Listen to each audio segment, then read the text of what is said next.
Test. Damn. That was a beautiful intro. I'll have you guys know that was apparently just totally muted.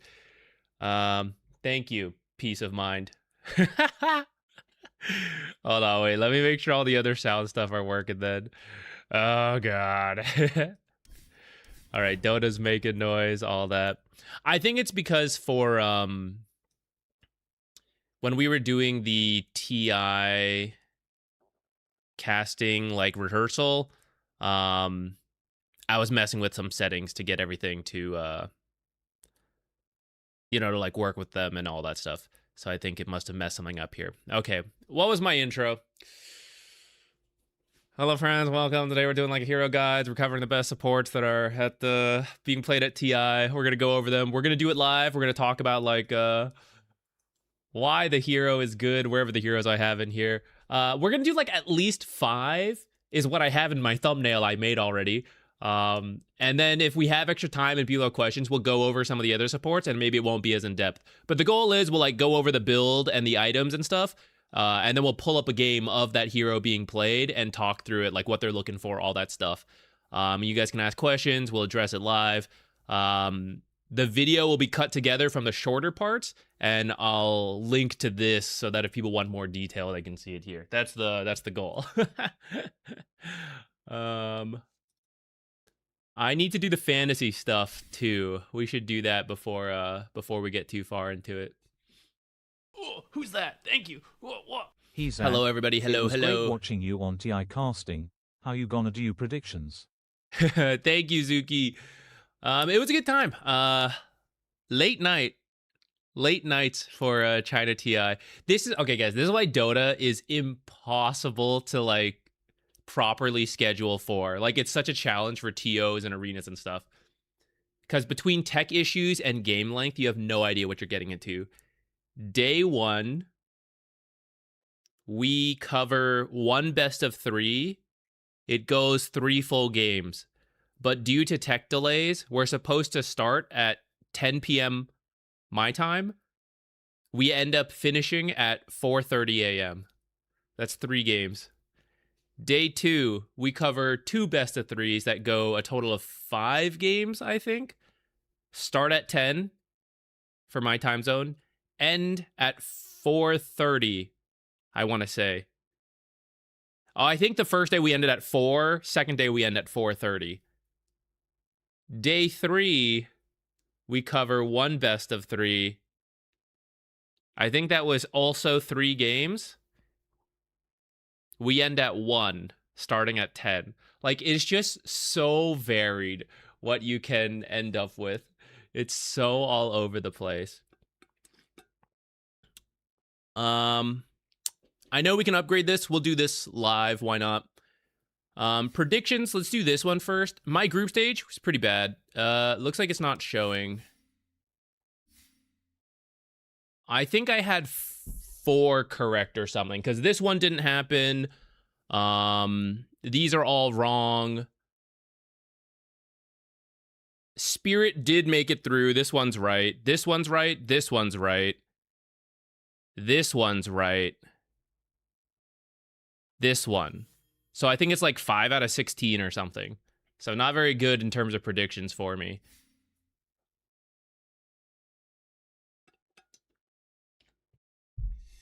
Ah, Purple Moon, thank you. I appreciate you buying the talent bundle. Thank you so much. Also, for my, well, I'll talk about it in a second when we do the players. Yeah, it was not, my fantasy was not great. Okay, let's do... Okay, since they didn't choke out and they made it this far, I have more faith in them. I'm going to go with them over Spirit, I think. I'm uncertain on that. We'll come back to that. This one's a bit of a hard choice. How hard do we want to bat chest?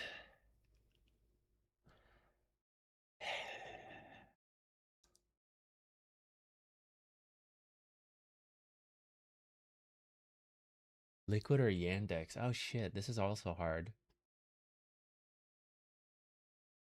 Pandarex, thank you. I thought we did decent. There's always improvements you can make. I think we had fun. Some of the series weren't the most competitive, but I think we still like, you know, I think it was decent. I don't know, it was like the greatest casting and greatest games ever, but it wasn't the worst, and I think I'm happy with that. I aim for acceptable. Above average. We aim for above average. Man, this one's tough. I'll put liquid for now. Which then what? Would I pick Yandex over Nigma? No. Top group get out again? Maybe I got a bat chest. Could they beat Falcons, though? I don't think they will. I feel like the safe lane of Falcons will body them. Body them in the laning stage. I'm not sure I believe.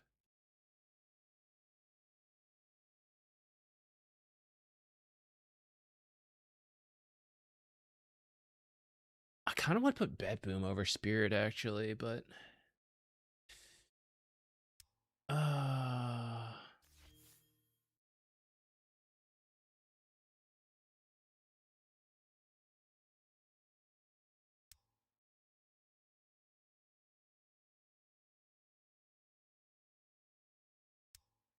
Eh.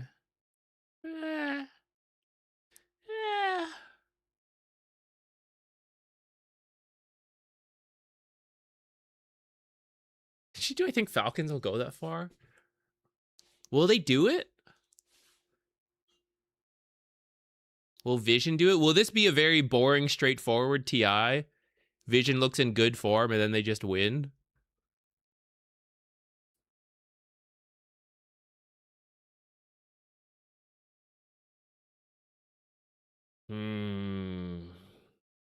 You think so? No trust in Sumail. Oh, I trust Sumail. And I trust Lorna. There's some gaps in the off lane. It's not even that much of a flame. I think he's a fun player to watch, but he's very volatile. And I think that'll... Falcons is not extremely volatile. Like, even their worst performance still hits like a minimum, and I feel like they'll be able to deal this. At the same time, wouldn't this be amazing? Wouldn't this be the dream? Send it. Send them in, boys. Okay, you know what? I'm going to say Liquid beats Falcons, actually, and then Falcons. Just a lower bracket run.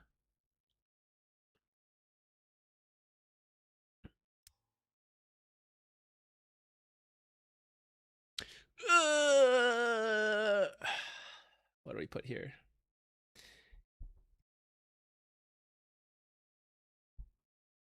I agree. The best team almost never wins, which is kind of why in the group stage I put him. Oh, I guess I had 6 right. Look at that. Which is why I actually had them down 1. But sometimes it is just that boring, you know? Sometimes it just does happen. Not usually at TI.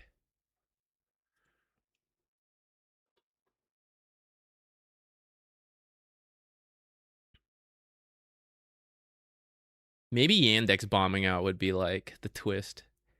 Nigma does it. Yeah, but it's hard to see. Honestly, I have a hard time even seeing him down here, but they did look a little shaky. I kind of think they could beat Liquid too, though. I mean, all this stuff is just like total guesswork, right? So, I mean, not total, but... boring TI, hype 2-time winner. New team in here.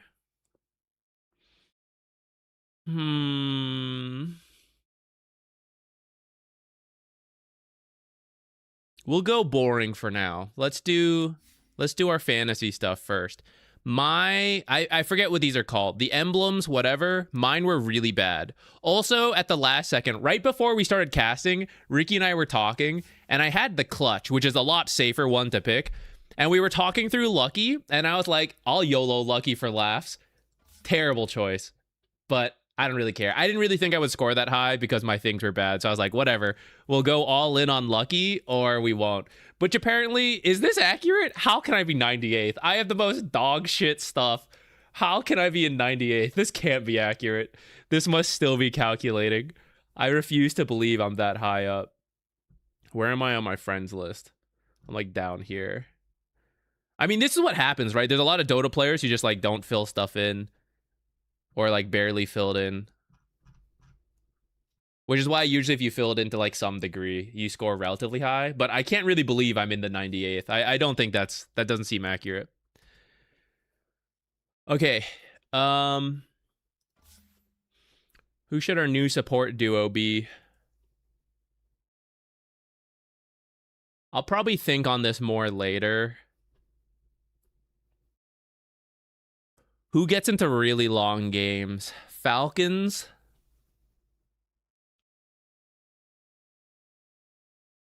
They win too quickly, guys, is the thing. They win too quickly. I'll go Falcons for now.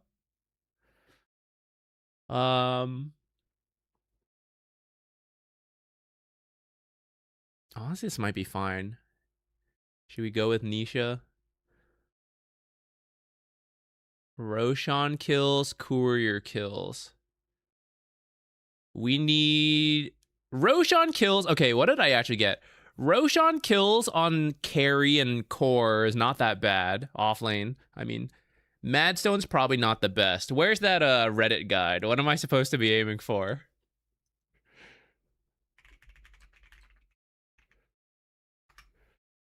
I think that's actually not that bad. Just like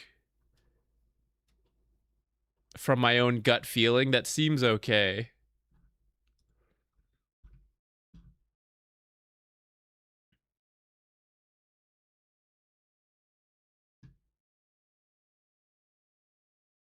Core, you want creeps GPM. Madstone's at the end. Too bad, too bad. Stuns is bad. Yeah, I want to try... I would like to try to change stuns and Roche kills here. Death and kills is not that bad for core. If I could get CS, that'd be great. Mid, GPM's okay. Death is okay. Teamfight's okay. I need to see... What are my other green options? I always forget this stuff. I know we want runes grabbed, and I just didn't get that last time, so it was just unlucky. Where is the green? Roche kills, team fights, stuns, tormentor, first blood, courier. So probably like stuns. Stuns for mid is probably good if we could get there. Support, we need observer placed. Which I'll be honest, I actually had pretty early on, but then I was trying to my other blue one was like god awful. So it was pretty early in my rerolls, and I was like, okay, we'll YOLO it. And I never got it back again. I was like, damn, I shouldn't have done that. Shouldn't have done that. All right. What's the better... Hold on, where's... Is this even worth changing for core? I kind of think...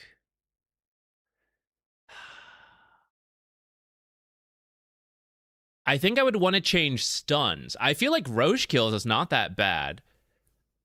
I would want to change this one. I don't know if that's possible to only change this one. And what are these? The quality. That's probably not worth doing for these. The bottom ones are all bad, but my other ones are all really good. I should probably leave this if possible. Change the quality for first red. These are not the best. Not my best options. Should I just reroll? Or should we YOLO? We love a good YOLO. Reroll this tier 3. Hehe, hehe. Hoo hoo hoo.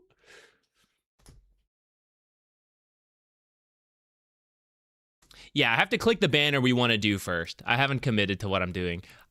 I'm pretty confident we'll end up below tier 3, but like we could do this one.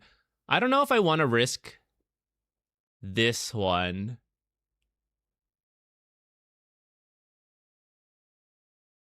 Oh, wait.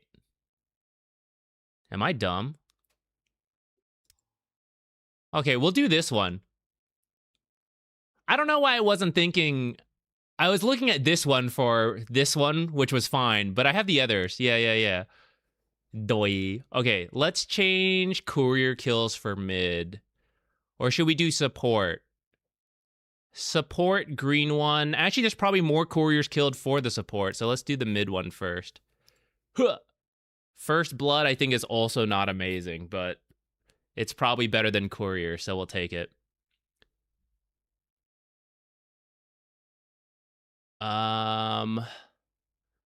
I think we try to change this to team fight. I'm sending it. Amazing. Okay, we won't touch that one anymore. We're satisfied with greens on the core. We leave that. Reroll quality for one random red. Probably safest if I did this one here. What are the other ones? Reroll last stat for green. Randomly increase one quality. Oh. I want to change this green. But this is also... This is like one of the goated ones because it's just straight up good.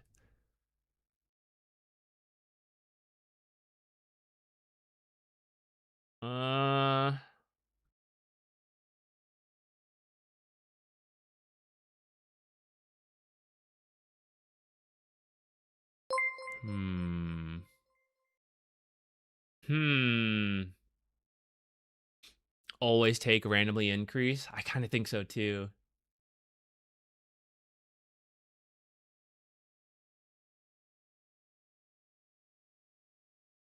All right, let's do it. Let's do it. But for... okay, what do we have here? We have a tier 1, tier 2, tier 3 we can improve here, and actually 2 tier 5s.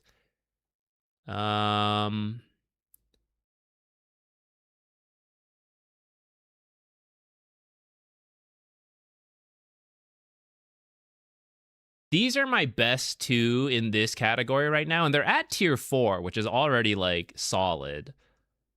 And this one's not even good right now, and there's no guarantee this becomes good. I feel like for support...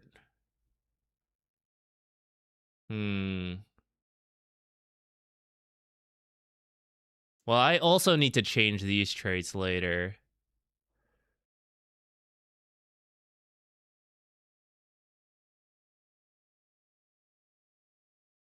Let's do it for mid. Oh, do I want to do that? This is so hard.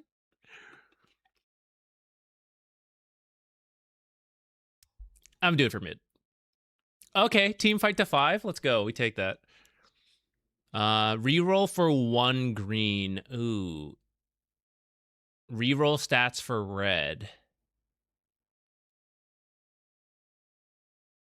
Reroll stat for blue. Damn, why did I have all... Why are they all in this one roll?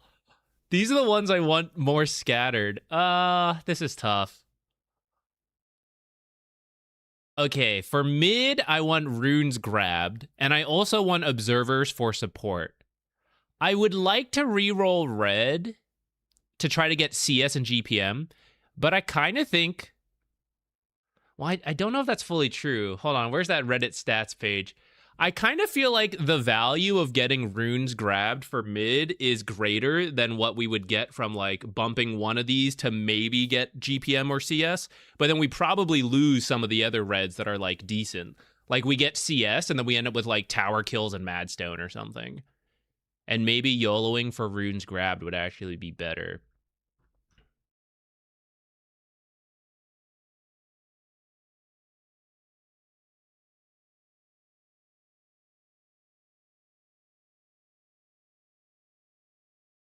I think so. Runes for mid is the most important. Send it. Damn it! do we think Watchers is better? Damn. Thank you, Matthew. Thank you. All right. What are our other things? Fractal or blues. What is the fractal again? To the stat bonus if all emblem qualities are different.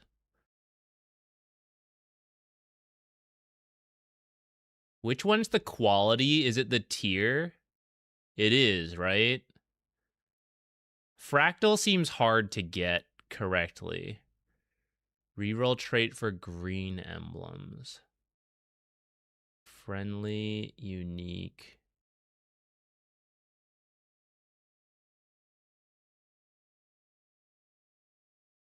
Fractal does not seem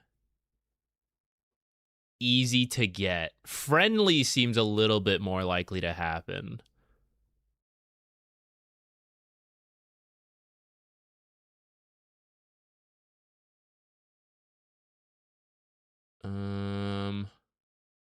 Let's do this one for...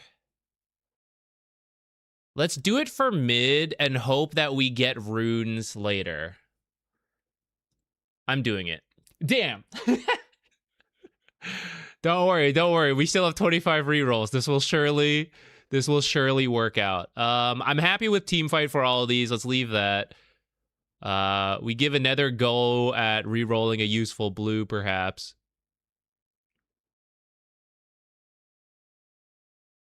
Reroll trait for one random blue. Do we want to funnel all our points into the green? Because these are all benevolent right now, which I don't think is true. I think the blue ones will score more for support. Maybe not these particular blue traits, but we're hoping we change that later. I feel like I might want to change the traits there. Hey, Alex, what's up? Bound sound, thank you. I wish we cast more. It feels so quick, you know? The Swiss stage makes it so quick. That's not really meant to be a complaining, like, I deserve more work. It's just like, you know, it's just fun to do because it's TI. I wish it was just longer. But that just gives a goal to, you know, next year, hopefully just keep improving and we get hired for, like, going in person, so then we'll get to do more.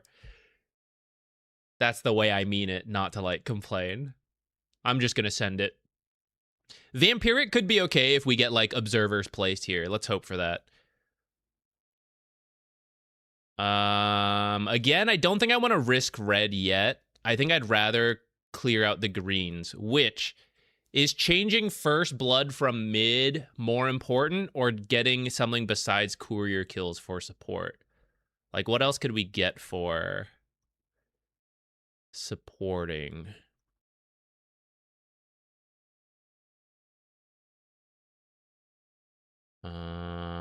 Roche kills, team fight, stuns, tormentor kills, first blood, courier kills. Stuns is probably better, but honestly, a lot of these greens don't look that significant at the expected point values on this table. With that said, couriers is actually the worst on this table. So maybe we re-roll it for support. I hope your fantasy went well. It wasn't the best, but I guess I got... This doesn't seem right. Honestly, I don't even believe this. Everybody, we make a kill, we look at the time, look at the map, we got first blood on fantasy sad face. This is maybe... Okay, I take it back. This is the worst one, followed by courier kills. I can't believe that. Nazareth, thank you. We re-roll the worst stat every time. Okay, what do we got? Reroll for both. That's kind of risky. Even though I'm not happy with these bottom green ones, the team fight is like the best one we can get. So I don't think we should risk that. Reroll traits for green. I think maybe this one, which is good. If we could get one more friendly here, that could work out. Like, if we could change this fractal to friendly. I don't know if that's possible. If there's a red reroll that's like only this one. Vampiric for team fight is actually probably not that bad to suck in more points for team fight.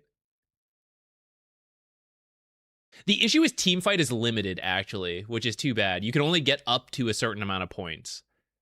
But it is boosted, so maybe it's okay. And then what's the greens on here? Friendly and Fractal, which I only have one friendly over there right now, and Fractal is not happening. I think we reroll this one, maybe. I think we like have to hope we get friendlies, because I think these other ones are just like not likely to happen.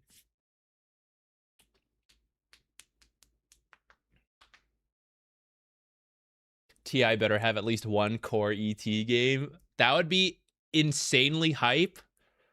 I do not see it happening. I am not sure. I'm not sure if it'll happen. Nick, thank you. I think I'm happy with the voice lines. It's really hard to think of voice lines, I feel like. Damn, Benevolent's probably not great here. Unless we get to reroll blues and they end up good.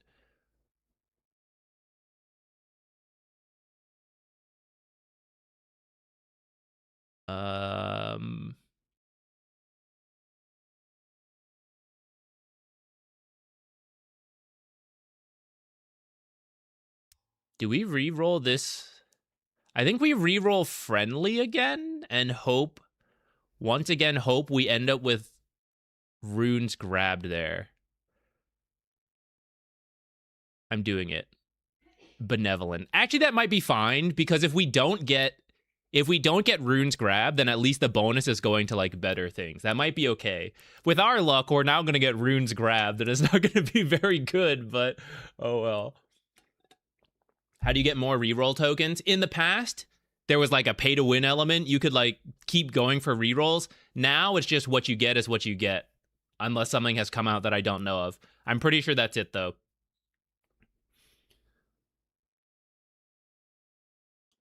Reroll stats for reds. Randomly increase quality. I think this is another good one that we might have to do. I do still kind of want to try to change the reds though. I don't think this is worth it. It's one of these two. Okay, what are the odds we reroll good reds? Like, what are our options for core? The improvement would be to get CS and GPM. I don't have either of those. Kills and deaths are not bad, though. Madstone is one of the weaker ones, and then Tower Kills is another bit of a weaker one. Kills is probably medium. Like, the top three are probably Death, Creep Score, and GPM, if I'm playing with Satanic here. So we have a chance to improve, like, 2 out of 3. Although this guy also gets, like, a bunch of kills, so I don't know. I think we YOLO and hope for CS and GPM. Shall we?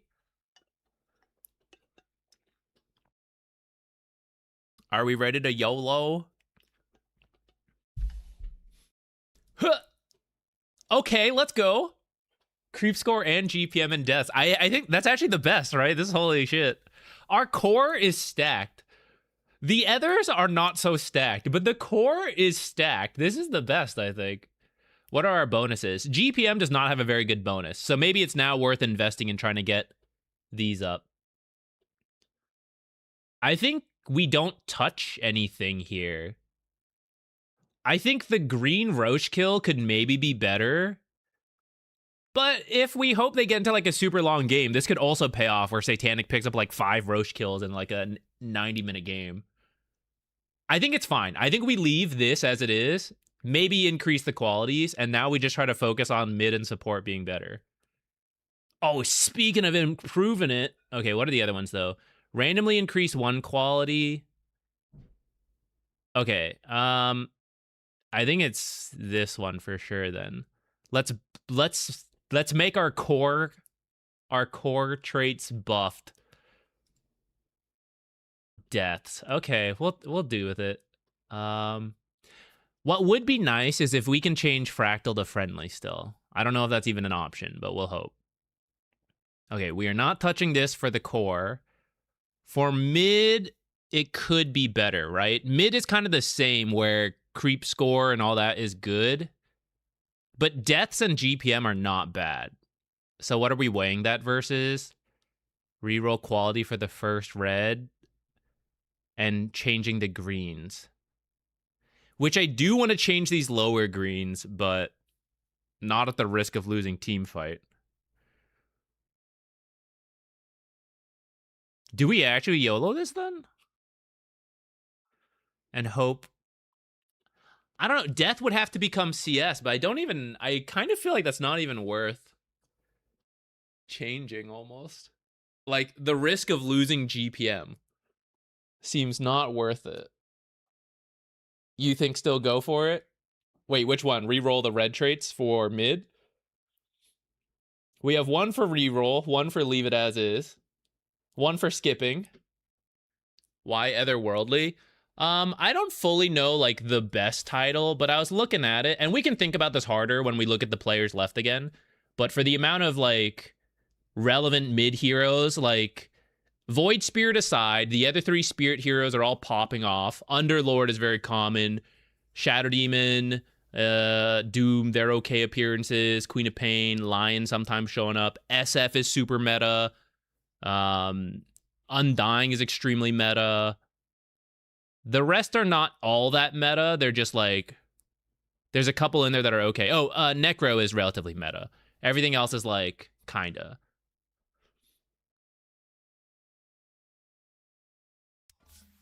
Crimson might be the best for those particular players. What's Crimson again? Red heroes. What do we got? SF, Lena. Lena is a good one right now. Beastmaster's pretty there. DK, Clock. There has been some Snap, Pango. Red is not bad either.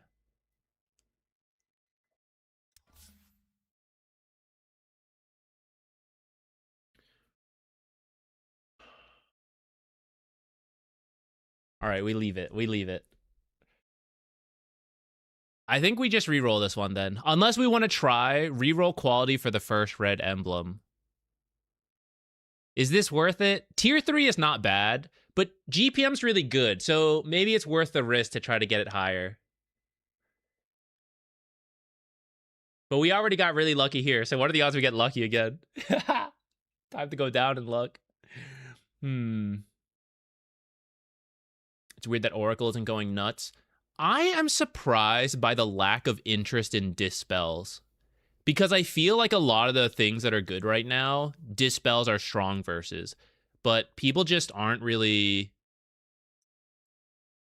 They're not going for it. I think the laning is just too weak, but... All right. I usually just YOLO for this stuff, but let's be practical for a moment here.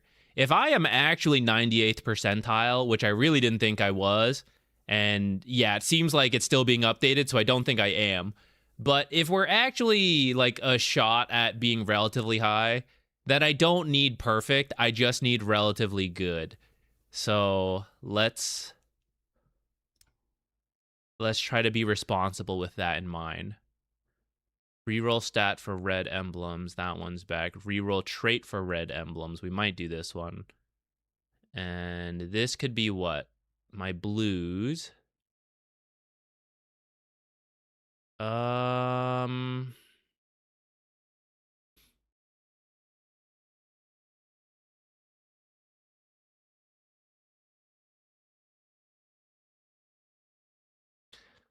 I kind of want to still try for the friendly change, but I think 2 uniques are literally useless right now.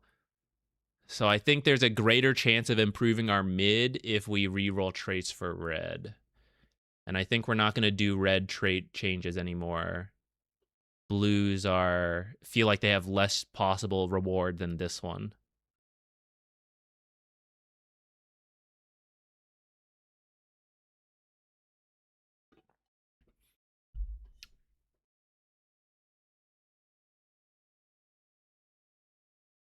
Mid Greaves was a thing. Yeah, I liked when that was a thing. Friendly and Fractal, I think, are not any better than having 2 uniques, but whatever. Oh, this could be good. All right. think we do this one because it's guaranteed to be better than tier 1.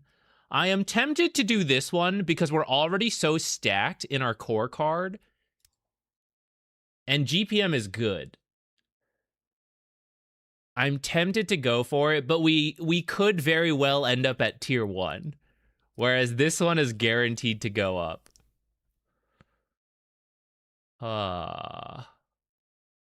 We should maybe scatter it a little bit so we're not so invested in these two. Like maybe the mid laner pops off in the games or whatever. Well, I mean, it's like all through the international, right? So it's very likely.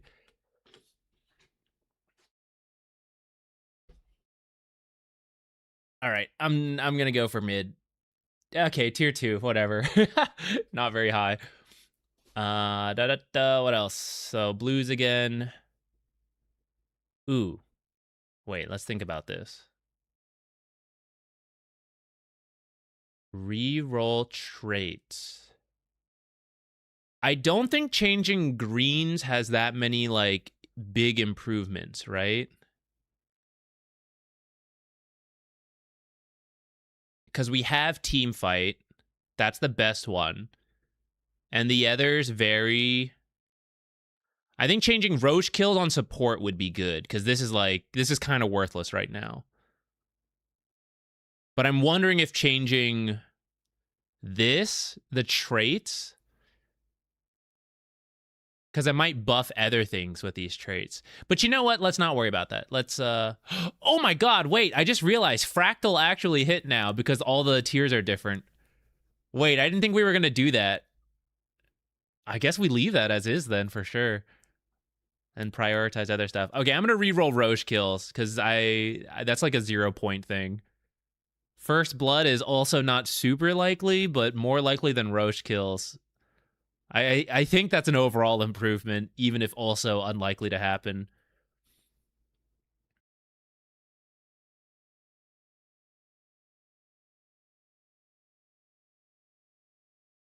Okay, we're doing this one, I think, but I don't want to touch mid. What do we have here? 4, 5, 5, 2, 2. But the 5s and the 4s are on like the best things. I feel like that's not worth trying to improve this stuff, which are less scoring than this. I think we need to ramp up our support one. Our support one is not good. I mean, these tiers are great, but like the traits themselves are not that good.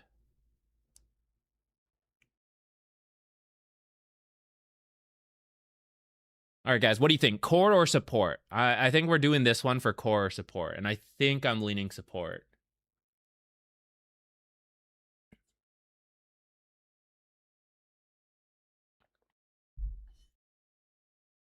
I got first blood in group stage and scored 0 points. Yeah, I'm worried that might happen, but I can't will this to change, I suppose. Also, if we play mid on Falcons and support on Falcons, surely someone on Falcons gets first blood. There's like a 3/5 chance we've got it.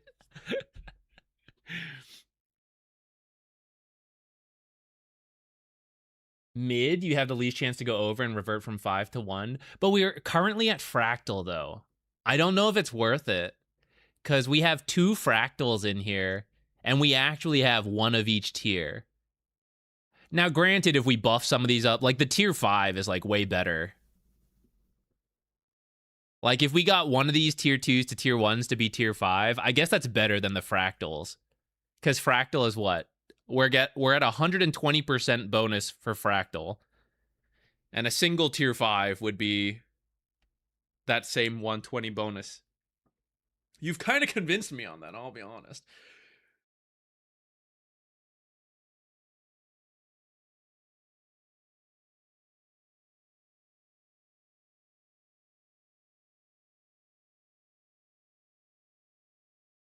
Go all in, 5 Fractal mid. If I could willingly choose that, I would.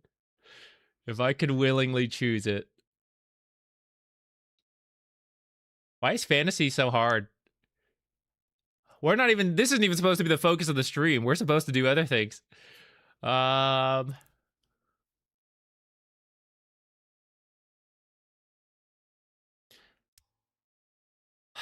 I'm kind of talking myself into trying to improve this one because the tier 5 and team fight is fine. That one's good. Tier 4 and Watchers is not good unless we get this to be changed to runes grabbed.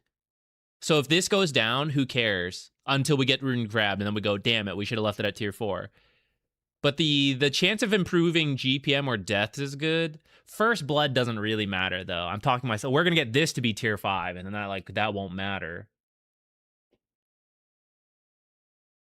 What about over here? All right, I'm going to do it in support so I don't have to think about it much. Damn it! Our tier 5 went down. I did it in support because I kept the fractal. Because, like, what are the odds we hit fractal? I wanted to leave it.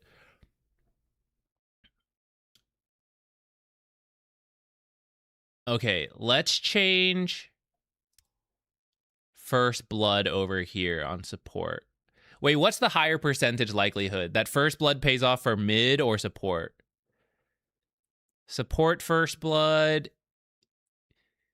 is mildly higher, actually, than core. Am I actually? We change first blood for mid instead?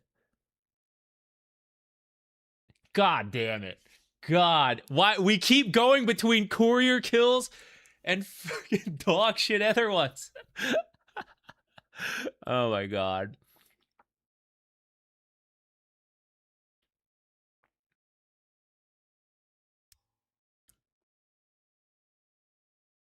Okay, back up to tier 4. Back up to tier 4. What else? What else? All right, guys. Let's go back to first blood. Ah, stuns! It happened. We got to a different one. All right. No more touching that one. That one's good. That one's good. Oh, please. Please. Observers! Observers in our tier 5. Wait, this is like amazing.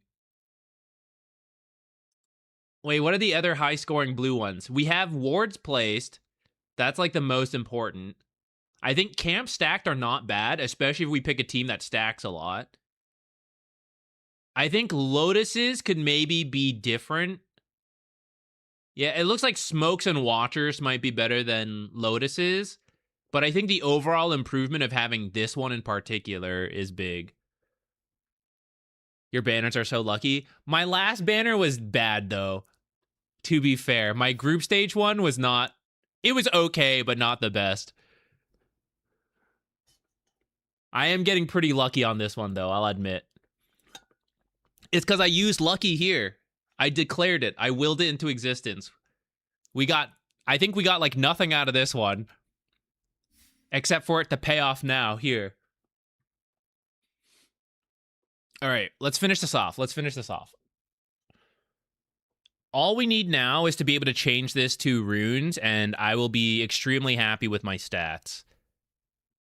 Outside of first blood, but I don't know if I'm even going to bother to try changing at this point. We're down to 10, so we have to mostly go for guaranteed improvements.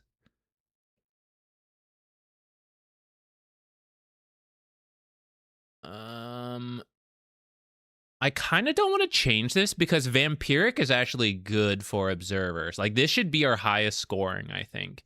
It's unfortunate that it's reducing team fight, but I think that's okay. And I think this is not worth it to take over here. But I'm willing to do it here in the mid, I think. I'm, like, hoping it reduces Watchers take it and goes to the other ones.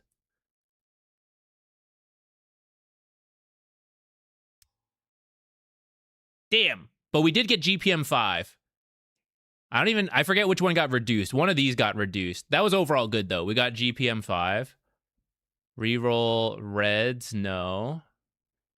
Reroll quality for one random red. Are we feeling lucky?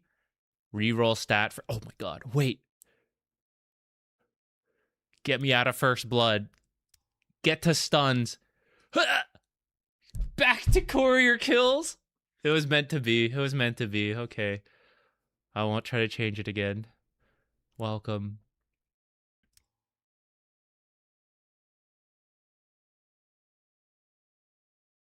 Let's do this one. Let's hope we can boost GPM up and not down. Okay, why not? We'll take it. We'll take it. Reroll green quality. Reroll. We're not touching our team fight ones. Reroll trait for the last blue. Okay, that's actually good here. Because we're not doing fractal on support. Unique. Ah, shit. I griefed myself. Unlucky. What can you do? Reroll stat for red. Not doing that. Reroll quality for red emblems. Don't think we're doing that one. I don't want to risk the 5 losses. Actually, this is kind of tough. I think this is the play, but where? I guess in mid.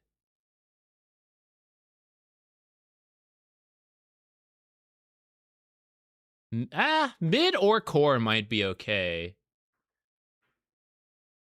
We just YOLO it.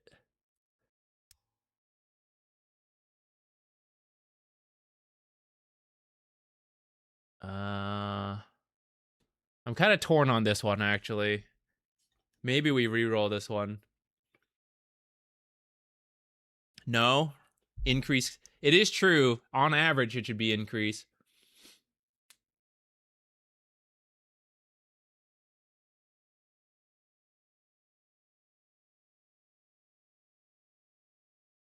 Let's do it and hope Watcher's Taken is what's reduced. Amazing. I don't... Wait, what did we even increase up to, though? Stuns went up. Which other one went up? I guess one of these went up that I don't remember. I'll take it.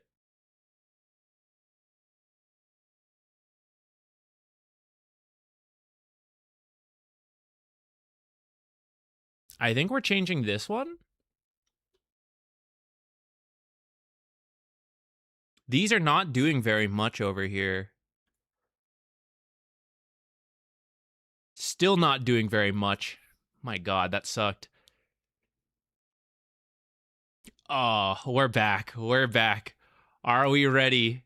First blood, baby! Okay, Tormentor kills. I think that's better. I think that's probably better.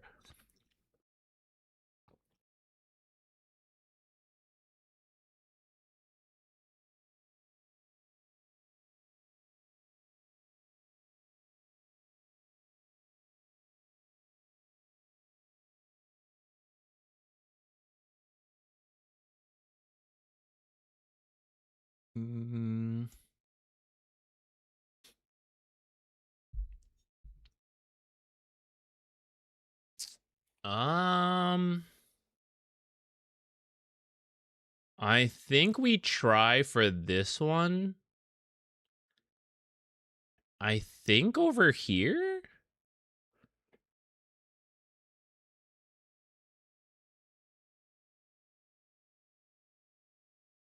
Isn't Tormentors the last hit? Participates. Honestly, I wasn't sure either. So it's just them participating, and the supports almost always participate. So I guess that works out.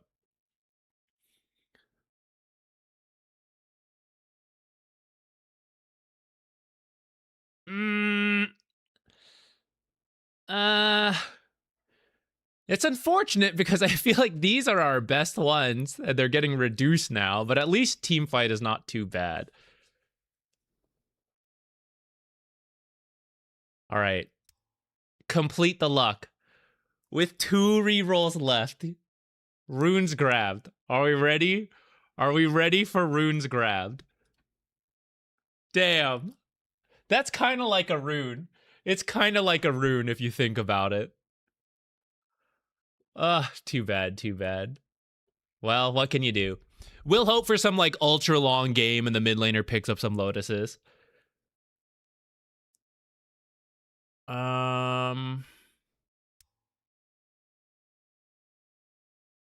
What would this do? Unique is working right now. Fractal is not. Benevolent is, but I don't know if I want Benevolent to be working because I'd rather have the points on GPM. Oh wait. Never mind. Benevolent doesn't lose anything. I'm thinking of Vampiric, which sucks it away from the others. Benevolent is just positive, but I think I would rather have an attempted boost at GPM rather than a boost at Roche kills. This is our last one. Oh, I lost Fractal in mid. I forgot. I forgot we lost Fractal here. Should we try for that one instead then? Because currently, these two are literally 0-point things. Whereas at least over here, Benevolent is doing something. Unique is doing something. These two are not, unfortunately, but... This is like 2 guaranteed to be moved away from being 0. Just increase quality.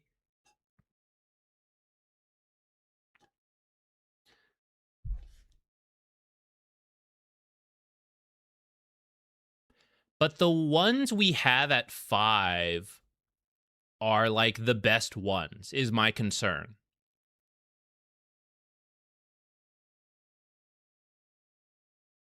Like, Ob's placed is probably the best in support. And Teamfight's 4, which is not bad either. Mid, like, GPM and Teamfight are probably our best things there. And then Creep Score and GPM for core are probably the best. Which, admittedly, those are not 5, so we could maybe try for there. Deaths and Teamfight are not bad at 5, though. What if Roshan kills goes up?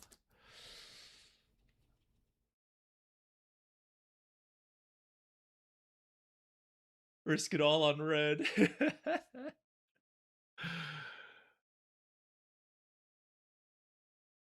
How is deaths on core good? So deaths starts at the max and decreases per death. That's why it's good for Satanic, because that guy like never dies. He just stays at the maximum points.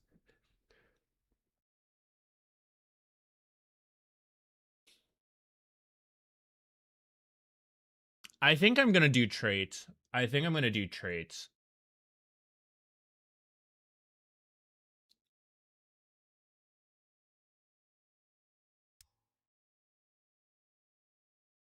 What are my other traits?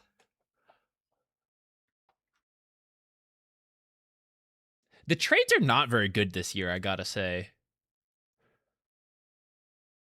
I guess if we had multiple Vampirics is maybe one of our better bets.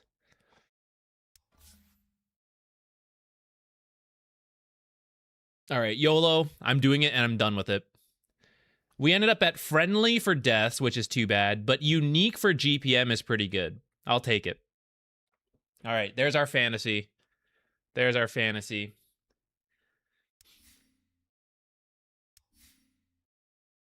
Predictions, I need to think through more, I think. But I want to get going. I want to do our, like, hero guides and stuff.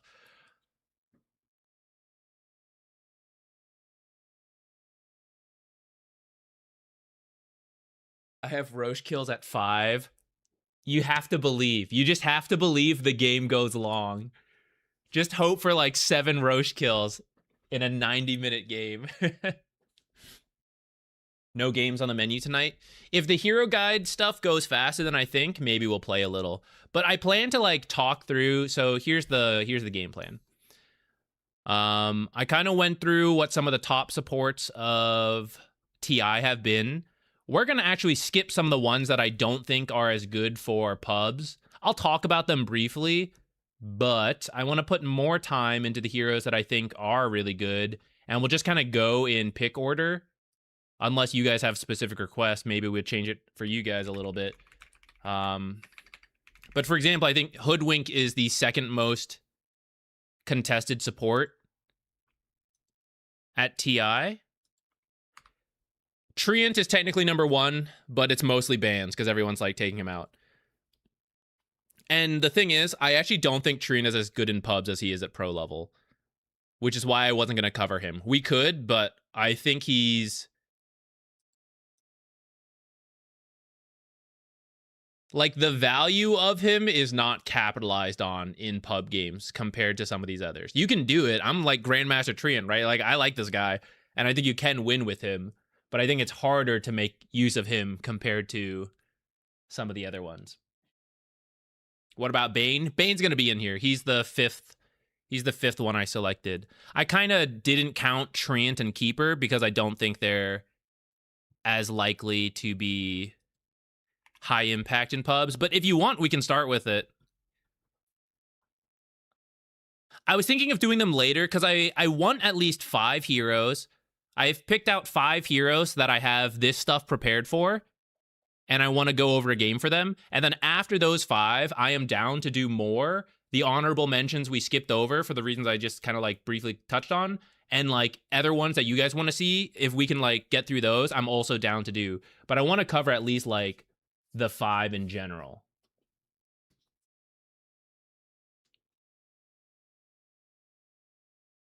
Carl Cabs, thank you. One day I hope to visit the Philippines. I have yet to go. I feel like it'd be hype, though.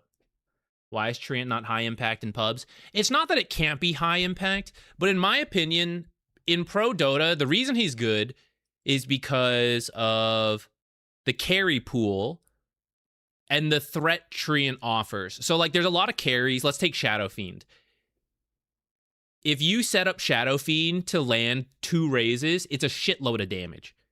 If you hit Lina with LSA, if you get Drow into a good position with the slows, right? So the thing with Treant support, am I in the lane or am I not? Am I invis or am I not? Right? Like, there's this extra mental strain, and when you succeed and you get the punch, your carry is ready to go, and you do 600 damage, and you kill the guy or you kick him out of the lane. When you get that punch in the perfect position, and then your Medusa carry is under your own tower, missing last hits, it's just not the same, you know? And then the invisible scouting from Treant moving around the map is like, I found him here, guys. Let's kill him. My playmaker mid, come kill him. Oh, wait, you're a sniper. Oh, maybe my offlaner. Oh, it's Luna. Well, I've scouted them out. I guess we'll just watch him here, right? Like, a lot of the strength of Treant is missed in pubs, in my opinion. The higher up you go, the better it gets, of course. But you can still win with him. I just don't think... Like, Pro Dota, he is nearly 100% contested. That's how good they think he is. But you're just not going to get that level of power in pubs, in my opinion. I can be wrong, you know, but that's why I don't think it's quite the same. Okay, give me 1 second and we're gonna get into it. Let me find the right screen thing I was gonna use to zoom in here a little bit.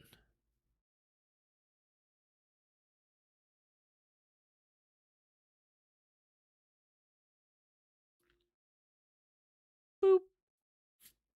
If you guys have questions on these heroes, please throw them in and I'll try to address them as we go.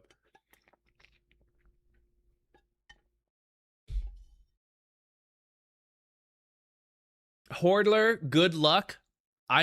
My predictions were not the best. I apologize. Hopefully you adapted a little on your own and you got more than me. I think I was at like 6, which is not that great.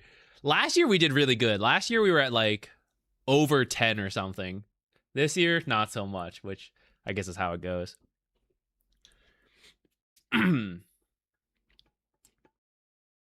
have not talked about Wind Ranger, but let's get to her in a bit. I'm going to start with Hoodwink. So if you guys got Hoodwink questions, drop them.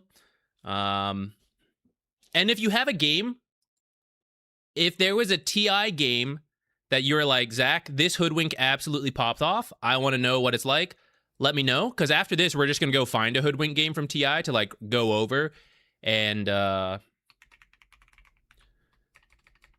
about. Okay, so I'm going to timestamp our opening. In the video, I'll probably edit something over this, but hello, everybody. We're going to go over the hero guides that kind of you see here. Then we're going to pull up games of a pro player playing that hero, and I'll talk about like what they're looking for, how they're adapting the build. I won't put that in the video, so the video will timestamp / link to this VOD of the Twitch stream. So if you want more detail about any given hero, here it is. But if you just want like, oh, these are good heroes in the builds, then perfect. Here we go. So Hoodwink is very popular right now. She's the second most contested support. She is eternally good in pubs because she has like everything.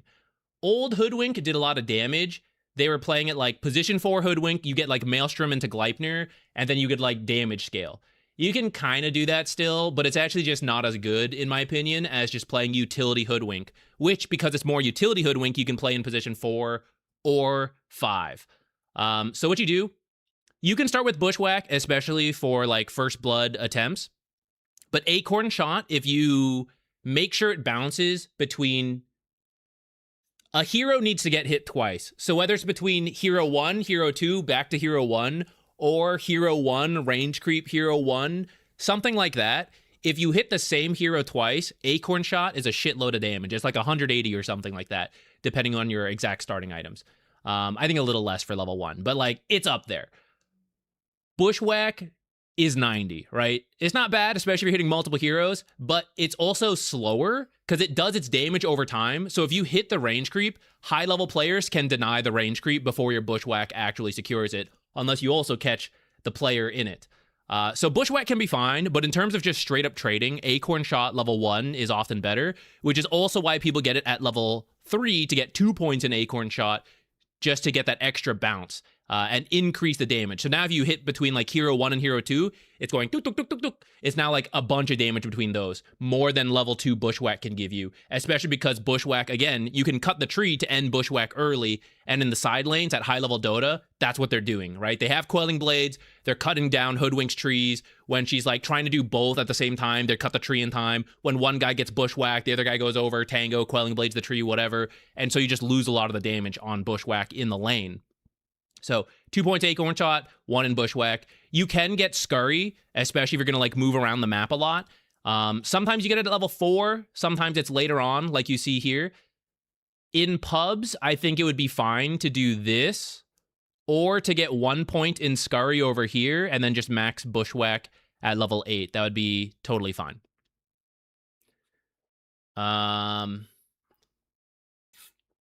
I haven't totally lost my train of thought. I'm just trying to think if I forgot anything about the lane and the build up to this point. I don't think so.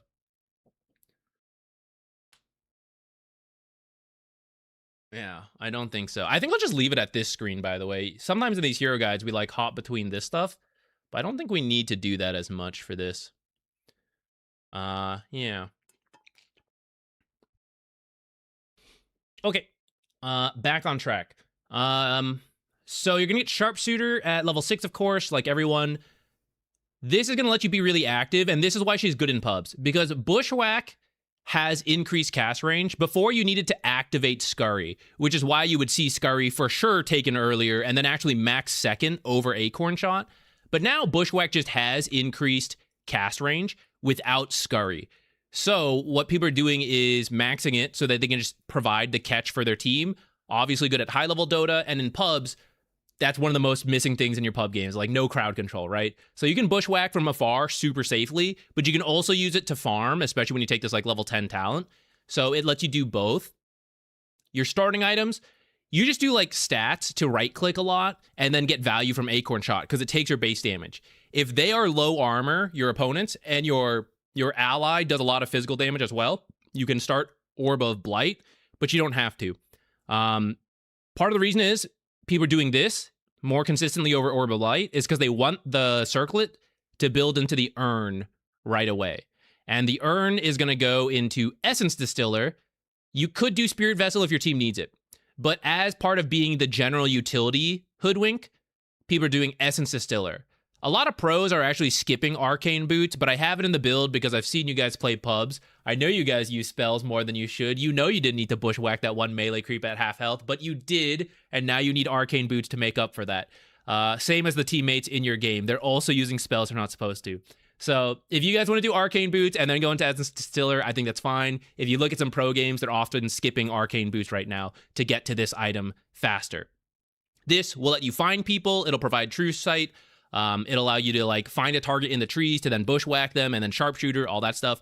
And that's the thing with Sharpshooter. This is why you don't need to build damage. Bushwhack, Sharpshooter, Essence Distiller / Urn is like enough damage to kill someone or be like over 50% of the damage on your own. So then you just need one teammate to do the rest, or you need to have whittled them down to get the kill on your own. And that's why she doesn't really need to build damage now. She's just like the catch and the find and enough damage that one other teammate can finish the kill. Full rat mode is blink. So now you have way more range on bushwhack because you can blink ahead and then bushwhack super far. You can also split push a lot. Zach, you're talking about this active play style. Everyone's just farming in my pub games. Well, that's okay. You farm too. Maybe skip Essence Distiller. Just leave it at Earn. Maybe do the blink. Maybe do another item. That's fine. But you just go push side lanes on your own. Bushwhack, Acorn Shot, a creep wave. It's pretty much all dead. You don't even show yourself. Alt, toggle, Acorn Shot. I'm going to show that in a little bit. But you can shove waves on your own. You go jungle a side camp. You can jungle that easily. Acorn Shot, Bushwhack. Farm it up. That's where the Arcane Boots will help in pub games a lot. You'll get a lot of farm. It's impossible to catch you. You're scurrying through trees. You're blinking away. You're sharpshootering up, down in trees and all that stuff. You're bushwhacking them. You're slowing them. Super hard to catch Hoodwink, who's split pushing. You'll get a bunch of farm. Eventually, there will be some fight, and you will join it. As time goes on, you just build whatever your team needs from there. So even if you're skipping these, just build whatever utility items you think you need. Glimmer, Force Staff. Late game, I know a lot of people still want to do like the damage Hoodwink. Wind Waker, Hex. These are still great items, especially if you got the blink. It's an amazing save for teammates. It is catch for the enemy to prevent them from using any of the gold they have farmed up. You just hex them into the bushwhack, into sharpshooter. You've done half their health. It's up to your team to do the rest in like 5 seconds of crowd control. Very powerful late game item. Do you think Essence Distiller is high value in low coordination pubs, though? It can be. So even in a pub game, some of the value of Essence Distiller is that you... Okay, not needing teammates, what can I do with Essence Distiller? I can still cancel blinks of people I cannot see. I can reveal invis units without having to buy dust or sentries, or maybe I have them, but they're on cooldown. Essence Distiller tracks. Right? That item will help me individually, even without considering my team. But if nobody is doing anything, and it's a super passive farm-oriented game, then yes, Essence Distiller will not be as good, and if you want to skip it, Casual Earn is very cheap, and I would still recommend that, but then you don't want to do the Essence Distiller, that's fine with me. I would do like the Arcane Boots to help you farm faster, and then either Blink or like Yule, something like that, to give you some mana regen to farm more. But if there's any level of fighting, even if you cannot coordinate well with teammates, it will pay off. Like, you will be able to use it in a way that it is good. And it's not that expensive of an item. It's like pretty cheap, all things considered. If you consider like, oh, if you've already got the Urn, where the heck is it? I'm blocking it a little bit on this screen. Hey, how come it's not going back? Maybe because it's, whatever. Well, I'm still blocking it. Whatever, you can kind of see it down here, right? Like, these are very cheap items to build into the Essence Distiller, so it's not that much of a commitment to pick up this item. Ags, E-Blade, Shot. Okay, you can do that. Sour Potato, what's up? If you do want to go damage for Hoodwink, rather than do the, like, Maelstrom stuff, I actually do think E-Blade can work. Like, Bushwhack, E-Blade, Sharpshooter, and then if you have the Essence Distiller or Spirit Vessel, drop that on. It's a lot of damage. The downside is if you're E-Blading someone, they might not be able to get attacked by your teammates, so just, like, keep that in mind, you know? Oh, I don't have the Shard in here. You should consider the Shard. You should consider the Shard, but again, with the different levels of play in pubs, the Shard is really good for pros because they're all working together, and maybe you just get it from the Tormentor. If you have a very spellcast heavy team, you can consider an early Shard. It does amplify yourself. You can Bushwhack, Sharpshooter, Boomerang, all that stuff. It's a lot of your own damage getting boosted. I don't know. Do I have much more to say on Hoodwink? Oh, some of these talents. Hold on. Let me show you some demo stuff, and then let's load up a game on Hoodwink.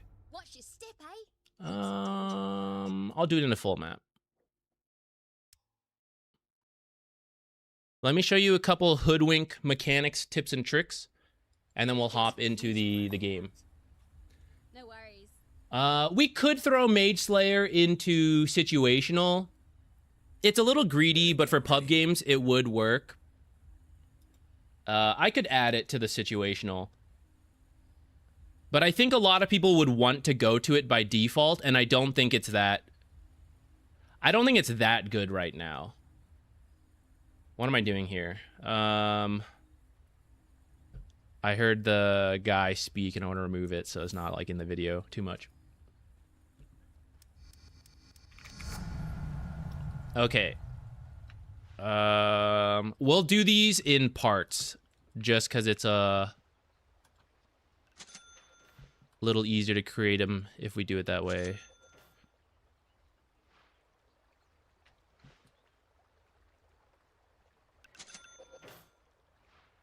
I don't have any charges.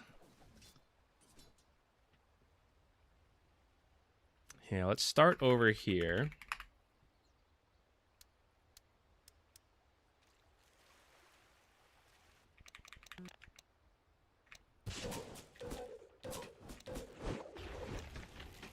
Give me your soul. All right.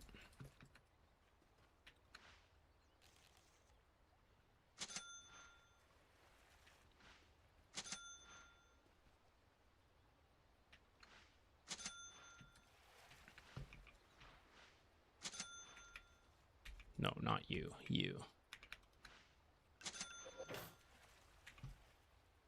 I don't know if this stuff will end up in the video itself, but I'll show you guys here. So, oh shit, I forgot to do a Hoodwink timestamp. Oh well. I'll do a Hoodwink tips and tricks and I'll find the Hoodwink timestamp later. Okay, tips and tricks for a Hoodwink. So first, the acorn provides vision. So when you're checking high ground, you can alt cast if you want to be like super safe. Cast it on top and then you can see on top. So then your sentry should always go on the low ground if you're Hoodwink. So you can find things like this pretty easily. Oh my god, you're gonna die. I need you for the example. Stay alive. Oh shit, where'd she go? Where did I click? Oh, here she is. Okay, next. You can see it lasts for like ever too. So really useful. Okay, sharpshooter level 1 or like without any talents, right? It doesn't really show anything. When you fire, it will reveal vision as the projectile goes, except I hit that Hoodwink, so we didn't get to see that. But, like, it provides vision as it travels at level 1. Also, since I was looking away, you can use it to escape. So, like, someone's chasing you, run up to a tree, sharpshooter behind. You don't have to charge it. You can just shoot it right away for the little hop back. And so you can do that stuff to then, like, chase around trees. You, like, throw the bushwhack behind you, stuff like that. Or when you're split pushing, like, you're split pushing mid, you're worried about a teleport. Again, you can use Acorn Shot to, like, check teleport areas. The Essence Distiller, someone was asking earlier, like, what about low coordination pubs? Is it still good? Boom. I am protecting myself.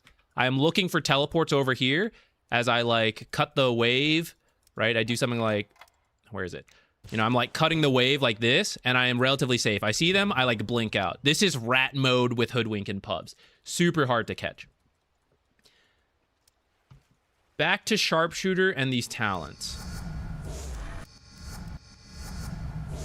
Okay, Sharpshooter provides vision while charging. So here's why this talent is busted. This is still regular Sharpshooter. I didn't take the talent yet.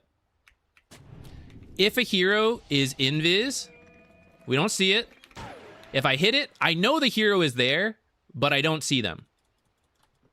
If they're smoked, again, I can hit them, but I don't see them. When you take this talent, this now provides true sight while it goes. Hold on, why didn't that work? Did I not take it? Oh, because they're smoked. Hold on, wait. I messed it up. There we go. I was like, oh no, am I stupid? Do I not understand this? I forgot I smoked it. Okay, no smoke now. So this hero is invis, and they're in Fog of War. First of all, with this talent, you now see through Fog of War. And then you also see invis heroes. So this is super strong in team fights. When it's breaking out, you don't even just have to use this for damage. You still could, because at like by the time you're level 20, this is like 1350 damage. That's a lot. But like the team fight's breaking out. You quickly scout for teleports, and then you like go to the target your team is fighting, and then you shoot them. Or maybe you started your ult and then they killed him. Oh, it's not needed. Just like scan everywhere real quick. Are there any invis heroes? Is anyone TPing in? You can just take a quick look around. That's why this talent is so good. It doesn't sound like all that amazing until you realize it can see through fog of war. It can see past trees. It can see invis.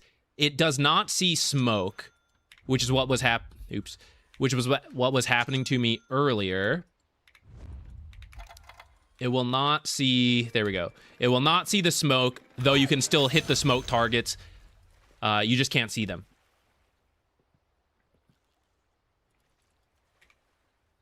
How to reliably WQ instead of QW. So it's hard. And I'm actually bad at this too because I'm not a great Hoodwink player. If you want to reliably QW, my best tip for you, as someone who is also not that great at Hoodwink, what am I trying to do here? Turn on max range indicator for... Okay, hold on, wait. Let's backtrack. So first, in the lane, max persistent range indicator on your attack range will help you poke consistently without drawing as much aggro and without being attacked back as much. Keep people at the edge, poke them with your stat starting items. Then as the game progresses, persistent range bushwhack will help you understand like how far you can reach, and you can reach even further, right? Because bushwhack, you only need like the edge of the circle to grab the hero, and then another edge of the circle to grab a tree. So you can reach even further than your cast range may indicate, but this gives you a good idea of like how far to stand back and all that. Now, when it comes to not having a tree in the area, this is where the hero gets tough, and the more you play, the better you'll be at this. Don't let this scare you away from playing the hero. I randomly pick Hoodwink in my game sometimes, and I still manage to win, even though I'm not good at this, right? So this is like an advanced Hoodwink trick that will make you better, but you can still play Hoodwink without being very good at this.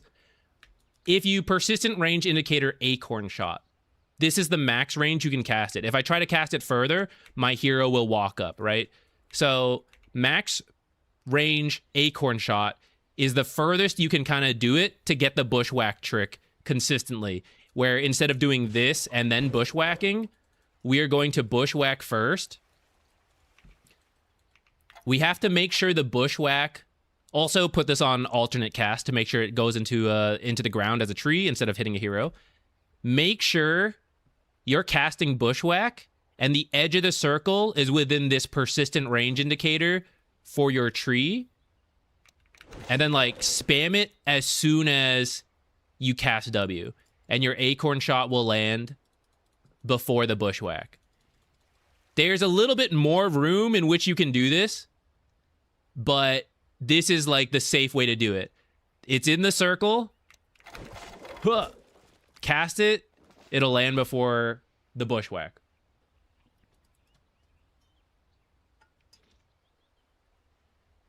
If you try to do shorter than that, it's very difficult. Like if you tried to be inside the circle, I didn't get it. And if you try to do outside the circle, your hero will have to like walk up and probably won't make it. So just right at the edge of acorn shot. Does it work if they don't stand still? Not exactly. As long as they're in the circle, it will hit, right? So, like, she's running. I didn't. Okay, so that's the thing you got to be careful of. You have to interrupt the backswing of bushwhack. If you like press W and press Q after, it won't work. You have to like spam Q or time it really well and do one click. But spamming is probably safer. So like, see, I didn't get it. I was too not at the edge of the circle. But you get the idea. You have to spam click it. And make sure you interrupt the backswing of bushwhack. As long as they are running through the circle, it will connect. So it works if they're running, but they can't have ran like outside the circle of bushwhack. Then it won't hit them because they're not. Okay, I guess she was at the very edge of bushwhack. But you know, if she's outside of it because she ran away, it won't work. So that part you just have to like get a good feel for of like where you need to aim bushwhack and then where you need to aim Acorn Shot. The range gets larger, so Acorn Shot increases with your attack range. Am I stupid? Does it not? Was that old Acorn Shot? I guess so. Huh. Alright, see? That's not in the video. I swear that one used to work. Is it just cast range now? I mean, it did used to work. I guess it just became cast range now. If you have cast range, it becomes easier to do this trick because the circle gets bigger. You have a little bit more time to land it. I guess it's only with cast range now instead of what's it called?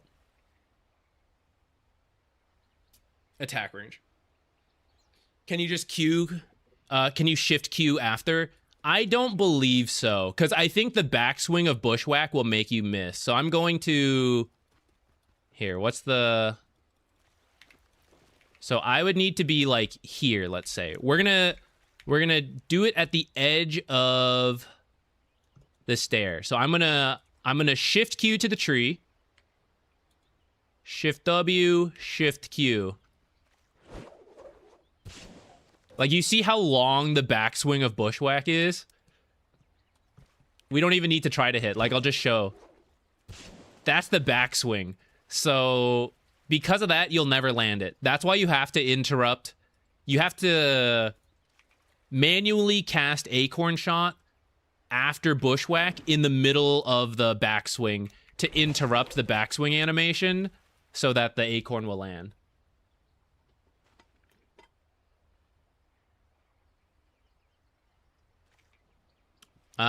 Any other questions?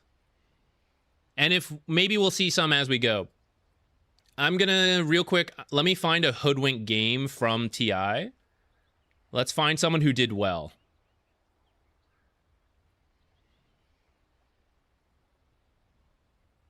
And who is a good Hoodwink player? Who is like known for their Hoodwink?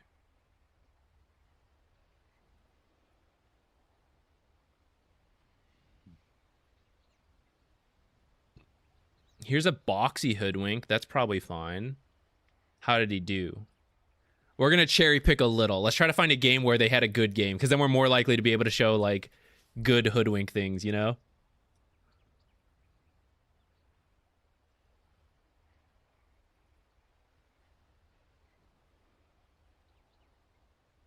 Essence Distiller 4 staff. This one is Essence Distiller Blink eventually, so this could be good. Let me see who else. Who else maybe has a good one?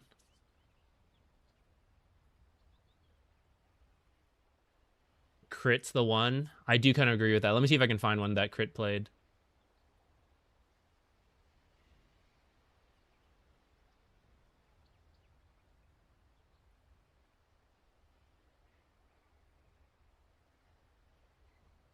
Did he just not play it? Did they just never give it to him?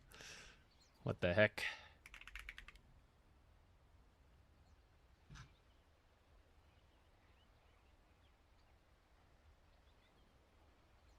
I don't think there's a Crit Hoodwink recently, actually.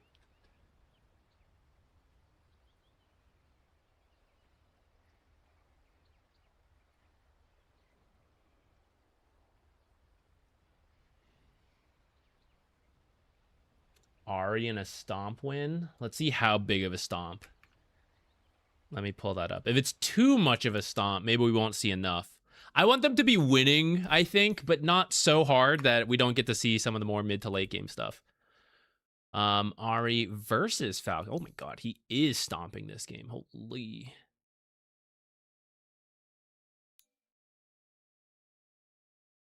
Okay, we can do this. Who's he laning with? 33. Wait, that might be a little fun. Maybe there's not. Wait, maybe 33 is a good... Maybe he represents the offlaner that is not as active.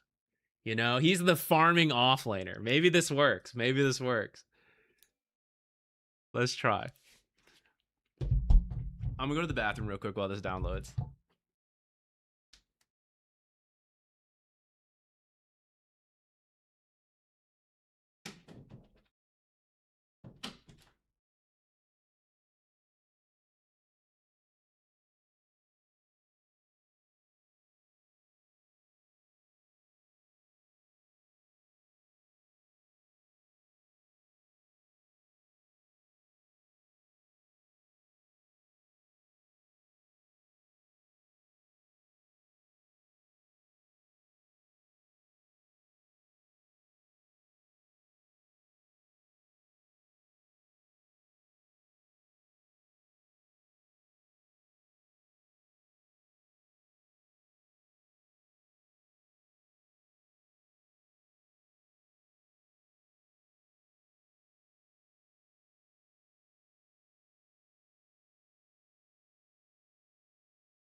I have seen some core hoodwinks. It's not the worst thing. I don't think it's the best thing. But yeah, I've also seen it a little bit.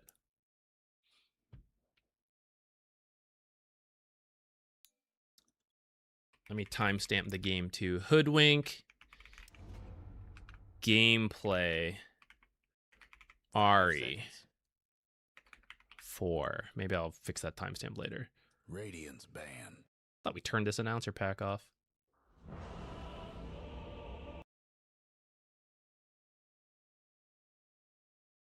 We did in the game. We're gonna have to do it again later. A little bit of a bug. Okay, so we are just gonna watch Ari's perspective and just kind of like talk through it as we go. Okay, so in this case, looks like a little bit of a, oh, maybe it's not bugged. Some of the pro level 1 moves we don't have to worry about as much, because they're doing things that just don't really matter in pubs, right? Like now in pubs, you got like 2 guys in the fountain, 1 guy in the fountain here, there's a carry under the tower, you know, we don't really have to worry about these level 1 smoke things as much. High level players will try to cut the trees versus Hoodwink, and teams with the Hoodwink will sometimes try to do stuff like this in response. So Ari took Blightstone. Why did he do it in this game? We mentioned against low armor heroes, it is good. Tiny, literally 0 armor besides what he gets in stats. And Enchantress, her armor is okay, 4. I would say the max you want the armor to be is like 3 or 4. If it's more than that, the Blightstone tends to not be worth it. If it's less than that, then it tends to be good. So like 3 to 4 is like, okay, that's pretty average, but then Tiny's a 0, so it's really good. And then Largo actually hits pretty hard at 78. Granted, his right click, or like his abilities are not really physical damage, so it's a little bit wasted on Largo. There's easier pairings in pubs, like Mars, for example, physical damage on his spells, or ranged offlaners who are going to right click a lot. It's a little easier to see the value directly there in those cases. Now, they're actually going for a 2nd kill, which is kind of sneaky. Already a free auto attack. You have to be a little careful of this in pubs because you don't always know where the supports are. He's doing it because he's like baiting for the kill. If you know where the other support is, you can do stuff like this where you're attacking really early for free. Look, already 2 attacks onto the Tiny. And we'll play at regular speed. So they're trying to move to the left for the kill. This is not going to be that common in your pubs. They really hate Skitter.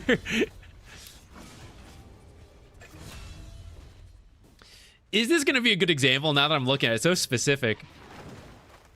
This stuff you wouldn't really do, the creep dragging. This stuff in pubs is less common, but this stuff is good right here. This creep drag is like very high level Dota stuff where you don't want to lane here. Largo's not the strongest laner, also lost all his health, right? They're trying to get the lane to come back. I'm actually surprised they let the creeps rejoin, but I think it's because the creep wave is under the tower, so they decided like, okay, it's fine. So this is what you should try to do as Hoodwink though. Just because your offlaner is weak and can't be up here, Hoodwink is a very long-range support. So she is here either going for denies or poking at the Tiny, right? She wants this deny. It forced Skitter to throw the tree to cancel it. Otherwise, you could just be attacking the entire time. But Ari was going for the range deny. And now there's no deny to go for. So he pokes Skitter. He backs up. Time to walk in again. But you don't want to walk too close. You don't want to get hit by the Enchantress. Hit back. Actually, I'm a little surprised he like walked in like that. That feels a little strange to me. I feel like he let Sneyking get an auto attack or 2 off for free that he didn't really need to. What was... Maybe he's just trying to draw the attention away from 33. This part feels strange to me. I feel like he could just stay in the tree line over here and avoid this damage or like poke back. I'm not sure I fully understand this. I don't know if Ari had some super high level idea going on there that I am unaware of. That looks like he walked in too close and now it's like a 3-for-1 trade not in his favor, which you would generally want to avoid as Hoodwink. You would want to poke for free. We'll see if we see more examples of what here. So like, right, poke from afar. They committed more than I thought, actually. I thought they would go for the bushwhack. Or, like, plant the tree so you can go for the bushwhack. Here, they're going for it because the creeps are looking for a new target. So now it's not just the bushwhack stun and the slow from, like, this stuff. Now the creeps are also getting to make use of the stun duration, the slows, this Orb of Blight. That's why they're fighting now. And that bounce went back and forth, so it hit Skitter twice, so it was a lot of damage.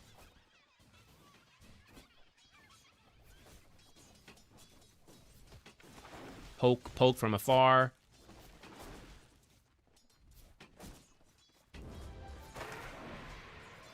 I kind of want to show this, even though it's actually the negative example. So, Enchantress, also very good attack range. He's poking, Ahri is poking at Tiny, because Tiny has the creeps on him. Tiny's melee has the creeps on him. Let's say he was actually playing a range carry like Drow. Drow attacks back. They both hit each other once. It's about even, but then Drow also tanks 3 melee creeps. So this is a really good time to fight Skitter. Sneyking is like coming behind the tree line to now get close. And I actually kind of think if you wanted to completely avoid damage and you know Enchantress is here, Ahri should move this way. And you guys in your pubs would move this way. Ahri's sticking around here because he's thinking about these like pull timing. So he's tanking some damage to make sure he's in the area. In pubs, if you're not worried about that, maybe you blocked it and you know it's not like unblocked, so you don't have to worry about any of this stuff, then you can avoid the Enchantress to be on the left and just poke for free. Which you wouldn't do a lot of free poking as Hoodwink because you're such a long-ranged hero.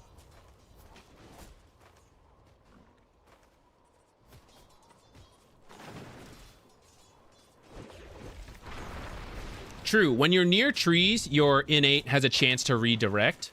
So if you generally trade near with trees in this range, like this, you will sometimes dodge things. Like you saw one there. One of these trees randomly broke because the passive activated.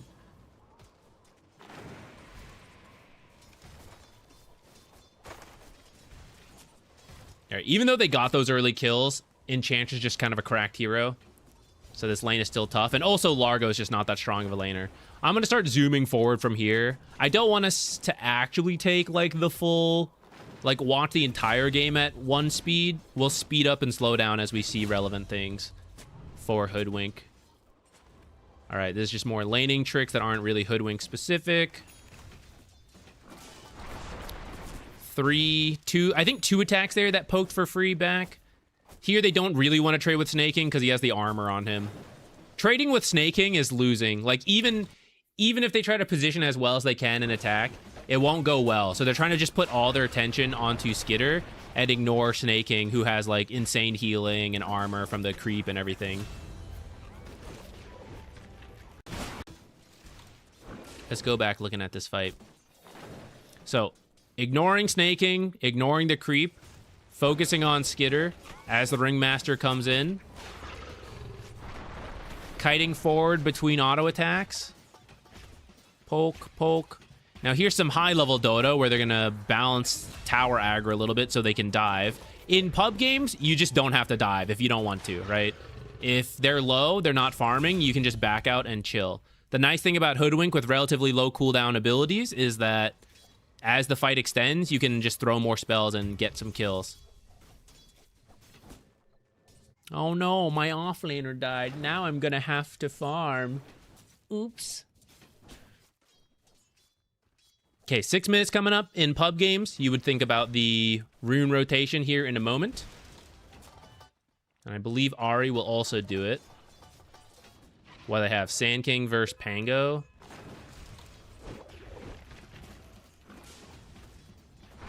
This is a very good trade for not going for the rune. If you're not going to go for the rune, then you should get stuff like Whitemon's here again. They hate him. If you aren't going to go for the runes, then try to make something happen in your lane. Which, depending on your rank, Herald through, like, Legend, you're probably sticking in your lane a lot more. Legend through Immortal, you're rotating for runes more often. But you best be doing something at 6 minutes. Something intentional. And clearly killing Tiny is pretty intentional. And the scale of a rune. Like a carry hero kill. Farming a small camp is not the same scale. Double stacking is a similar amount, but you can double stack into the rune. We'll see if it comes up again. I'm sure it will at some point.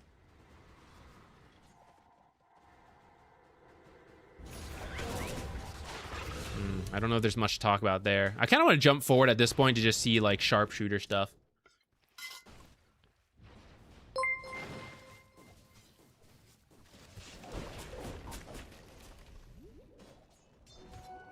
So in Crusader, it's probably more worth trying to stay in lane at 6-minute rune. You would think about it a little bit more. Because the reason going for the rune is good is because you refill the mid laner's bottle. They get a power rune to make a play with. Your side lane core just takes it easy while you're gone. So they don't die. You hopefully set them up in a good spot. So, like, you got the lane by your tower. Either lane, right? So they're farming next to their tower, they're good. Or they are jungling. Like, the lane's up here, the carry just goes to jungle. The lane is up here, the offlaner jungles, like, somewhere here. Sometimes the offlaners even come for the rune. As long as everyone does their part, going for the power rune is worth it. But, let's say in Crusader, you come to the rune, the mid didn't build a bottle, even though they're supposed to. You come to the rune, neither mid laner leaves for 15 seconds. So what was the point at being at the rune at 6 minutes? Because clearly it wasn't important to the mid laners with the bottles, right? You come to the rune, the mid laner meets you, great, we got the rune. This guy dives the tower, dies, and then he pings you. He's like, why'd you leave the lane? It's harder to get consistent value out of going for the rune in Crusader and in the lower ranks. But if you have set things up and you've communicated you want to go, you can just feel it out, right? You ping, you do the ping where it's like, I'm coming to the rune, right? You've shown on the map and you see what the offlaner does. If you see him get into a fight as you're like here, maybe you turn around, you just end up staying in the lane, right? But maybe you got the lane back, you ping it, you go over, you do the stack, he fed, that's on him, right? You did all your steps necessary. And you just kind of have to pick what you find worth it at that point. Like, oh, I have a lot of offlaners that stop playing because I go to the rune. Well, you have a lot of bad offlaners, but we have to deal with it. So, okay, we'll stay in the lane a little longer and we won't go for the rune. But if you're finding it does work and you're communicating, then you can head over and it's the right play. It's the good habit to build. I won't always say it's like the right play. Like clearly in this case, he didn't go, but it's frequently the correct play.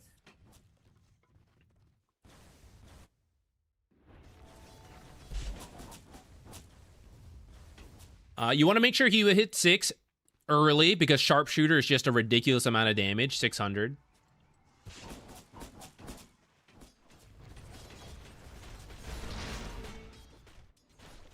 Oh, Ari's actually maxing Acorn Shot. Carry mode here. I wonder if it has to do with the Enchantress creep. Or maybe that Bushwhack is harder to land versus these heroes. Like, they'll disrupt save, and they can break trees and dodge it and stuff. Okay, look at that. The majority of this is just Ari, right? And this is the stuff you can do in your pubs. It's like, I found a support. I am level 6. First of all, cannot believe this lands. What is this hit, guys? This is ridiculous. But this is his Bushwhack. Straight into Sharpshooter. There's a little bit of damage from Ari's Impalement Arts. Looks like he got a bit fortunate with the creep being nearby, so the Acorn Shot went back and forth. This is support Hoodwink. Right? Just 600 damage casually onto a hero. So in this case, the remaining 150 is from another support. Oh, it's a core. Like, this is Enchantress. She's pretty squishy. 758. Tiny is on the very opposite end of extreme high health, so we're not going to worry about him. But most other heroes are going to be around like 1,000 health around this window. So support Hoodwink will do 600 plus damage on her own, and you just need another hero to do that little remainder depending how low health the hero is. So you can get a lot done on your own. Even if you didn't kill Enchantress, this is a pretty low cooldown, 45 seconds. So Enchantress is very low, or whoever you tried to kill, the mid laner farming, you got them to half health, they go home, right? You've done some significant damage on your own.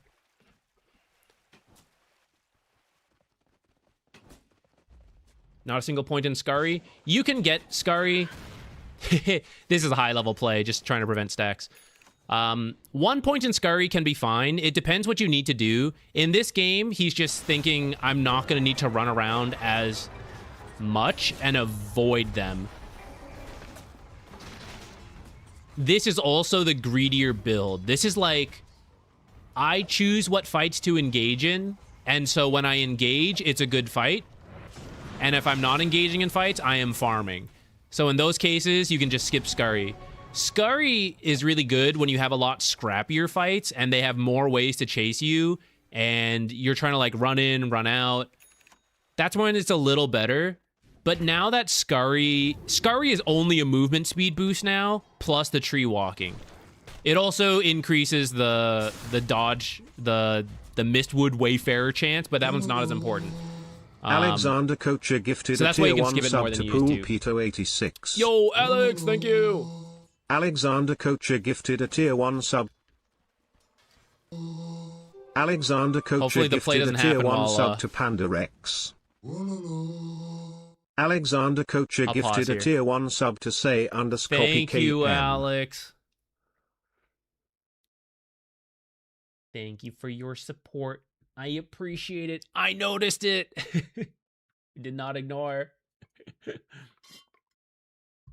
So many conversions. The value of the monk conversions. So good, so good. What was I saying?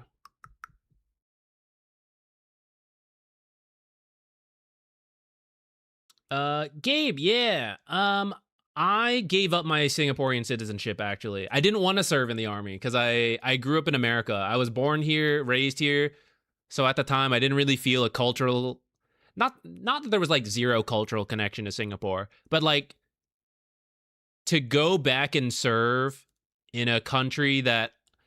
I know the main language is English, but there's a lot of extra side languages into Singlish or extra... whether it's, you know, whatever other second, third, fourth language you speak. And I had none of that.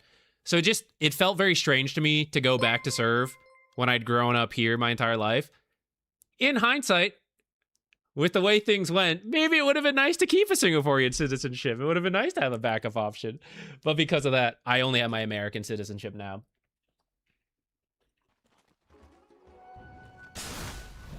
Do pros really A-click enemies or just right-click to attack? It would probably depend on the pro, but A-clicking is a pretty common high-level habit to... Like, you have to do it to deny. Let's say you right-click. Let's say you're trying to hit this Sand King for whatever reason with an auto attack. So you right-click him. If you right-click, you're fine. If you right-click next to him for whatever reason, like there's a slight misclick, if you right-click, you're walking there. If you A-click, there is still a chance you attack him, depending on exactly what your auto attack settings are. So it's like fail-safe to A-click, or whatever your attack command is, right? To attack command is generally safer than right-click move, also right-click attack command.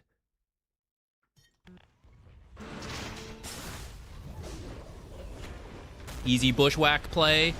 Either you start it and someone follows up, or in this case, the Sand King stunned first, so then Hoodwink just bushwhacks after. And that's what you're going to do in this time frame. You are either just going to follow your active hero, like whoever is strong and doing stuff, just follow them. Bushwhack for them, throw the sharpshooter, let them do the rest of the damage. If that doesn't happen, then you just farm. Here's some like team farming going on because it's like pro Dota, but let's say it's up here. You took the tower and you're like, okay, Zach, they're not really, no one's making a play. Then just be up here while your offlaner's farming and farm something they're not. Farm this camp, attack it, and just run back and forth. You can use spells if you have the mana, right? Take this camp if you're on the top side. This is a little deep, but maybe you could do it. You can do these camps, right? Just take farm from this area, and when an enemy hero shows up, you can try for the kill, or maybe you run because they're all there. If the offlaner leaves, then shove the lane, right?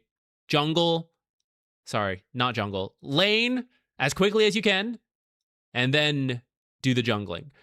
And then you just repeat that. Now, if they're not here, they might be making a play. So if they're making a play, you should probably go with them. If they're just back here jungling, then yeah, stay up here, farm the wave, jungle this stuff. Oh, I forgot to say, when you do this, what time are we? 13. Okay, I forgot to tell you guys a tip.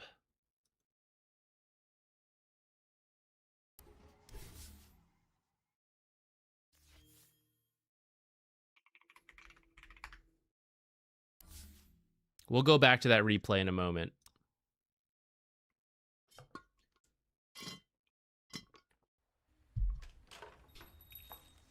What is alt cast?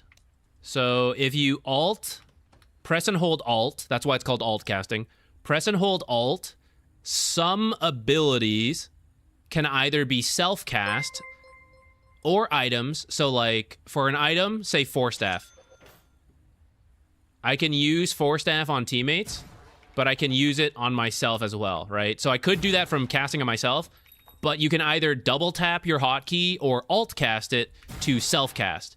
So sometimes alt casting is just another way to say self-casting. If you have an ability that can be self-cast, like Grave, you can do the same thing. You can alt cast it and it will self-cast.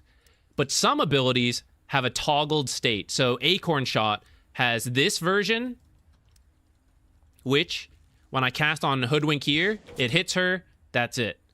If I want it to plant a tree, I cast it like to the side, it plants a tree. Sometimes I want it to plant a tree like right where the Hoodwink is, but then you'll notice it's kind of like locking onto the hero. So Acorn Shot can be alt cast to turn it into this form, and this form means that even when you hold it over Hoodwink, it doesn't matter. It's not going to hit her with the first bounce. It's going to plant the tree, and then it's going to bounce and hit her. This is actually what I came back to talk about. You can use this in one of two ways. Actually, you can use this in many ways, but like one, I can't hit her with the cast. She's out of my attack range. But if you cast on the ground, alt cast or not, it might still bounce to her depending on the range. So this is a way to get like a little bit more range with your Q, is to go with the bounce.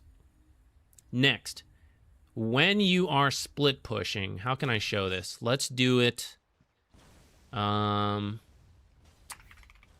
We'll come over here.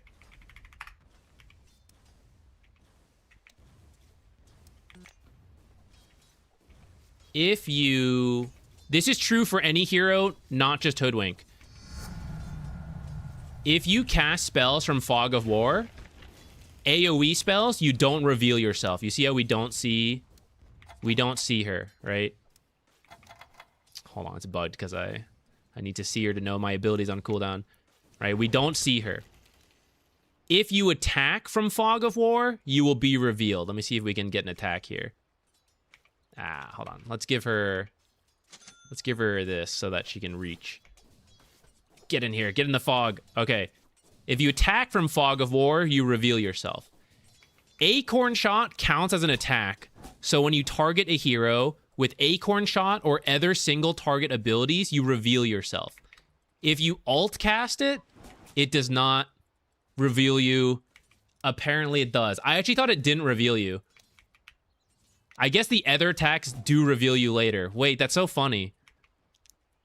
All right, I guess it's worth knowing, guys, that you will still get revealed even when you alt cast. It'll just be later. Wait, does it still break smoke then? There's some mechanic to this where alt casting is better. Okay. So it won't break your smoke when you alt cast, but it will still reveal you. See, I too am learning in this Hoodwink guide here. Alt cast will reveal you, but not break smoke. Q on a creep. Oh, wait, hold on. I don't think I had it to the right thing. Wait, can I not turn it off now? It's not turning off because I'm not on. Actually, wait, why are we even using a bot? I can just do my own. Okay, we're smoked. Q on a camp breaks my smoke. Q on the ground does not break my smoke. But it will reveal me in Fog of War regardless. I didn't know that part. I guess one way you could use it is if you know these are about to walk through a tree that you don't have, you could still just plant it on the ground and then prepare to bushwhack, but probably not as important.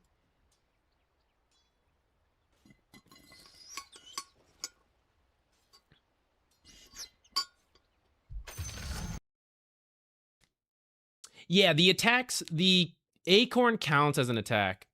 I thought only the first one would reveal, like the other bounces wouldn't matter, but I guess they do, which is just a funny part of the coding. Oh yeah, you can control, they added that recently where there's a setting where if you press and hold control and cast an ability, it also is like alt cast. I think you have to have that setting on though.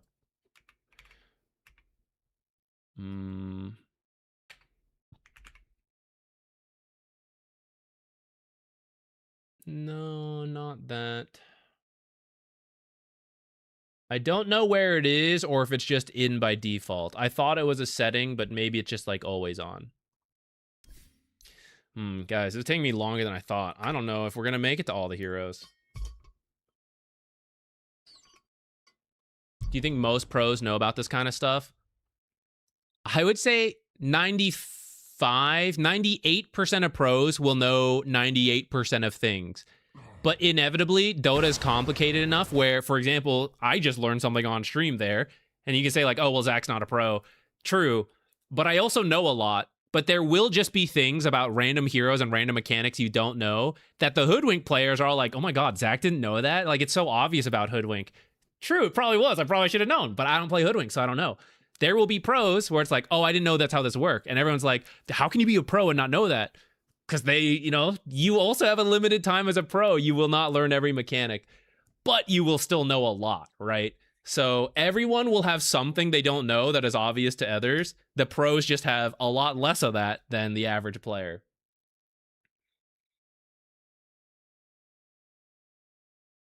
What time did I say we were at? I think we were at like 10 minutes, something like that.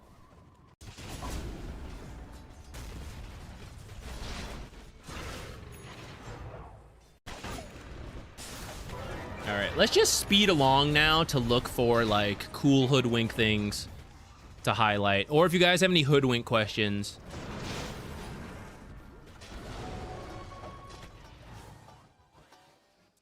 Let's see if we can find rat mode Hoodwink, which is just like the split push farming. I think that's less likely to happen because they're kind of winning this game. So I don't think we'll see it as much. But we might still be able to find it. So here, he's following the active hero who has the blink. Right? He's just going to let BZM go first. And then here's the follow-up bushwhack into sharpshooter. Easy peasy. Just go with the active heroes.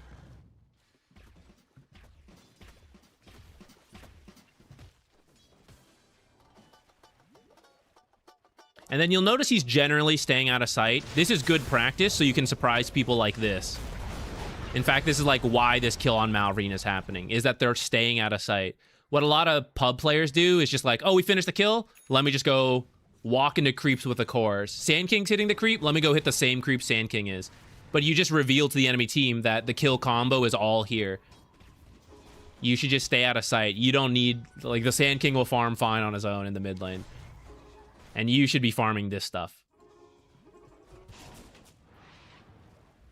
This is something worth thinking about for you pub players, is when can you shove lanes in for your team? So his team is currently thinking about moving this way. I think they're possibly getting involved in a fight. This guy's like channeling epicenter. But before this fight happens, win or lose this fight, you want this lane to be pushing in. You win the fight, the lane's pushing, you can do tier 2 damage. Let's ignore the time. They probably wouldn't even do it in this time, but let's just pretend. So you win this fight, you take this tower. You lose this fight, you lose this tower. Oh, except the wave is over here. And so now the team has to win the fight, come back here, and then go here. And then you might be up at that point. So it's really good to push out waves in general, and little moments before fights like this are good to do, where you just like attack, grab something, go. And now no matter how a fight happens, this stuff has been dealt with. Usually you only need one here to show. So it could be you on the Hoodwink, it could be another player. It doesn't really matter, it's very context dependent. But Hoodwink has an easy time doing it, and it's something you shouldn't... Like, before you leave an area, look at your map, see if any cores are moving to the wave to farm it, and if they're not, you should be shoving that wave before you go. So throw the bushwhack, throw the acorn shot, whatever.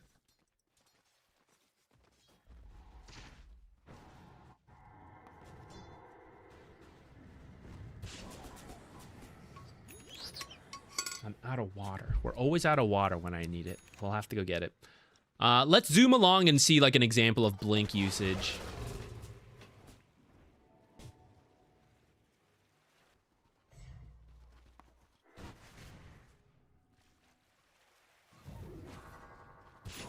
Oh, power treads. I probably wouldn't recommend power treads to the average player. You could do it. So the value is that Hoodwink is an agility hero, so you can be on agility for right clicks and for damage. You can switch to intelligence for spell casting, and then you can switch to strength when you need to tank up. It will also let you auto attack more, which you tend to auto attack a lot as Hoodwink because you're long range. If you want to do it, especially higher level players, go for it. I think due to poor mana management, and if you're not tread swapping, it loses a lot of value. I think for average players, just do arcane boots or leave it at brown boots if you're skipping it, rather than do these power treads. Yeah, arcane boots aren't super popular right now, which surprised me a little bit. I thought they would actually go up in popularity due to the nerf to Kaya mana regen. I thought teammates would want mana more, but right now pros are finding other ways around it, such as double Sage's Mask.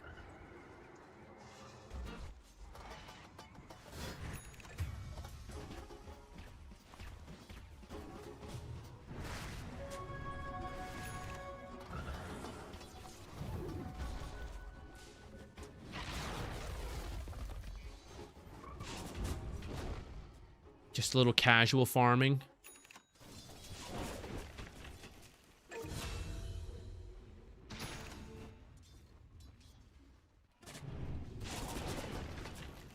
Falcons was really dodging him around now, huh? Is that this exciting to talk through? I feel like it wasn't that much different. It was like a team play. Okay, here's something we can talk about, though. So after this team play, they're looking for more. This is where you kind of can scatter. You want to be careful because Hoodwink's not that strong. But if you feel like we're looking for a pickoff, there's not a lot of heroes up here, or we're winning this fight, so we want to keep winning, we just want to look for anything, you can break away from your teammates like this as Hoodwink to find those targets. So that's why he's looking top while his team's like more in the lane looking through here. So they're scanning everything. You can also do this in pub games, but this is generally good practice rather than like Hoodwink specific. And then immediately looking down here from the Twin Gate. They really wanted this kill. So Scurry just get close in these moments. There's not that much fancy to talk about Scurry, I feel like. Besides the tree walking, a lot of times it's just a speed boost to get to where you need to be in these fights. All right, he's got the blink, so maybe we'll see some cool blink plays. Because he's winning, I don't think we'll see as many split push stuff. I guess this is kind of an example. I don't know how many times we've already seen him like nuke out a creep wave. It is good to do. I don't know how fancy to get with it. Okay, this lets them know a smoke's coming, so they all back up. Because he has the blink and because he has sharpshooter, you can take positions like this to break smokes. Or when you're scared and you're split pushing. Like let's say you were split pushing bottom without your team because your team's super passive, not doing anything. You can hide in areas like this because you can either sharpshooter off the cliff, you can blink off the cliff. Maybe they just pass you because they don't see you in the trees because you tree walked into a spot like this. Where would be an equivalent? Maybe something like back here. This is a pretty deep place to be, but just as an example, right? You can scurry to the back of the tree line here, and a lot of times they just won't see you as they go by. There's various spots along the edge, but many of these can be gone through without tree walk, so it's not as good. I don't know. I guess like something back here, maybe. Trying to think of where like a particularly useful spot would be. Maybe in here. You know, like scurry, hide in here, where a lot of people wouldn't see you as they pass through. There's a couple spots at the edge I bet you could hide in. I've never actually tried as Hoodwink, but I bet you could.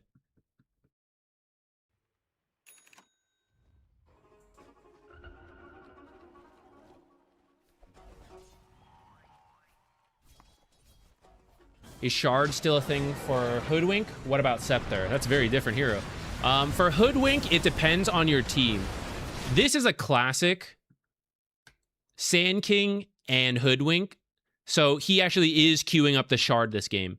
Because there's so much spell damage from Sneyking, and then all your spell damage amplified by the Shard. Incoming spell damage amp. So it's not just magic damage, it also counts pure and physical damage as long as it's from a spell. Which, would you look at that, he also has Largo, a very heavy spellcaster. Io Carry, which is all about the spirits damage to start. And then Ringmaster does a lot of spell damage. So that's why this game, he is doing the Shard. But, especially in pub games, there's a lot of right-click heroes more than there are spellcast heroes. And sometimes they have the spells, but they're just farming with the spells. So you get the Shard if you have spells in the fight, especially early game spells. Late game Shard can still be good, but it is not as good. I believe this can be dispelled. So like if you're buying it super late, it can still be good, but the strongest feels early to me, I guess. I feel like the later it goes, there's more magic resistance, more BKBs, things like that, so it loses value.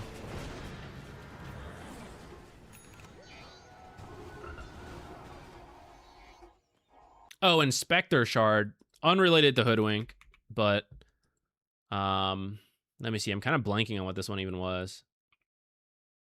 I don't think I see very many Spectres buy this Shard, at least not early. Am I crazy?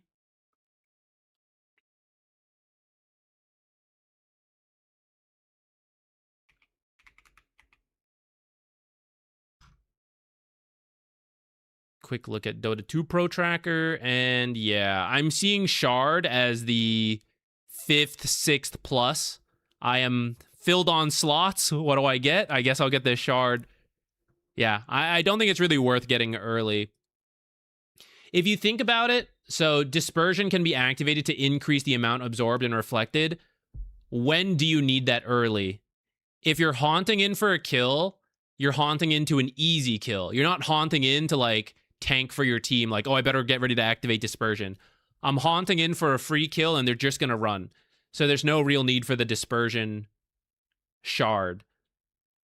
And if you're not haunting in, you're AFK farming as Spectre because you're going for the late game. So if you're just fighting creeps, you don't really need the Shard. So there's not a lot of, like, her two preferred uses, the Shard doesn't really do anything for.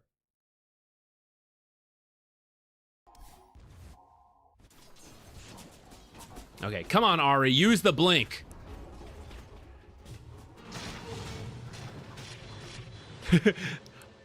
Okay. I was actually going to say, be very careful about blinking in, guys, because you should usually run in and blink out. But I was going to trust Ari, of course, as a pro player, and like he has different needs for the blink and the timing that they feel. But literally, as soon as he blinked in to hit it, he got jumped and he had to TP out. Now, he knew he could do that, which is why it's like sort of okay. But as good practice for pub games, try to walk in and then blink away. Unless you really know there's like a time urgent thing. Like I can deward in the next 1 second and walk out. But if I walk in 2 seconds and try to blink out, it won't work. You have to know there's like a very big time difference of something. Notice he just like sat behind the tree there. If he has teammates to farm, he is letting them farm and stay out of sight. And then once stuff like happens here, now he runs in. He didn't even fully reveal himself because he's not needed for the kill. He stays at the edge. I think he showed in the creep wave anyways. But as the Hoodwink setup utility hero, you want to stay out of sight as much as possible when your team is making plays. So stops at the high ground to just watch. Wait for more of the teammates to show up. They're looking at these heroes here, thinking about this Tormentor fight. So SD's over here. They're scanning here to see if they want to go for a kill. Looks like they are. Ari sends it first with the blink. Just jump straight in, throw the bushwhack, start channeling the ult. Here's the follow-up hero. This time it's Ari going in first. Other times it's been BZM. It doesn't fully matter. It depends a little bit on the situation.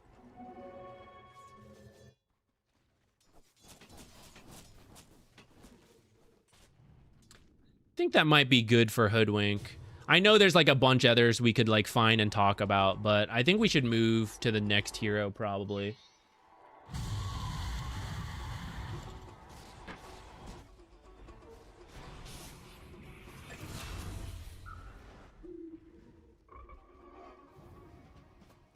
Yeah, there's a lot of like little things we could find, but this is meant to be a quicker, let's take a look at all these different heroes and move. So I think we'll move, but I will fill my water first. Let me know if you guys have any Hoodwink questions before we move on. And otherwise, I think the next hero we're gonna look at is...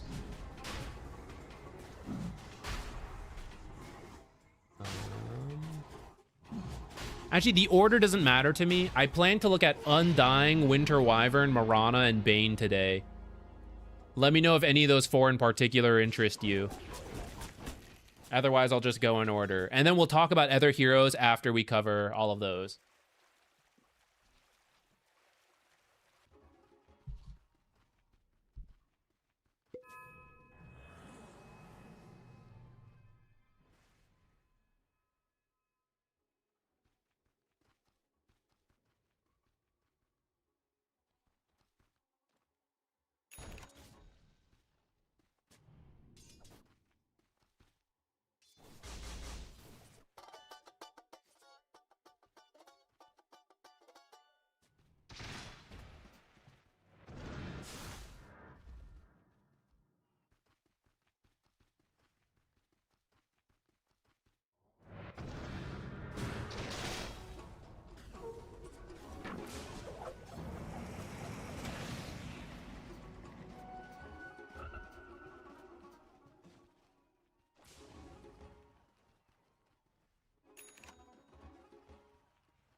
Isn't Treant owning TI? I'm gonna do a honorable mention for Treant. I think you can play him, but I just think a lot of his value at Pro Dota does not fully translate to support support Treant in pubs. Do Hoodwink players still aim to go for the Boomerang E-Blade Hex? You can. You don't have to. That combo in particular got a little bit nerfed. I would say the default would be to skip Boomerang E-Blade, or you can still get the Boomerang if that part's good, but skip the E-Blade and think about either Wind Waker if you need to be a save. Let's say like versus Necro could be a good reason. Chronosphere, Black Holes. Or if you just need stronger initiation, then go for the Hex. Like in this case, he's playing as the initiator. He has Blink Hex as his first 2 items. What a baller build. Is Dagger first item for Hoodwink better than Atos? Especially if you have a teammate who can follow up, I think Blink will be better. If you need to do a lot of ratting, like Blink covers multiple angles. Blink helps you rat without getting caught. It helps you initiate a little more. It doesn't give you extra tools though, like once you're in the fight. It just helps you land the tools you have more consistently. So that's part of where you would decide like, oh, I am literally the only stun and my 1 stun is not enough. So even though I blink stun our target, they still get away. So that's where you might need Atos, and you'll catch your target less often, but when you do catch your target, you have the route into the stun, and you kind of like doubled your crowd control in the fights you were managed to get into.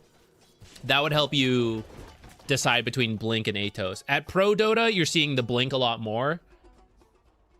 But in pubs, if you felt you needed Atos, I think that's fine.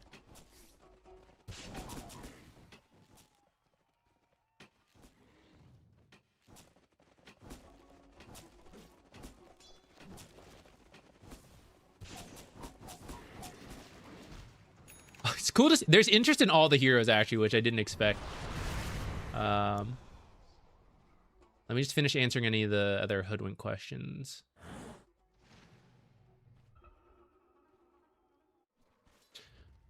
For example, this TIC Winter Wyvern seemed to upgrade their Q to level 5.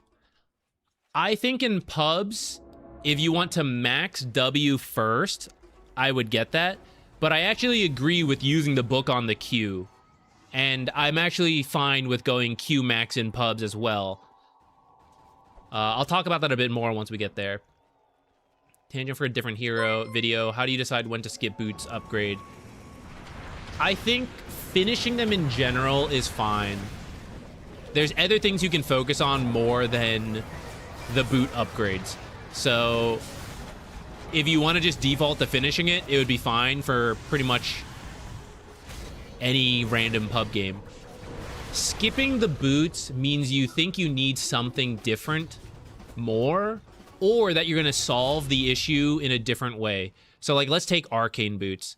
This is a common one right now, and it's going to come up with Bane. Arcane boots help solve mana issues. Okay, great. Now what am I going to do for my next item? Oh, I'm going to build Aether Lens. All right. So I have 2 mana items now. And I don't need this much mana, right? Then one of them doesn't make sense. So which one are we going to cut out? Well, if we want the Aether Lens, then I'm going to cut out the boots. I'm not going to build arcane boots. I'm going to get to the Aether Lens faster, and getting to the Aether Lens will also solve the same mana issue that arcane boots solved. Maybe you're building something different. Like, let's say you want a Glimmer Cape next. Well, if I skip the arcane boots, Glimmer will not help me with mana, so maybe I need to finish the arcane boots. Oh, but maybe it's so critical to have the Glimmer. Like, I'm versus Necro and like 3 other magic damage healers. I have mana, and then they just kill us anyways. So what is the mana doing for you? You need the Glimmer Cape a lot faster than getting arcane boots and then going Glimmer. So you just finish the Glimmer, like you skip the boots and go for the Glimmer. So skipping boots is about what other things do you need and how soon do you need them? Will they overlap with the boot upgrades?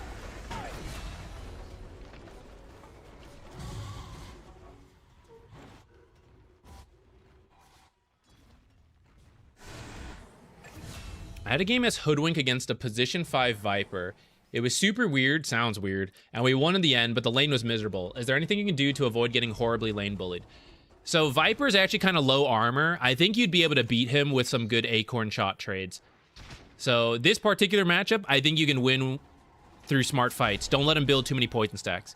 But let's just go with the idea of like, I'm playing Hoodwink and the carry lane is too strong, right? Maybe your off lane's weak, maybe they're bad.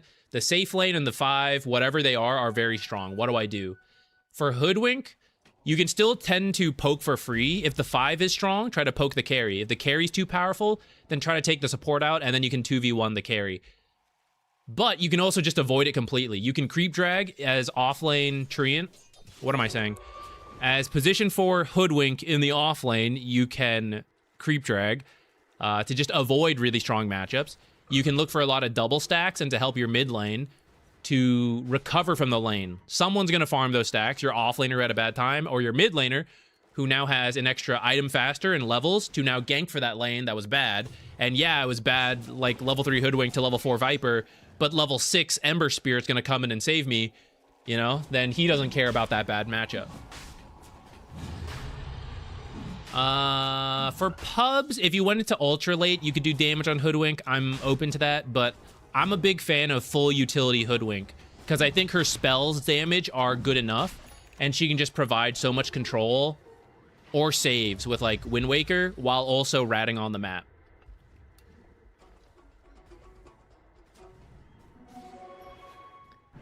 Can we see the predictions? Yeah. Actually, let's look at like one late game fight. Let's look at this late game fight that's going on here. They're posturing for Roche. So he's got the Blink Hex. He tried to Hex. So the idea of the Hex, just to show. In this case, it didn't actually work out. But imagine he Hexes Malrine before the roll can even come out, and then Malrine dies. That's obviously massively impactful. You've completely taken out a hero. Maybe all the damage didn't come from us on the Hoodwink, but we set up a teammate, in this case it would be BZM, to try to finish this, and we contributed some damage with like Sharpshooter, Boomerang, Bushwhack, whatever, to just kill this guy. As opposed to like, oh, I'm doing more damage in the fight because I built Maelstrom or whatever. That's kind of the value between for Hex, is that it's the instant initiation to set up for more of your own abilities, but it prevents them from doing anything. If it had connected in this case. This time Malrine did like do the roll up and everything. It looks like they might actually lose this fight.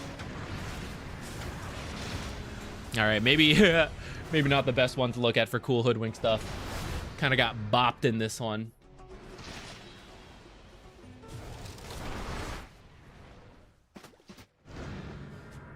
They should create a Treads upgrade. It would be too powerful. It would have to be extremely expensive.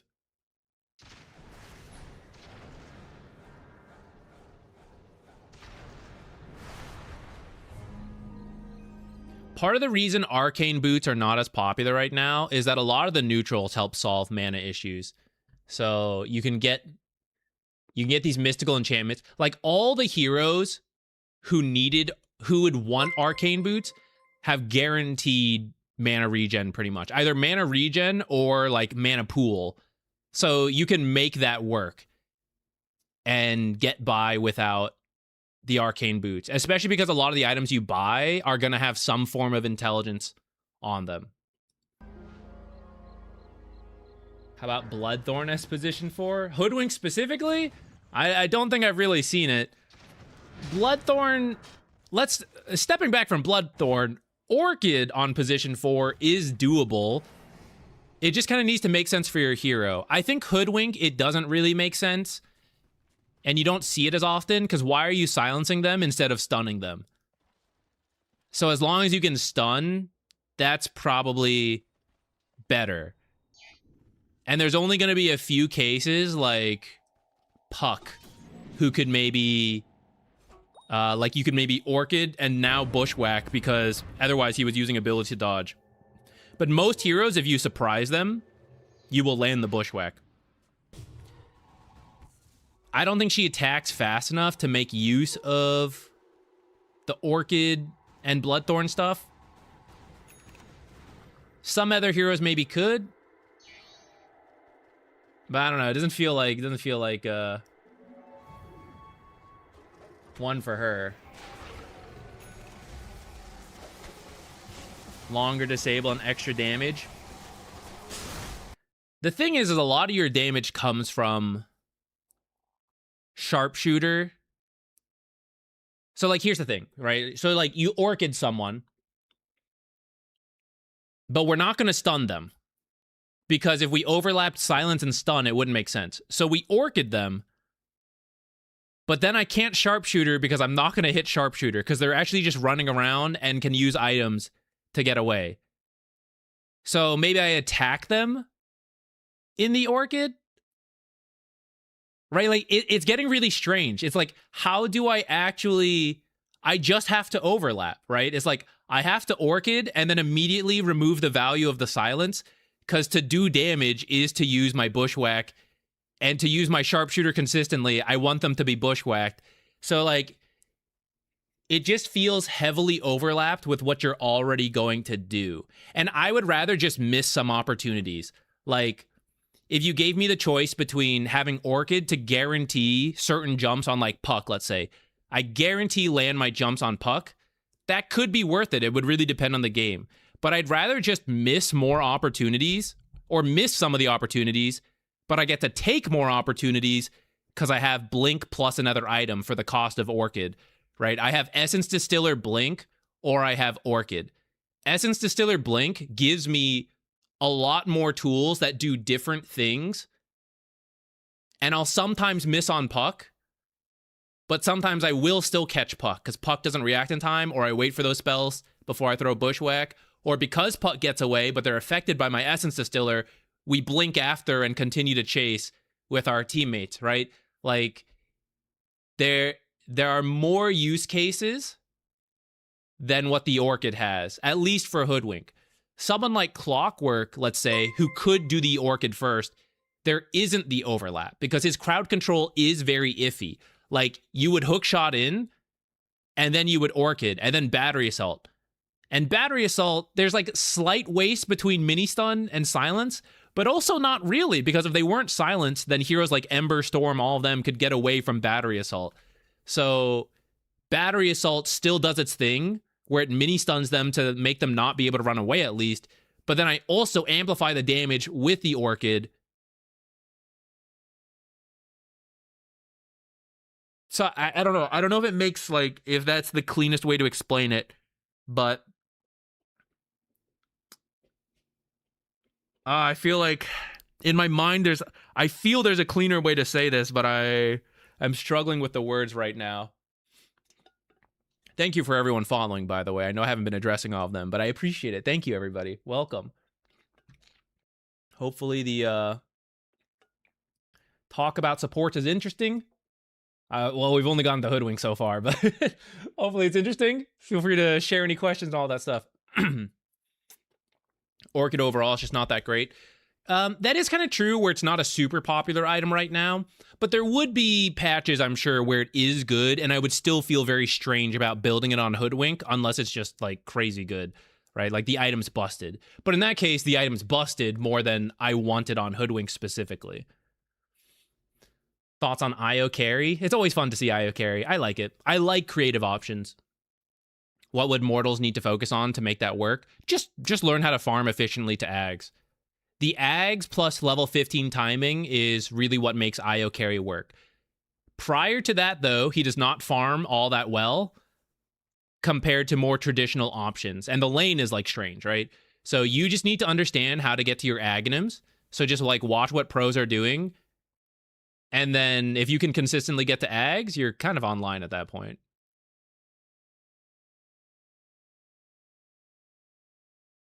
All right. Let's try another hero. There seemed to be interest in the several heroes I mentioned, so let's just keep going down the list then. Let's do Undying next. Where is he? Oh, I actually don't think I updated my Undying build. I think the last time I did it was the... I have a more detailed video guide for Undying. Because of that, we might zoom through Undying a little faster than some of these other heroes. But let me update the build real quick. I'll timestamp it for now, though. Okay, Undying. And let's update a little here. Let me see what I need to update. Okay, we need... believe it or not, we also need Blink and the Shard in here. This is kind of like the pro build right now, is these two items. Possibly skipping Arcane Boots, but I think for Undying, it's more normal to get them. You could do drums. I think Glimmer and Mech are less common right now. Let's see. What else do we need after that? I feel like up to there is fine. There's like any number of items you could get afterwards.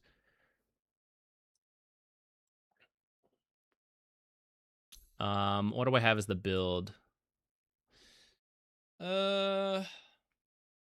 Seems okay. Did talents change at all? This stuff's broken. Fix that.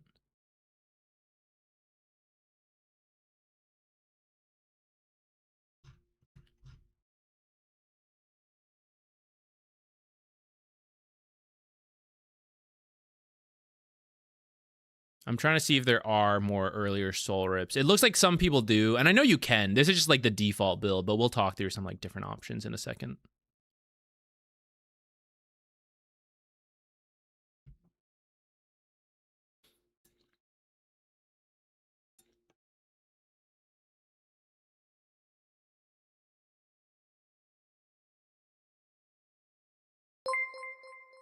Bounty Hunter Soxa. If we have time, we can talk about some of those briefly. I want to do a little bit more depth look at like the like 5-ish supports, and then we might touch on some of the less common ones like that Bounty Hunter, for example.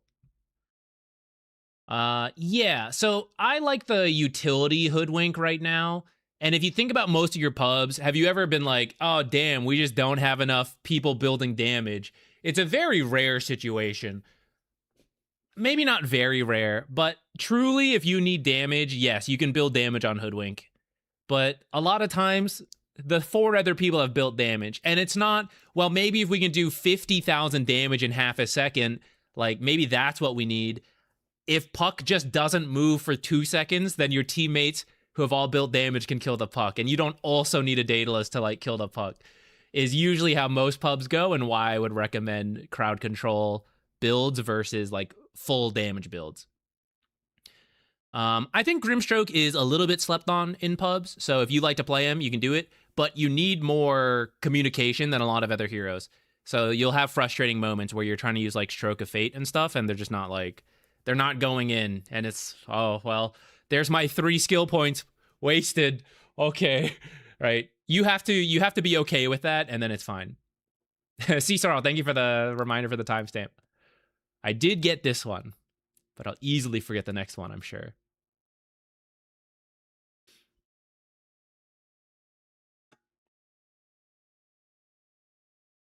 Okay, we have some great Tombstone questions coming in. Well, Undying in general, with like some on Tombstone as I was reading. So before addressing those, let me just like start talking about Undying, and then we'll naturally get into some of this as well. Okay, where's the little screen we were using? Boop. Okay, so then Undying, let me press publish before I forget. I don't think we did this for Hoodwink. So for Undying, you're seeing this one a lot more. So he pretty much wins his lane because a lot of the off laners at pro level are strength melee. That's very common in pubs as well. So like some of the most popular in pubs are Axe, Legion Commander, right? So Undying support will be fine. You can actually play position 4 Undying. I used to be a hater. I've warmed up to it a bit. I still don't love it, but I can't deny that it will work. So if you want to play at position 4, it's fine. This is like a pretty safe default build, which is that you are there to screw over the enemy core is your thing. Decay will heal you. Sorry, I'm getting a little sidetracked. Let me actually say real quick. There is a more in-depth Undying guide. It's slightly dated, but a lot of the in-depth Undying mechanics and philosophies are still true. So if you want to see that, I will link it somewhere in the video. You can probably find it like Undying Guide, whatever. There's a whole playlist, Support Spotlight, that has all the guides I've made. So if you want to find it, it's there. The updated version right now is what I should focus on in this video, which is that a lot of it is the same, but we're kind of returning back to the Shard plus Blink. The Blink is a little bit newer, but there's a lot of popular heroes that just kind of get wrecked by their target disappearing into the tombstone. So number one is like Necrophos, right? You're trying to kill someone, you throw down the ultimate, and then they're in a tombstone. Other heroes, Earth Spirit has committed to someone. He's magnetized them. He has silenced them. Lena is bursting. Hoodwink is charging Sharpshooter. There's a lot like this, right? Requiem is... he's about to go, right? Tombstone just dodges all of it. It's very strong in that sense. So that's kind of why people have started to move back to the Shard. And then to make sure you get the save, Blink, since... the last time it was super broken, it has been nerfed since then. It's still decent, but it's harder to use. So Blink to consistently make sure you get the save off. If you don't need the save, you can still do old Undying stuff. Like, oh, we need auras, you can do auras. You need to buff someone, you can do the buffs. Drums, right? Stuff like that. Those builds are still viable, but this is kind of the default that a lot of pros are going for. It's because they want the save. Because right now, a lot of fights are dictated by hard to kill supports and therefore hard to kill cores. Because you commit to the core, the support save him. Okay, I'll try to kill the support first, and then the guy's got 3,000 health, and there's zombies, and he's healing himself, and he's stealing strength, and he jumped into the tombstone, right? A lot of the supports we're talking about today fit this bill. They're very annoying, they provide a lot of utility, and they either save teammates or provide a lot of annoying crowd control to enable their teammates. And I think I said they're difficult to kill, but I forget, so I'll say it again. They're difficult to kill. The build is not that different. This would be what I would recommend for a lot of pubs because Decay is kind of your farming tool while also winning you the lane. You will see some people do Soul Rip, and that's totally okay. Like 1 or 2 points in Decay for the laning stage, 1 point in Tombstone for the value, and then max Soul Rip first. This is good, especially when the enemy has a lot of summons or when you need healing on your team, because Soul Rip is really good for that. And if you're doing that, you can consider Holy Locket, but otherwise I don't really love the item. And I think the reason I don't like it is explained in the Undying video, so I will leave it to that. What else?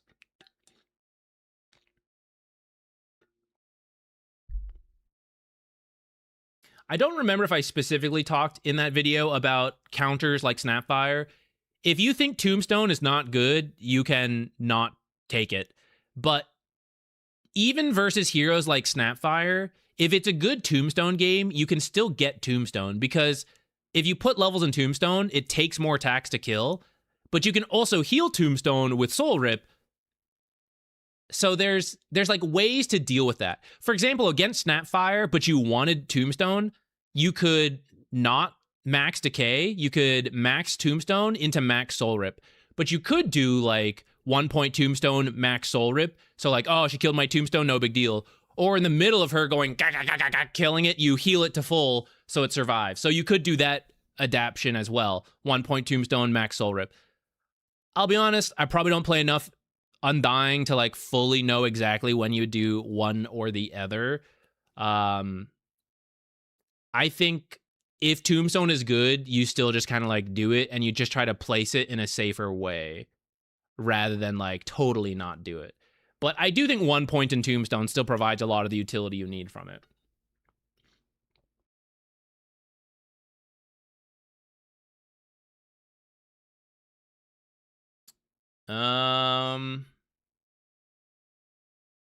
Is there anything more specific we need to talk about in this? We could probably go more into the items, but again, because there's a video on it, I feel like we don't strictly have to. Maybe we just quickly jump into the hero example already. Let me look for one. And you guys let me know any questions. Oh, Malady's probably a good example.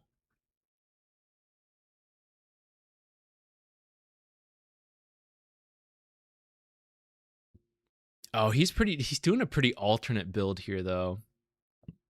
I don't know if I would recommend that to you guys typically. Let me see. Who else played it?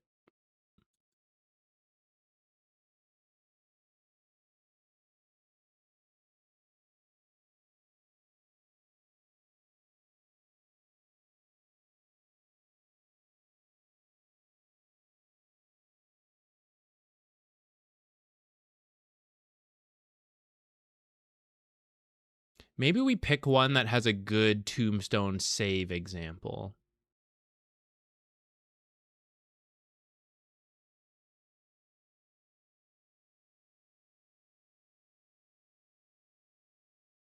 This one's okay.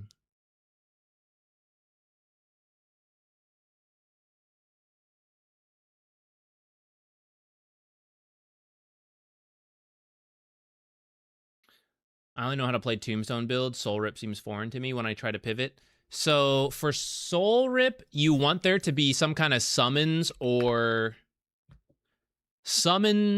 illusions, because you only get full value out of Soul Rip if there's enough targets nearby, which is generally why I don't love the build, like, to rush it. Because in the early game, you don't have, like, all the heroes joining fights. You know, it's only some of them. Whereas later, like, when you max it last, you're more likely to be getting into, like, the 5v5 portion of the game. So there's more units involved to get Soul Rip value. It is a lot of damage. Like, even just one value point in the lane is pretty good after some decays to just, like, final nuke Soul Rip someone can be pretty good. Let's see if... I don't know what build he did this game. We're just going to send it and find out.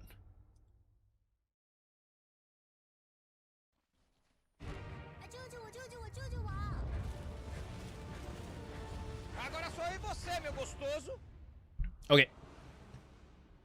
Oh, wait, let me timestamp the game. Undying gameplay. And let me see if you guys have any specific questions that maybe we will address as we watch, or I will just try to, like, highlight it when it comes up.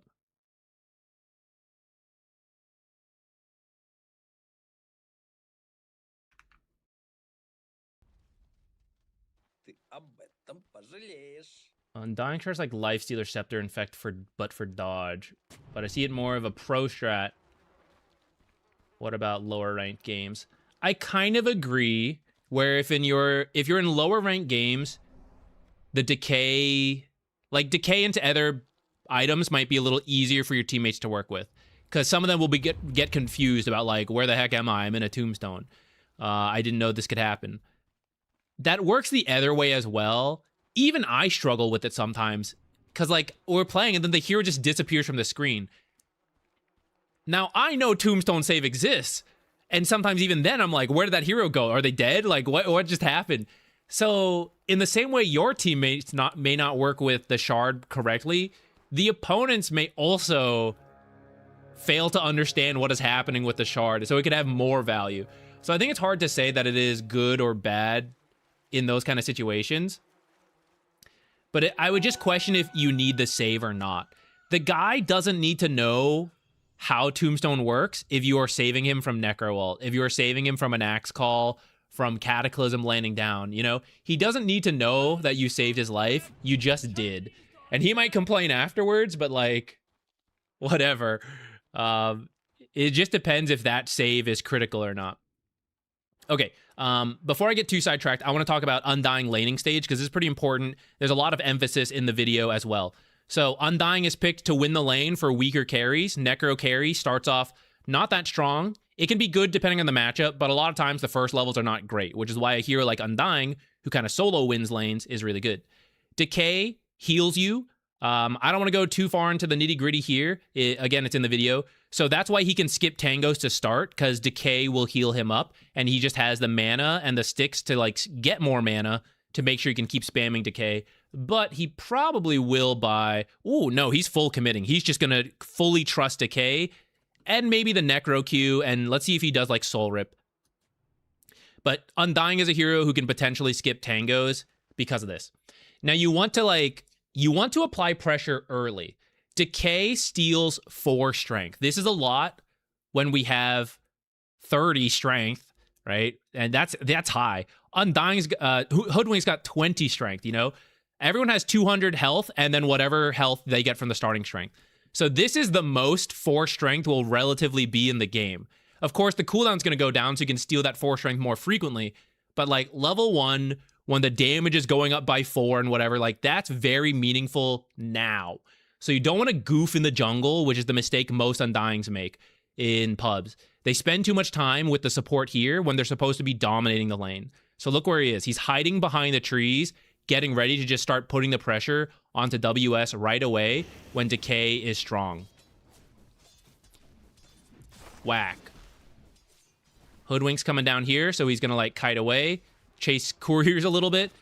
They're focused on him, not the creep. So this is what's giving the carry a good time. When supports are goofing off here, it's just a 1v1, and we're not making use of this. 2v1 in a very dangerous position because he's Undying and he can get away with this kind of thing. Underlord now hit by 2 decays. He's losing 8 damage down to here. He's making sure the decays go onto Underlord. This is pretty pro stuff to body block the camps.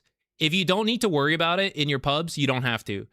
This is how you disrupt the lane. Either creep drag or by doing pulls. That will prevent you from laning 1v1, 2v2 versus an Undying. He doesn't want that to happen, so he's committing to a body block. It's also why he tried to preemptively unblock his small camp. Because if the lane does start getting weird, you want a small camp to fix it, to get back to honorable laning, where you are the most dishonorable, honorable laner, right? You will destroy everybody in an honorable lane. So that's why he wants that to happen.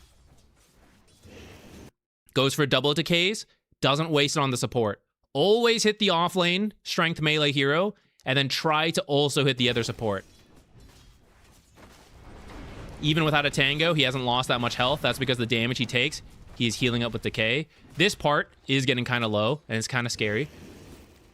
But decay will heal him. 4 strength, to briefly explain how it works, you get the 4 strength, they lose the 4 strength. Usually, stat manipulation restores it percentage-wise. Decay always favors Undying in every situation. When his decay ends, he keeps all the HP from the strength. It doesn't change percentage-wise like it usually would. And the same with the enemies.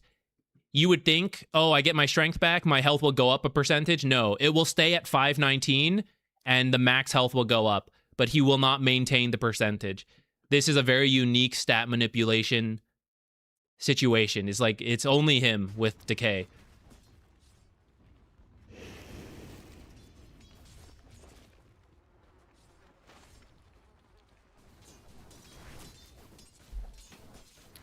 He didn't have time to pull, but a lot of times you don't want to pull anyways. You want to commit to like staying in the lane and just shove. And when they stay too long, you can try to tombstone for the slow. Hoodwink's very fast, so it looks like they miscalculated a little bit here. And you want to be careful of that, because now Pit to kill the tombstone's a good idea. Good deny from his teammate, though. But usually that's your kill combo. Q into this, plus the blood grenade. That's definitely in the video. Ooh. Can we see...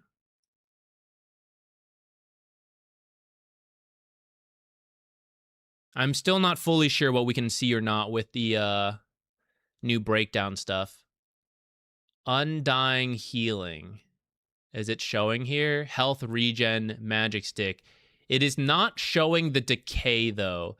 I think it must be because the way the coding of decay is strange and it doesn't count as a heal, which is why it doesn't work on like Holy Locket stuff. I thought it might still show here, but looks like it doesn't. Can I show damage taken from decay?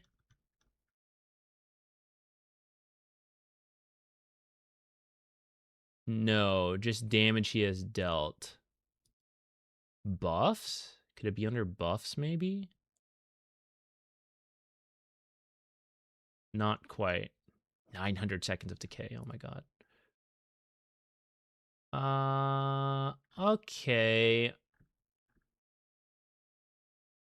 I was hoping we could show like how much he had healed in this window with decay, which is why he could skip tangos, but it doesn't look like it's something we can easily show. We would just have to manually calculate the number of decays he's done and how that has healed him a certain amount.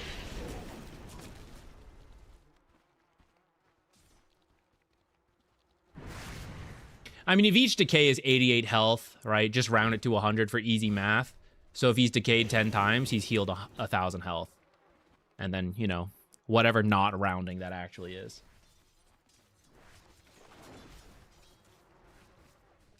Did the drop down arrow show? Wait, was there a drop down arrow? Where? Oh, this? Wait, maybe? Kind of. Okay, this is still useful. So this is the HP regen he got. Health regeneration healing, yeah. So the strength he stole with decay is giving him this amount of HP regen in the first few minutes, which is actually a lot more than I thought. But I don't think this is the, like, I stole 4 strength, so I healed 88. Because that should be way higher than this. Is it this, though, maybe? Or is this just his natural regen? Never under the tower for his regen. I don't know if this is just the base stats or if it's like, oh, this is broken. No, this must be base stats, because even the amount of decays he's done, I think, should have been more than 549.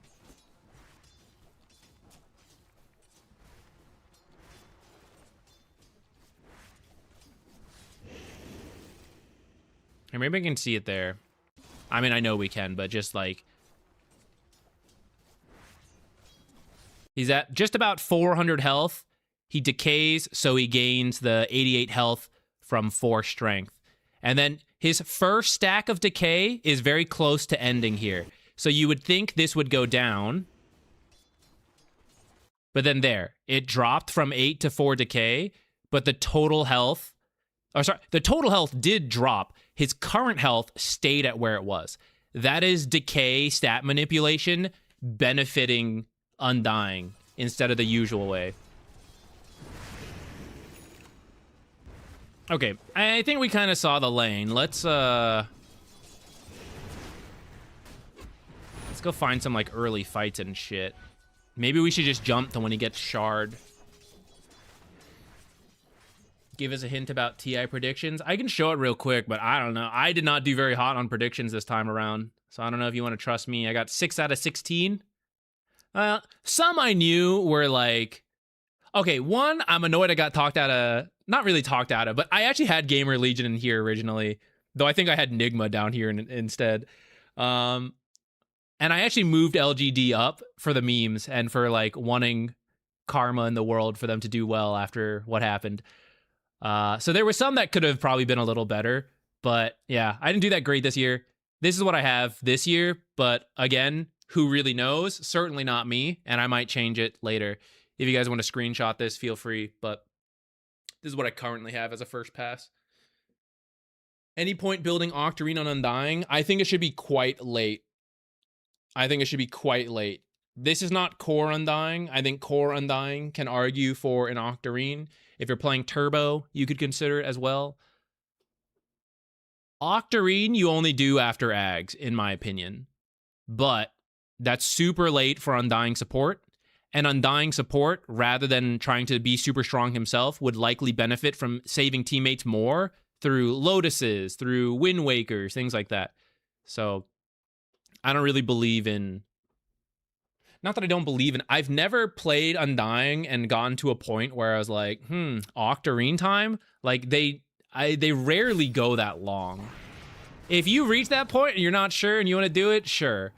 But most cases, mid to late game, if you don't know what item to build, Lotus is a pretty safe bet on support. And if you're in the ultra late game, Wind Waker or Hex. Wind Waker to be saving, Hex to be aggressive.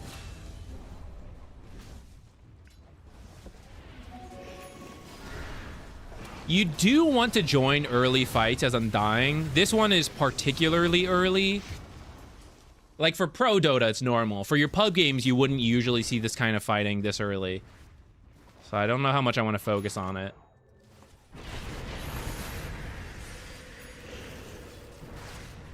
Let's find the shard. Let's see if we can find some cool shard saves. When did he get it? He should have gotten it, like, pretty early. So in this game... You can help save people who are being focus fired. Dodge sunstrikes. The pit plus firestorm can be a shitload of damage, plus macropyre, plus bushwhack sharpshooter. So a lot of good use cases for soul rip to save them.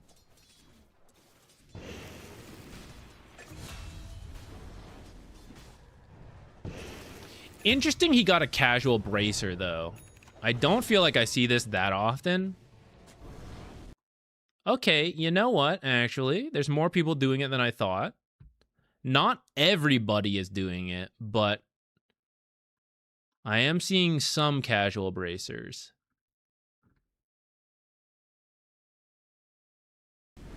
Interesting. The idea is for this one, right?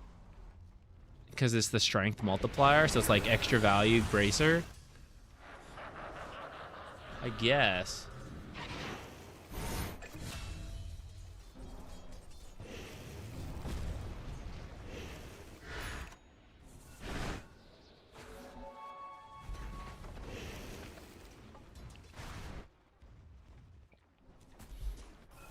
What's the idea for this? Well, people have really moved away from arcane boots. And if you're gonna buy a shard doesn't use a slot. So, like, usually, let's say he didn't have this bracer and he was building his forestaff. The forestaff is gonna fill this slot. Or I guess it's gonna fill this slot in this case, and then he won't have a slot for observers or dust and stuff like that as a support, right? So, if you're not building a shard, your item takes up a slot, and you quickly push out items like Bracer from being possible. But current Undying, a lot of them are rushing the shard, which won't use a slot, so you get more time with the Bracer. And then Blink is a kind of the next item a lot of are building, so then that's another long period of saving up money, and then you can just replace one of these with the Blink, so you can hold the Bracer for longer. I guess is the idea. I haven't tried it myself. I don't know how much better it feels to have this Bracer. There's a part of me that's like, is it worth it? I don't know. I think for pub Dota, if you're maxing Decay and you're using it to farm, I might recommend Decay, like Arcane Boots. Again, it's a pub modification compared to Pro Dota, because you won't be given the space to farm with auto attacks. You'll be using Decay to like jungle and stuff a little bit more, or just due to less efficient spell usage compared to pros. I think it's probably still safe to do Arcane Boots. Though if you want to skip them, I think it's also okay. All right, find me. Come on. Show me a shard usage.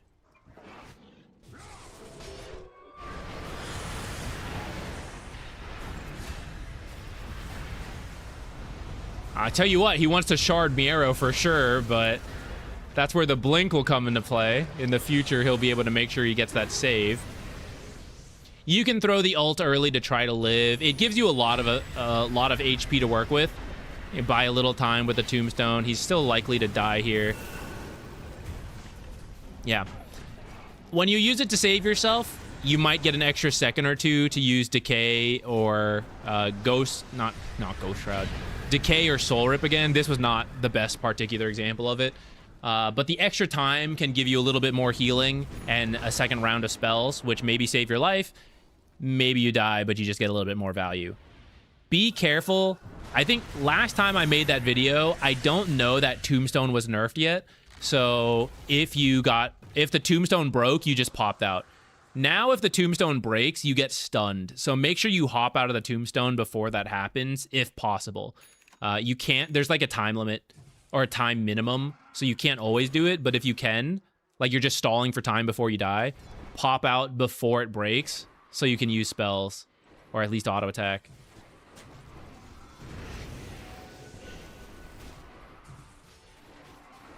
Is the Quelling Blade just for Hoodwink? Yeah, it was for Hoodwink, and then he can also use it for creative ward spots like this. If you don't have a reason for it against the heroes, I don't think you see pros do it very often. It's kind of not worth it. It's too televised. Like, oh, you have a Quelling Blade, but you're not playing versus Hoodwink, then you must be using things like this. You could argue it's like a mind game type thing, but you could still place great wards and save 100 gold. So that stuff matters to the pros, so they really only buy it versus Hoodwinks, Treant Protectors, Nature's Prophet, and then they will also use these types of wards.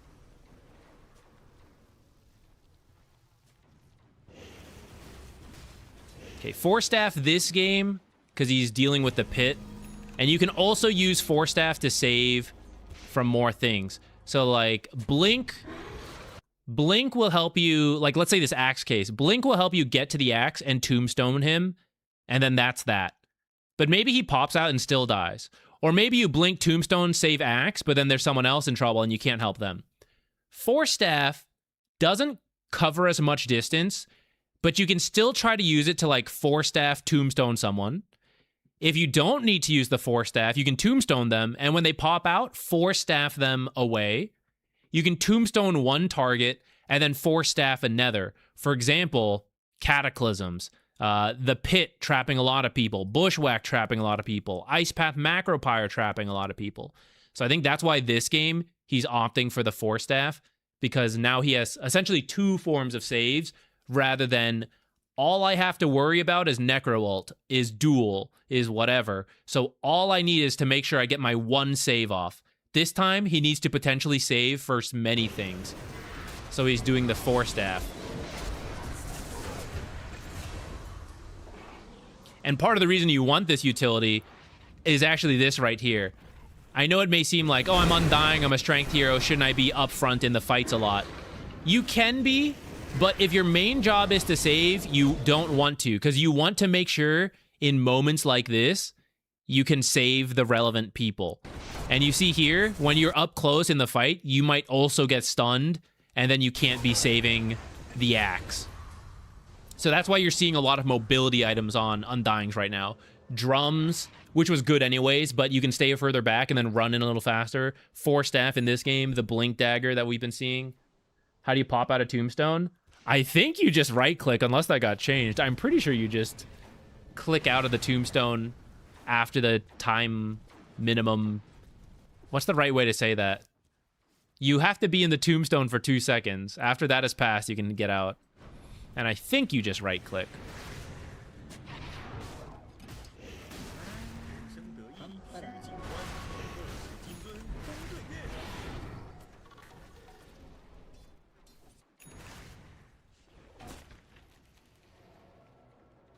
They must be waiting for a team item or something. Oh yeah, BKBs.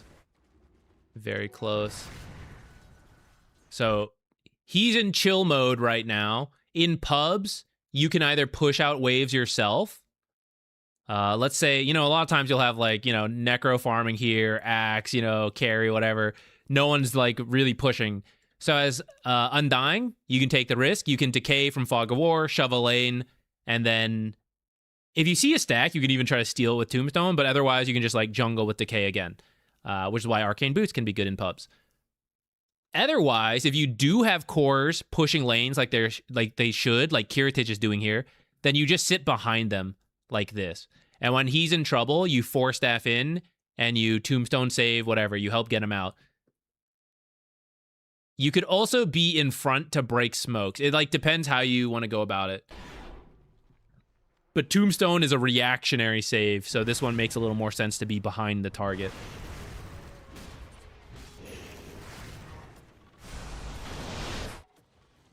If someone else is in the if someone is in the tombstone and someone else clicks on the tombstone, it will immediately pop them out regardless of the 2-second minimum. That's cool. I don't remember if I knew that or not, but that's a good reminder. So you can force people out if needed.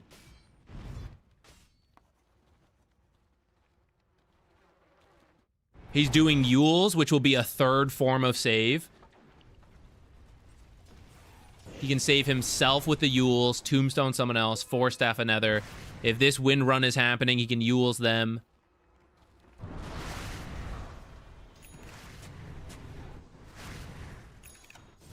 And it can be a Wind Waker late game. Okay, let's see this fight. Smoke behind his tanky core.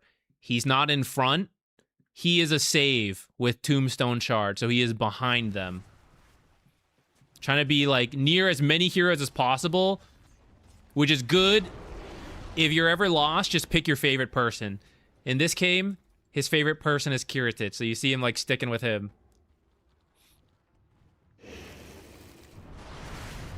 But but staying out of sight, right? What a lot of supports do is they end up like running in and like, oh, let me help you hit this. So they both know we're here.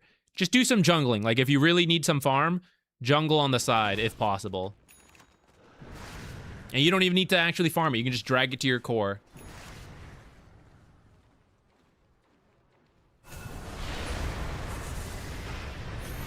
Okay, this part is a little strange because now there's a big old fight without him.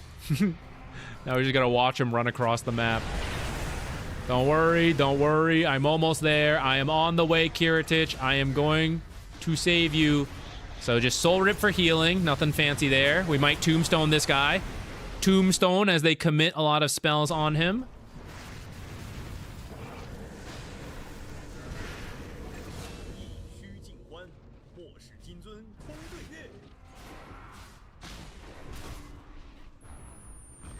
Whoa.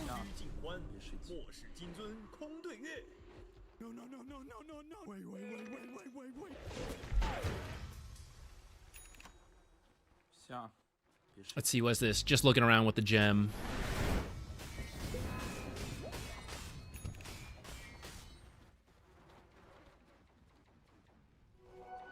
All right, let's go for another fight or two, and then we might hop over to another support. I think next would be Mirana on my list. Let's see if that's true. Oh, Wyvern. Wyvern first.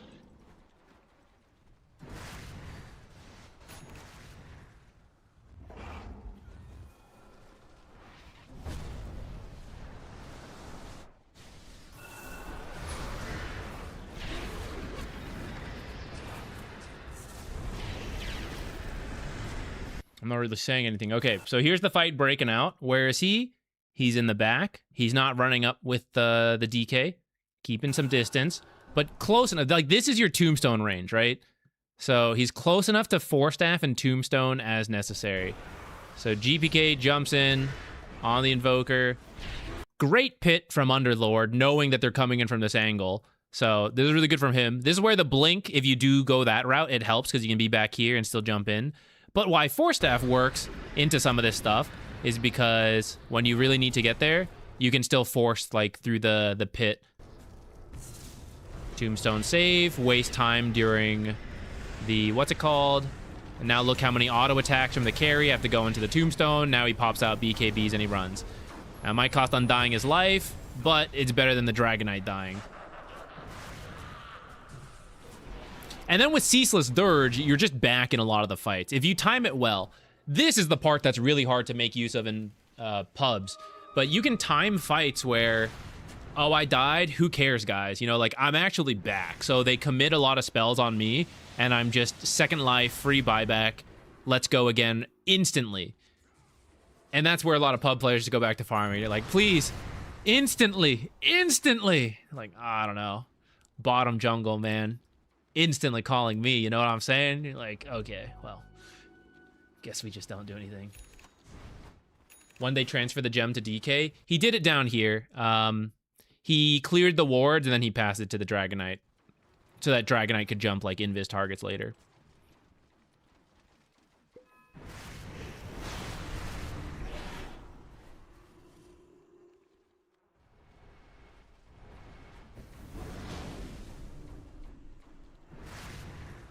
Here we go. Down here. Back up here. Notice just a lot of positioning to stay out of sight until he's actually needed. Uh-oh. Got a little too close, so they focused him. But he's not that easy to kill because he's Undying. Now, his teammates also work to save him, right? So they force him out. Because the enemy jumped and it didn't work. Ends up getting nothing, dies.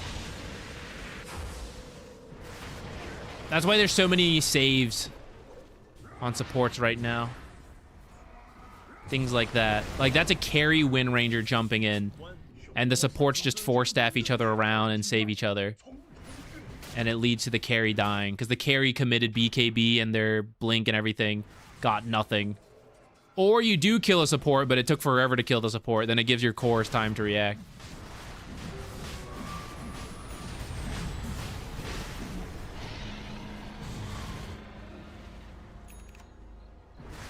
Oh, he switched over to Lotus instead of the thing. See, this bracer has been in the backpack a long time. This is why I'm like not so sure about this item, but I guess it's partly because he has the gem. So if he didn't have the gem, he could pass it around more. He's been doing some inventory management. I don't know. I guess we're at like 36 minutes, right? So the bracer got 25-ish minutes of time. Ah, you can tombstone for vision and to break trees. It's one use for it. It's not as good as it used to be. I think the old video, it might have still been 1800 vision range. It is less now. I don't know if it says it on here. I guess when they leave the area, you'll see the vision range. That was kind of a hard one to see. It doesn't see as far as it used to.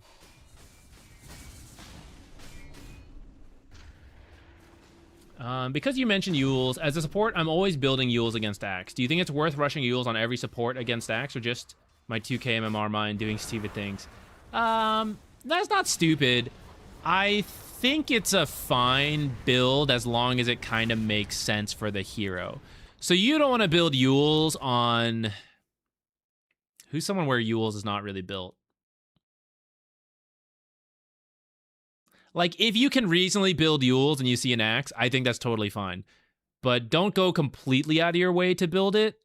And just make sure it makes sense. Like, if you're doing it, make sure Axe is the problem you have to counter right now. But then it doesn't do anything versus the other 4 heroes. And also, if Axe misses the call, they can still epicenter us. They can still, you know, XYZ, whatever. Maybe Force Staff could have helped more. Maybe a heal could have helped versus Axe Call, but then it could also help versus other things that the Yules cannot. You just kind of have to weigh that a little bit. But I don't think it's bad to at least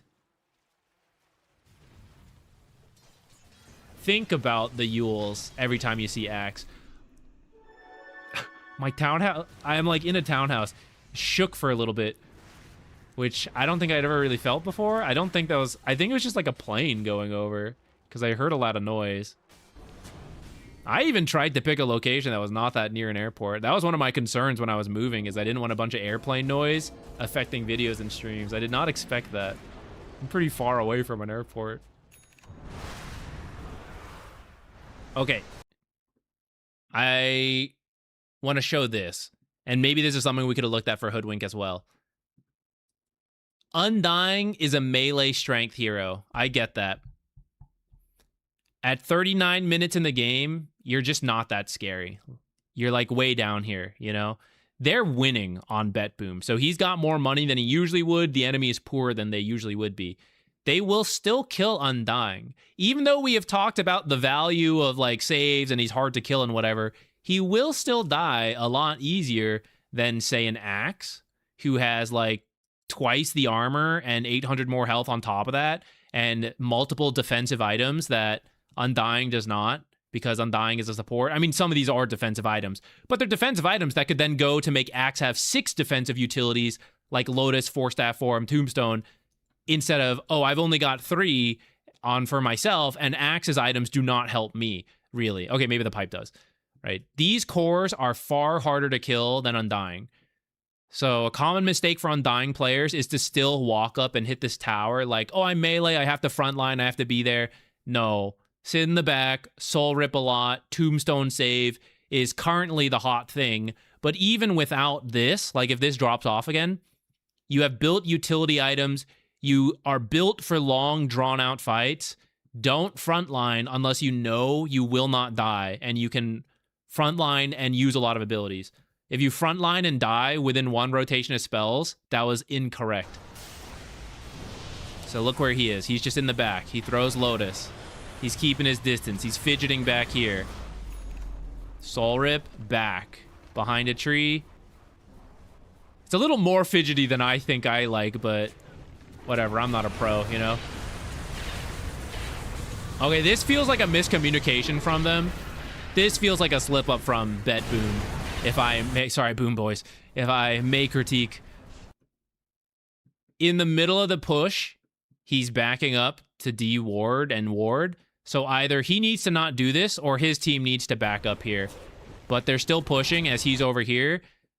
Suddenly they go, this is where you need to tombstone, like right away. And he's too far. So now he has to 4-staff down the cliff and then run back in. If he had a blink, this might be fine. But otherwise, this is what ultimately leads to Dragon Knight dying, right? Now they're trying to save him. They're like, 4-staff, do all this. But Nightfall is focus firing, and he can't get close enough to tombstone. So we actually caught a mistake there at the pro level. I don't know who. I don't know if Kataomi is like, I'm going to go do this back up. And they're like, ha ha ha, just keep going. I don't know what happened there, but that definitely feels like a mistake. And it'll happen a lot in your pubs. Now I wonder. Let's go back in time a little bit. Did they know Undying left when they jumped? Did they have like an observer or a sentry that Undying killed? It doesn't look like it. So it may have been partially just good fortune on their half. Because I don't think they had any information to know that Undying was not in range. Like, they're just sending it, and they're probably expecting some kind of tombstone save. Like, whatever, we just got to do it to save the tower. And then, oh, holy shit, I guess we killed him.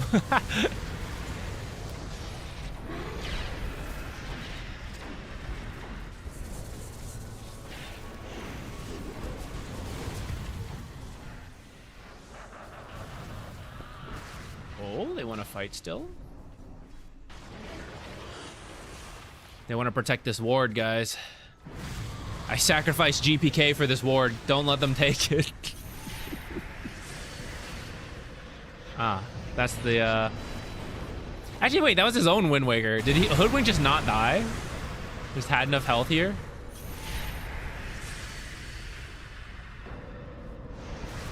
That didn't kill him, huh? Oh, Prophet's Pendulum, that's why. I was like, how did that not kill Hoodwink? Level 26 Necro ult. I don't see a pipe, don't see all that stuff. Thanks, Prophet's Pendulum. Great ability. Super balanced neutral.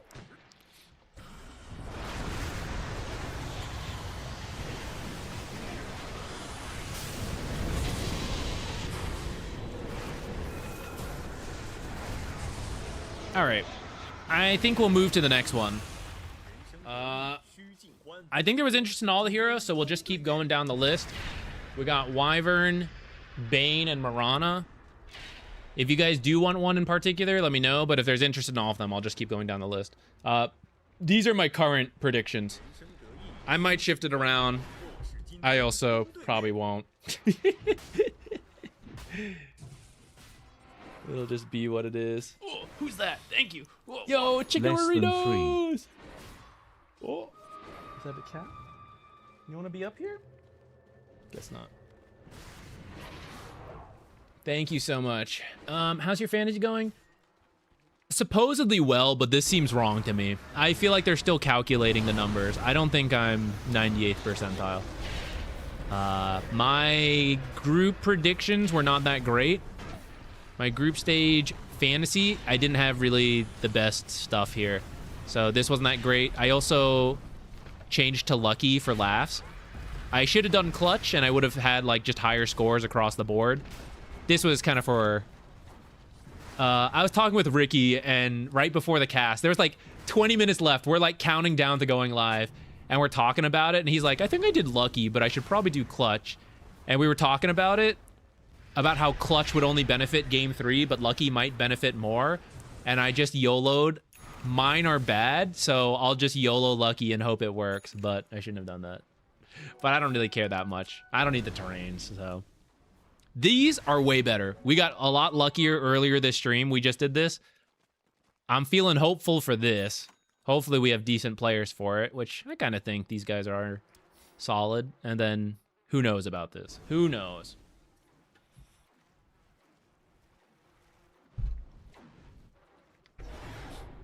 We will do all these heroes for the record, the 3 I mentioned. It's just what order we do them in. I am determined to do at least those 3 before we end the stream. And maybe we'll talk briefly about a couple others. Okay, sorry. That was probably playing in the background while I was doing all that. I must refill my water again, so I'll be right back. Hold down the stream, Hef. Get up there.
Look at me there beating up Purge. Bro, you beat me too. No, Purge aside.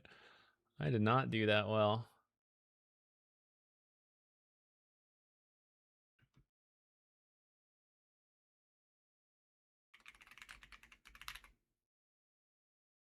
Why did XG prioritize Spirit Breaker for FY? I didn't see... Was it one particular game they did that? I didn't catch every particular draft.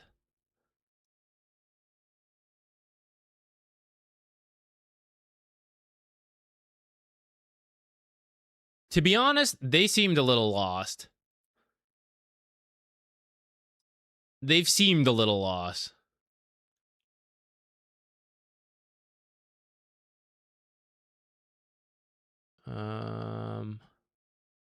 Oh, this final game where they pick Spirit Breaker?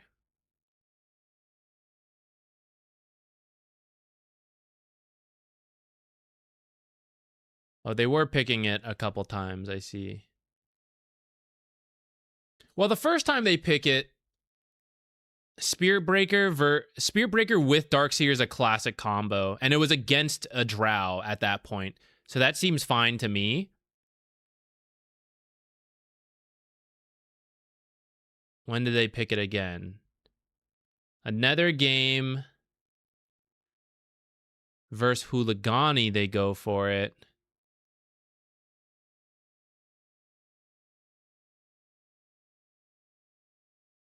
This one makes less sense to me. Gonna be real. That Spirit Breaker makes less sense to me. And their final game, same. It's not that the hero is completely bad. I think it has its place. It provides a lot of lockdown, is good with like BKB piercing. If you want to dodge the lane matchup and you want to gank early, he's one of the best. But you kind of need all that set up. And you usually only see it with Darkseer or some other global heroes that can help him.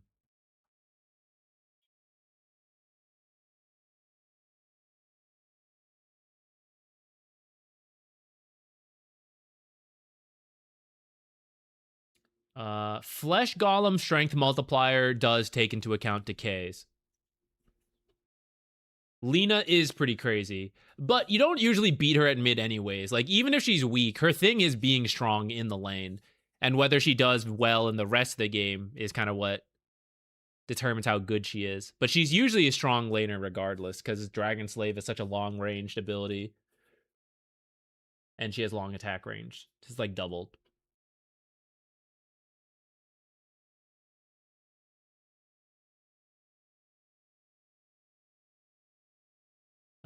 Yeah, Invoker and Earth Spirit are also very strong right now. Invoker is because, I mean, he was good anyways, but then the Kaya nerf hurt a lot of other mid laners that doesn't really affect him. And then Earth Spirit's like magnetized stuff is crazy. And he also has less reliance on Kaya than others did, but he'll still get one at some point. But he's just, I think playmaking from the mid lane is really good right now, and he is like the best at that. And actually scales quite well because of the magnetize, because usually you trade off the playmaking. Okay. Let's talk about Winter Wyvern. So, this is another support that is very strong right now. Part of the reason that she has made a return is that Arctic Burn used to only apply once per cast on any given hero. So, for example, you hit the offlaner, you hit the 4 support. Both get affected by Arctic Burn. And then you use the remaining duration to hit whoever you can. Let's say it's the offlaner. But it doesn't reapply the percent HP burn. So in the end, you do like 10% damage to the support, 20% damage to the core, you know? Which is like, okay, sure. But now it has been reduced, but it stacks. So now you can fully focus on the offlaner, which is better. Because rather than do like 10% damage here, 20% damage there, it's better to do 30% damage on one hero. Because the enemy will be more scared to fight. When, like, one guy's ready to fight. He's like full health. He's like, yeah, let's fight. And the other guy's like, I don't know, I'm getting kind of low. I'm kind of dying. You know, I don't really want to do it. It's better to be able to focus your target or focus your damage onto one hero, which is why Arctic Burn being able to just like do that is a lot better now. And it is still not the strongest laner out there. Like, if you want to for sure crush your lane, Winter Wyvern's not the pick.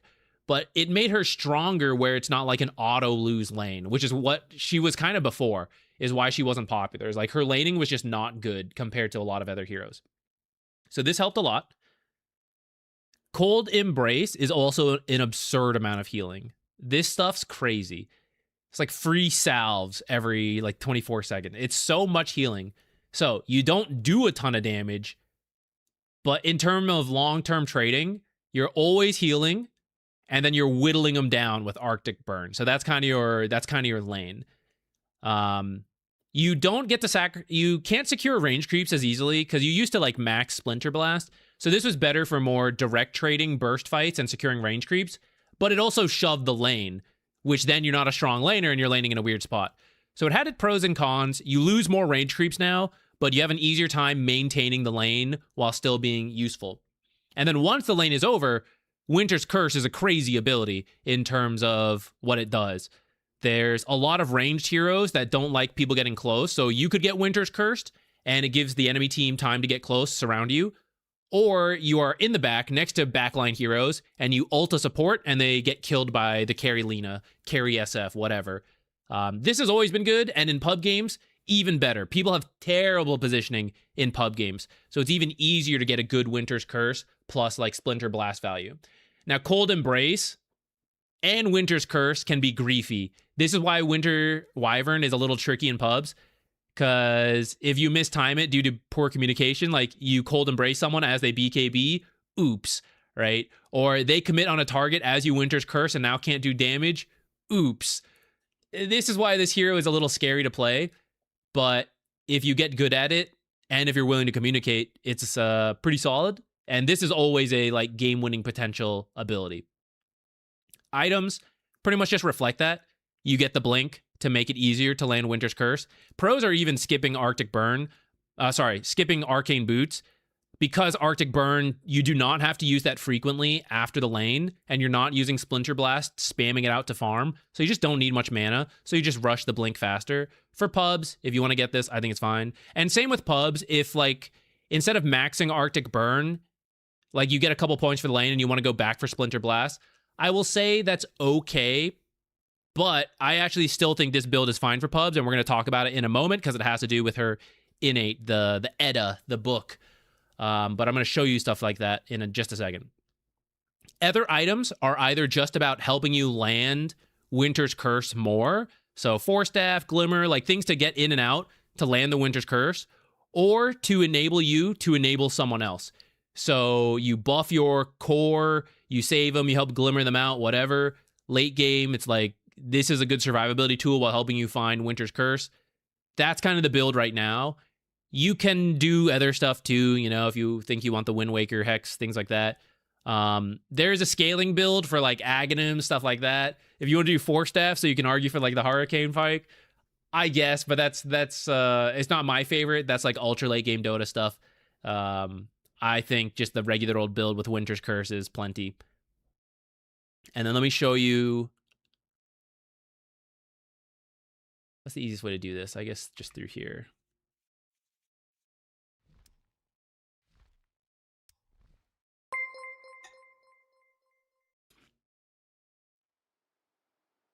Cold Embrace plus BKB makes them resistant to all types of damage. You're so right. You're so right. That's why when they're mad, you're like, "What do you? I'm just making you super safe, bro." True. You will really. Sometimes you'll have to Cold Embrace someone who's BKB'd. It is how it goes. It's just a really tough call, and that's what makes the hero a little scary to play. You're either getting commended or reported at the end of the game. It's one or the other. Okay, so what I wanted to show you about the book, there's a cooldown on it, 600 seconds, so 10 minutes. After this, you can use it and level up one of your abilities. It's not really worth saving it for the 25% increase to base intelligence. It's also base intelligence, so you can't like, I wish you could, but you can't like buy this, use it, and then sell them again to get a little bit more value. That'd be cool, but fair enough, it doesn't work. It's not really worth saving from what I've seen. The people who play more Winter Wyvern just don't do it, which is why I'm like, yeah, okay, I'll follow them. It just doesn't seem worth it. Like, how long do you want to hold it to get like 2-3 more intelligence? Maybe if core Winter Wyvern is a thing, that's a thing then. But for support, you mainly just want the extra ability point. Now, what it's going to do is pretty much give a half value to everything. 50% of the difference between their existing levels for the additional level. So it's like level 4.5. Now, at first when I saw this, I thought, okay, Splinter Blast is kind of your farming AoE ability. You know, you get an extra level on it. Isn't that better? In reality, the damage you get, like level 1 Splinter Blast cannot kill a creep wave. One use of level 4 Splinter Blast can't kill a creep wave. You need 2. Level 4.5 Splinter Blast also cannot kill a creep wave. You still need 2 casts. So that's what kind of makes it not that great. The scaling of it is what? Just the slow and some damage. And the rest doesn't really scale, a little bit of mana cost. The Cold Embrace scaling is all right.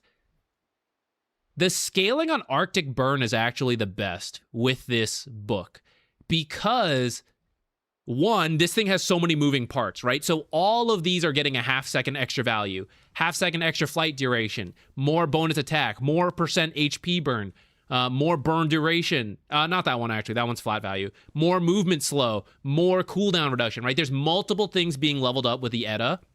Then, because it's percentage HP, that has longer term value. Like, even if you do this for the early game, it will still drop off as time goes. But percentage HP actually goes up as time goes on because people get more health pool.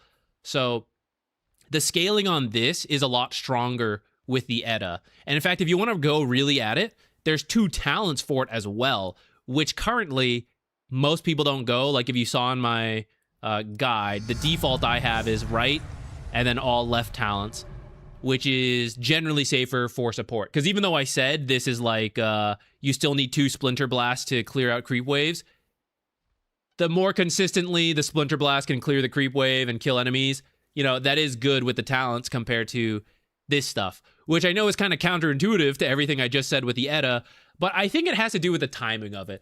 Like at level 7, the Arctic burn value has helped you in the lane and now helps with early fights.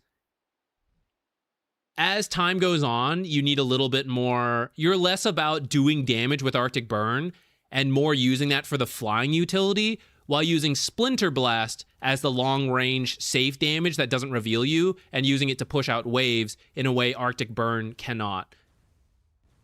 So I know it's like, it sounds like the same logic that is arguing for one is then arguing against it for later, but it has to do with like the timing of when you're using different abilities. Is my feel of it. Now, if you are going to use it for a talent, whatever you end up picking, do not use it until level 7. This is not to save to get like extra intelligence. It has to do with the way Dota works with leveling things up. So like, let's say you're level 5 when you can use this. That happens sometimes. Do not use this, consume it, and put it on Arctic Burn. At the end of the day, you will eventually still reach 5 points in it. That's fine. But you've delayed yourself 2 levels. Because now when you're level 7, the game is like, oh, you have 4 points in Arctic Burn. You don't need to level it up again yet. It's like when other abilities in the game were given 5 levels by default, right? You couldn't reach level 5 by level 7. So if you use it ahead, you just can't do it now, and you have to wait till level 9, and now you can get it. But if you wait till you're level 7, put 4 points in this, and then you consume the book and put it here, now we have level 5, which is like level 4.5, Arctic Burn at level 7 instead of level 9. So it's 2 levels sooner. So just make sure you wait till you have the ability maxed and then consume the book. And you don't have to keep the book here if you have the neutral slots. You can move it into here wherever.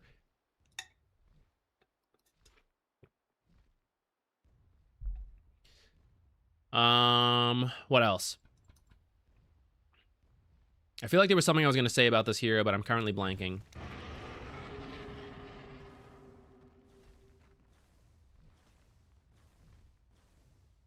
Shrug? I don't know. I'll think on that. Let me find a game. Do you guys have any Winter Wyvern questions up to this point?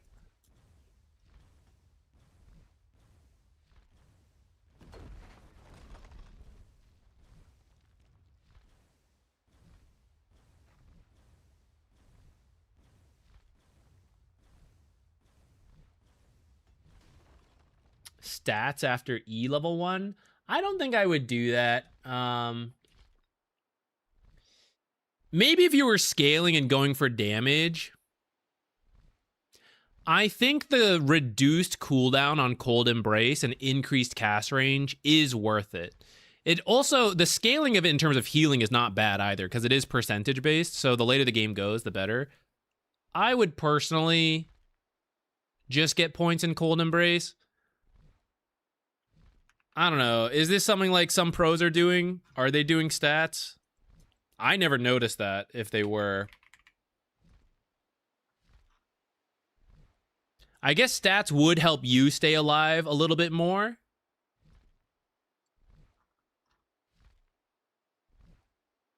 But I don't know. the value of Cold Embrace feels high enough to me that I would do it.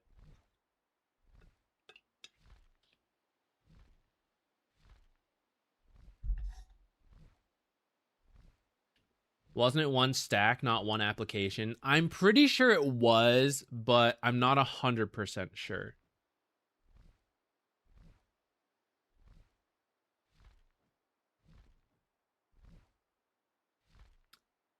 Sorry for the out of context comment. Nah, it's fine. I agree. I think I didn't get to watch all their games, but I think that's Thompson's thing, you know? He's like making space. I didn't get to see in depth the games enough to know, like, did the team make use of it or not. I can't blame them if they didn't, right? It's a very last second change. If they stuck together, and maybe they will, who knows? I'm sure they could make that team work. It's just a shame what happened.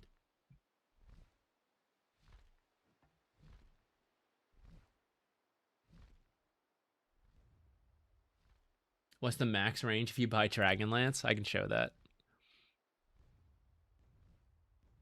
Where is it? I would do it in the late game where I would get like 4 staff first, and as you need items and you're like, I think I should scale a little, you know, then do something like this. And then this would be your cast range. And when you use Arctic Burn, it goes this far. Now it refreshes, I guess, rather than like stacking. I should have been more careful with how I said that. But I think previously it did not do that. I think it could only be applied once. Maybe I'm wrong on that, but I'm pretty sure it was just like you can only apply it one time. And that's why it wasn't that great.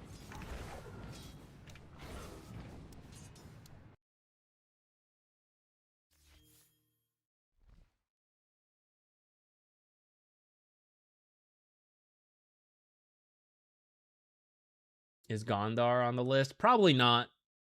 If he's not on the 5 I want to for sure cover.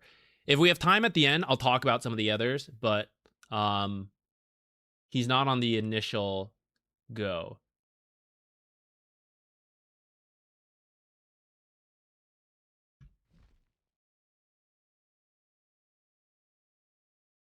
Who's a good Wyvern player that could be our, like...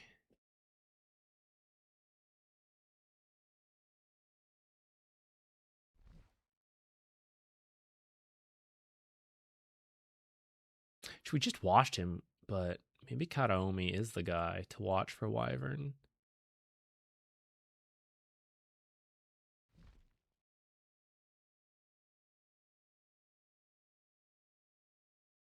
The other game versus Falcons, lol.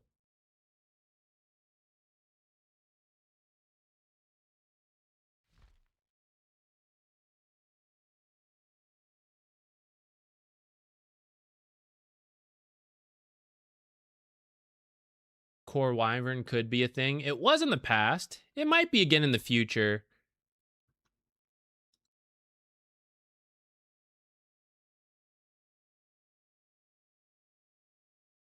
Should have maybe picked out some games to look beforehand. My bad.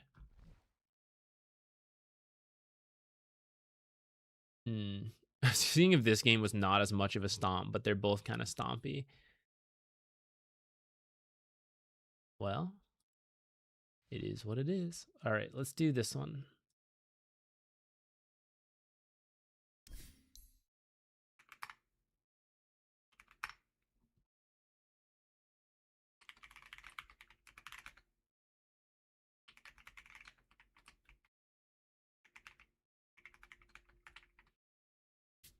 I assume it'll come up. If not, we'll have to pick a different one.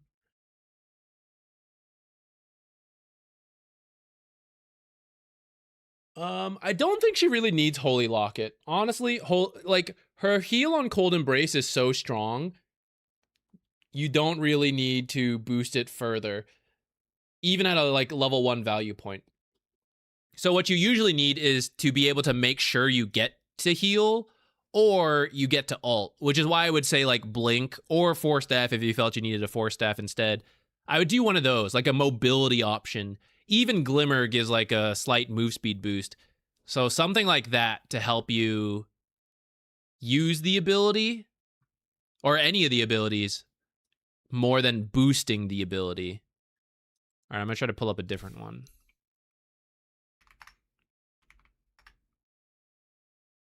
All right, this one works, so I guess we're gonna watch Dukalis instead. Looks like he's played a lot of Wyvern as well, so I'm sure that's fine.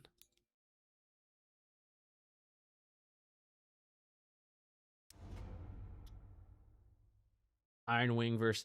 I seriously have to think a while about IW. I'm like, who the heck is IW? Iron Wing. Right. Yeah, we can take a look. I might use that for a clip if I need, like, a team fight example of a big fight or something.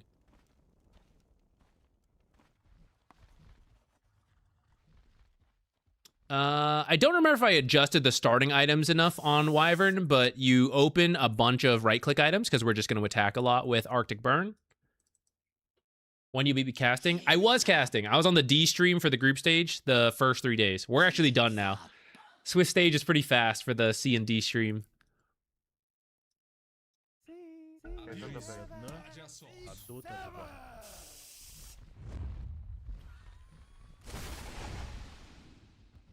All right, I don't want to worry about level 1 smokes because that's less applicable to pro first pubs.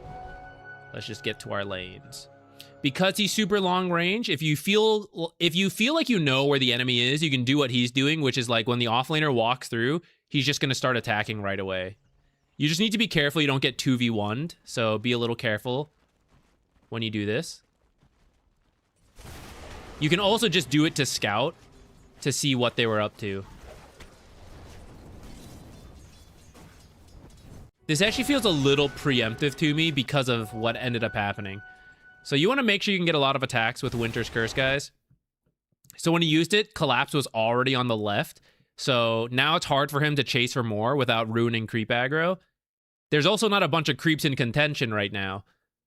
He wanted to use it, though, to like start the mana and start like damaging early.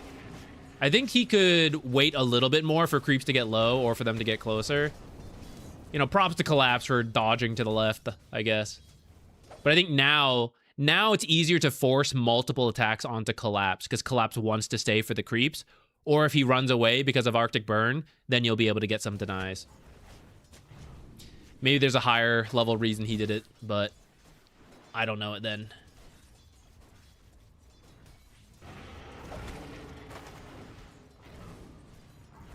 See how you're like losing him behind trees too a little sometimes? You want to be careful of that.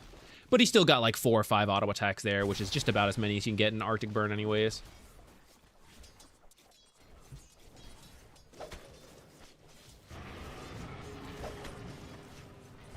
I actually thought he would block this with a sentry.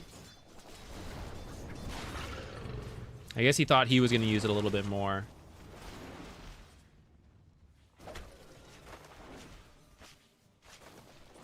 You're both body blocking. Because this is where you don't usually have as good of a time. You like to be near your tower. It's easier to poke with Arctic Burn. And it's also easier to get the heal-ins when you need. Because, you know, you can't heal Satanic and then go do a pull. He's going to be screwed on his own. It's easier to get the heals back here if you can maintain the lane there.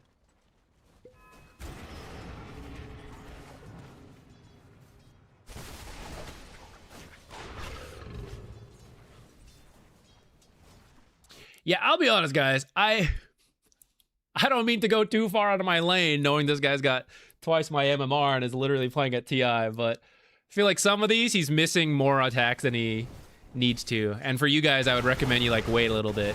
Yeah, I'm sure there's, like, some pro Dota thing consideration going on. For your pubs, just, like, wait for this guy to get a little closer, and you'll just get more consistent Q harass. Like, either be closer when you activate Arctic Burn, or because all these trees are broken, it's hard to use the trick behind the trees. So that might be some of it for him. But as long as you are like... try to get like 3 auto attacks on the same hero per Arctic Burn. And usually if you're at max range, when you start, things like this will happen. Which is that he goes behind a tree, or he's just too far out of your range because you stand still to auto attack. You kind of want to be in at least normal auto attack range and then Q. And then if he runs, you have the bonus Q range to keep getting damage in. You can trade a little bit inefficiently on Wyvern because Cold Embrace we'll just heal it all up. Let's see if he does it anytime soon. He wants to save it for Arctic Burn if possible. 3, 4, 5. That's the 4. Let's actually check real quick. Let's see if this should be in the breakdown, right?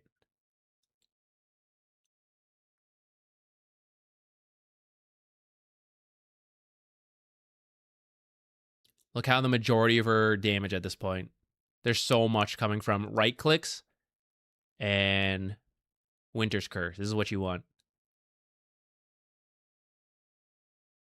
What's the equivalent? 9 class has also done a lot with those. Not me, you know. I mean, he's trying, but it's like, it's just harder for these heroes to do right click damage. So you want to be pretty high up with these long ranged heroes and Arctic Burn and stuff like that with the right click harass. Would Windlay starting item get him more attacks here? Potentially, but it isn't really as worth it. Because the extra attack range should already help. Like, you have extra attack range and a move slow. So you shouldn't need the Windlace if you time it well. But a hero we're going to talk about later is Bane. And Bane is a hero you can consider a Windlace on.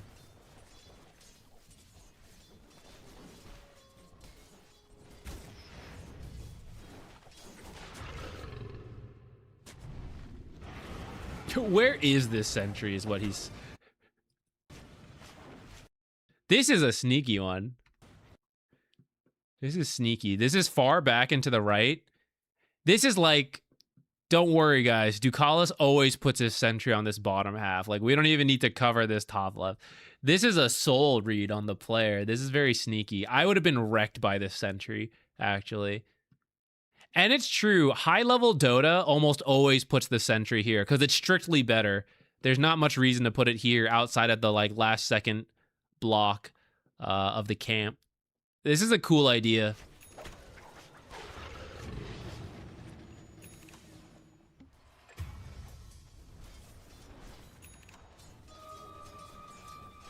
Okay, didn't rotate himself this time. Natures can do things. And he can just get XP. Look at this healing, like under the tower. All right, they balanced creep aggro very well.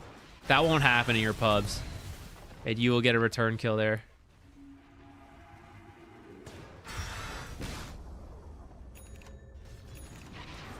Okay, his job is just to come up here and absorb farm. Till Satanic's back.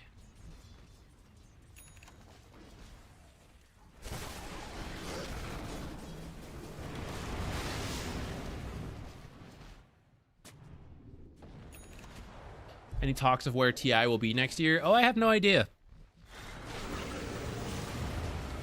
I do not have a source for that kind of information.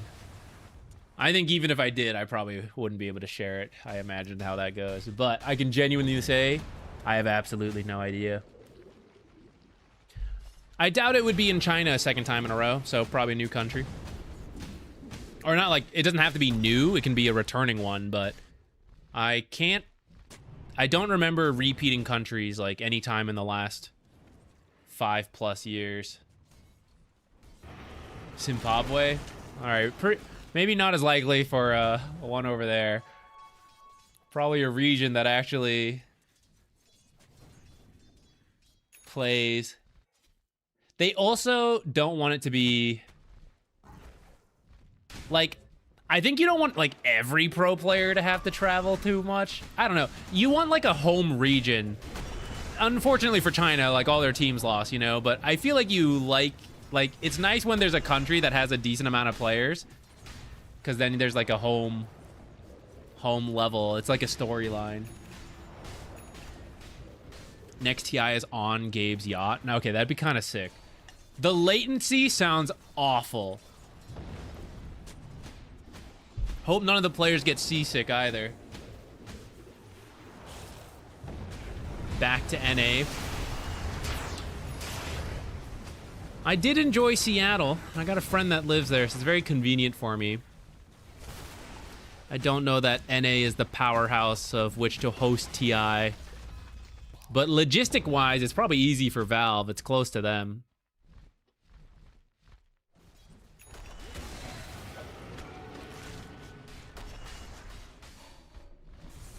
I got a little sidetracked in the last little bit, but I would just like to point out, see how he's holding it? He's waiting for level 7 before he uses this.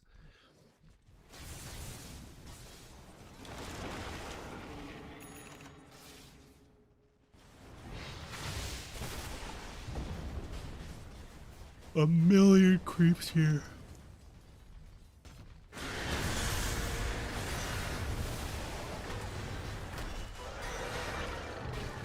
Come, Winter's Curse.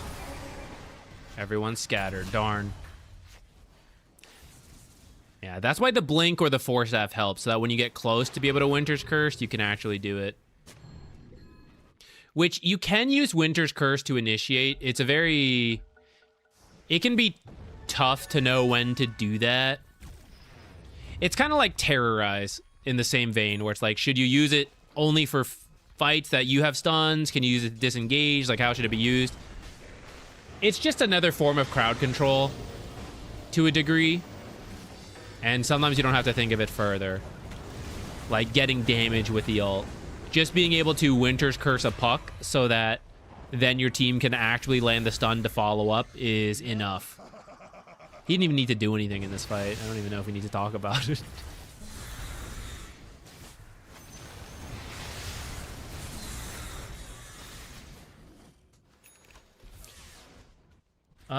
Kind of reviewing today, but it's the pros. We are going over heroes and builds and then kind of looking through a game for examples of like nifty things you can do with the hero.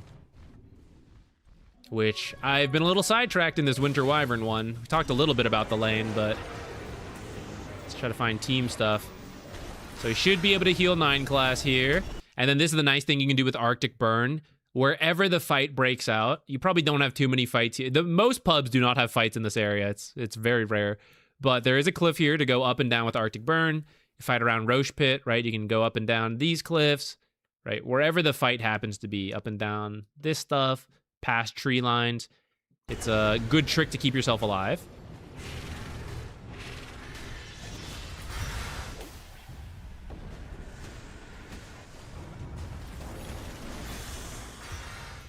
Still hasn't really needed Arctic Burn to get an enemy hero killed.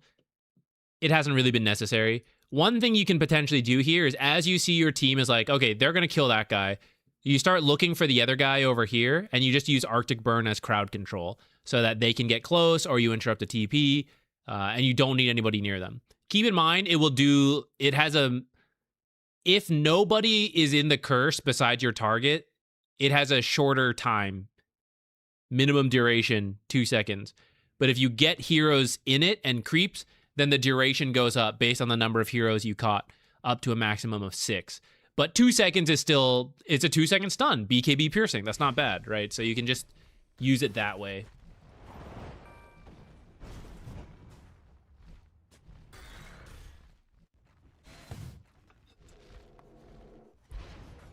I think next TI should be Yu-Gi-Oh style on a blimp or make it on a cruise ship. Yes, and you don't tell the players what country in. There's 5 tickets you have to acquire for all your players, spread out through different tournaments, and you must accumulate the tickets to get your players to fly to the final location for the blimp. I think you're cooking. I think this is it.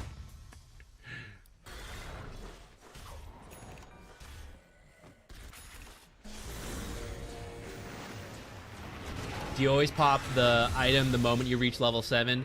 Right now, I think that's the best way to use it. I'm a big believer in this Arctic Burn, and I'm actually interested in playing some Wyvern. I never really loved the hero in the past, but the recent version I'm kind of interested in trying. And I actually want to explore these right talents a little bit because I feel like it's good with the Arctic Burn scaling. I admit that the left talents probably make more sense, but I kind of want to try it.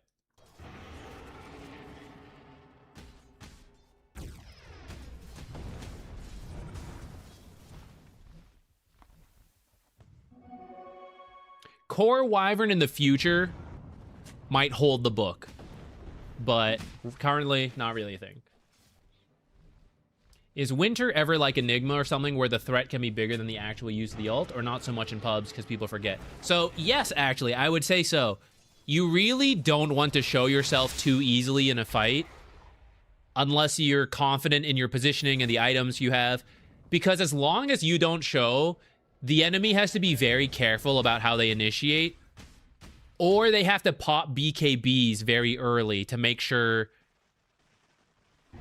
like, you can interrupt one BKB'd person, but the others can go through the curse if they're BKB'd without being cursed. But if you keep hiding, like, let's take this game, for example.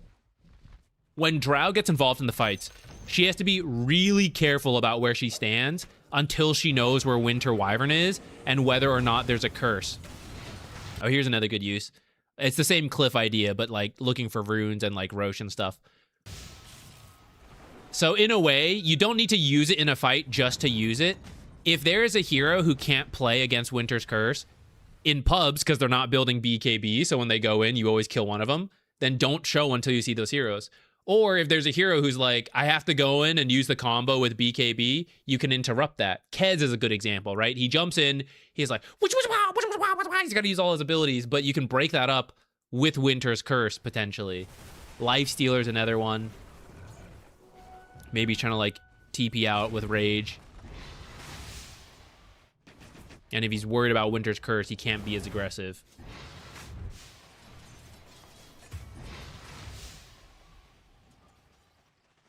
I believe, guys. So Splinter Blast you can cast on any target, allied or enemy. If you cast it on an enemy, it will reveal you. If you cast it on an ally, it does not reveal you in Fog of War. So that's a way you can split push without showing yourself.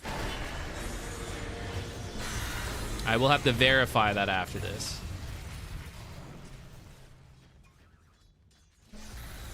So if he's not needed, you see how he's staying behind the tree? He's not just, like, rushing out. This is the kind of thing you want to do with Winter Wyvern, and really just any support, to be honest.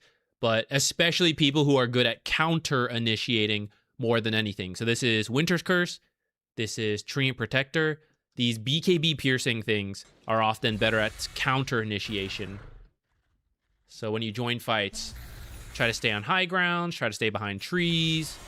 This is what's going to let you get the big ults. Save heroes do the same thing. Rather than counter-initiate, it's saving after the initiation, which is a very similar vein. 4 a.m. TI is a whole lot. It got me a little bit. I think I wasn't too bad in terms of being tired during it, but it's because I spent like a week prior to TI adjusting my sleep schedule. And actually even now, I tried to sleep earlier and I still ended up sleeping at like 4 a.m. It got me. But I'd prefer that. I am fortunate to have the ability to do that so that I can hopefully cast a little better because I'm more awake. Oh, another cool use for Winter Wyvern. Cold Embrace creeps to keep them alive. Also, this guy's not used Winter's Curse. We are at 0 Winter Curses, unless I'm stupid and missed one. Sometimes it's the threat. But I also think this game, they're just kind of bodying. They just haven't needed it.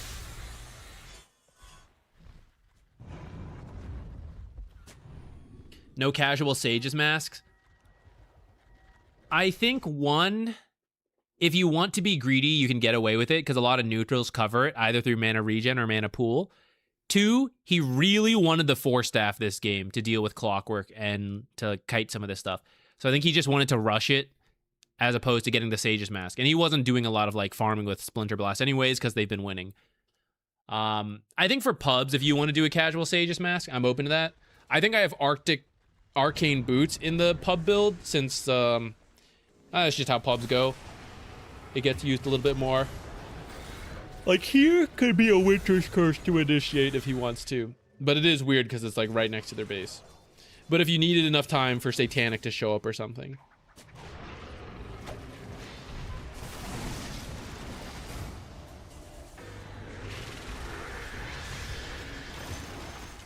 He's just not gonna need it, guys. He's just not gonna use Winter's Curse this game.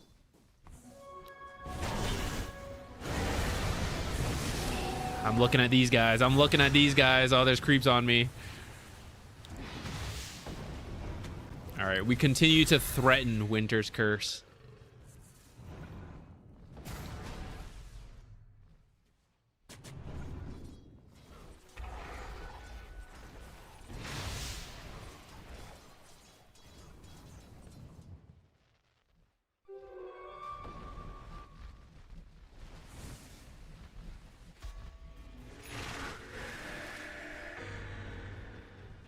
That's not real. Let's just see if there's a Winter's Curse, guys. Oh, shit. Just as I said it. Okay. This is to make sure no one does not get chain stunned. So there was the crush, but he could be bashed on the next attack. Oh, look at that. He has the bash already. Right, so the next one's the bash. And then he doesn't really know where everybody is. So who knows what series of chain stuns could come up if this guy gets bashed. No one gets bashed. So he's using this to break it up. You can do this when you're really confident the hero you are saving. Because, like, obviously Slardar is not going to die in this Winter's Curse. Nothing's hitting him. But this is saying my teammate is really important to me. I'm trying to get them out. So I'm Winter's Cursing to buy them time. This is just a stun to get him out. And it also will get my teammates in, right? They will teleport, and hopefully enough time will pass that he will make it in. So this one is not strictly about... It doesn't have to be the Winter's Curse to kill a support next to the carry. Would you like me to cold embrace you, LMAO? Was that kick or force staff that got him away?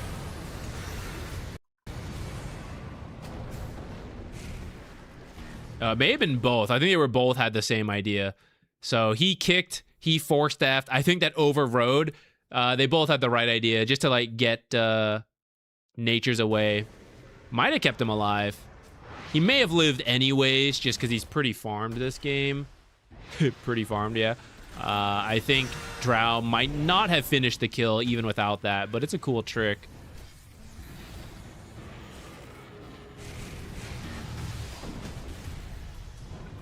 The heal is good, guys. The heal is good.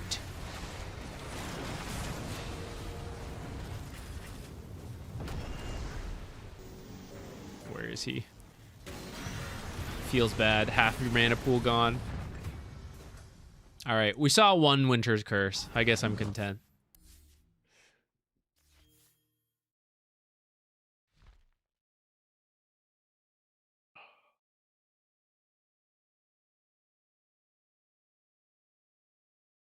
Blink or Force Staff first on Winter Wyvern. Which camp are you in? If I had the, like, it was completely open, I would choose Blink.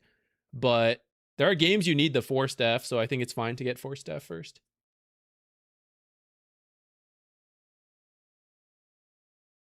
Why not Cold Embrace?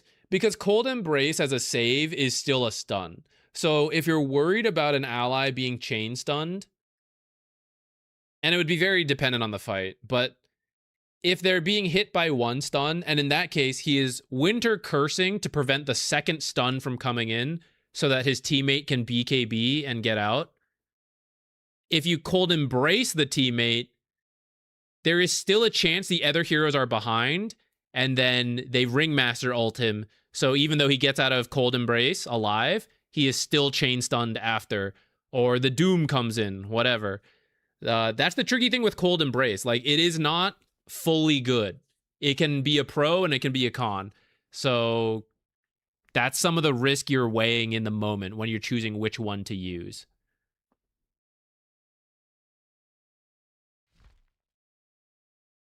It feels like in pro matches, it could have a weird meta effect where because the pros know how to position it, that then puts them out of position. But you just never get to use ult on Winter Wyvern. You pretty much never see the like 5-man Winter Wyvern curses, much like you don't see the Enigmas and stuff. A lot of times it's just like 1 or 2 heroes, which is enough.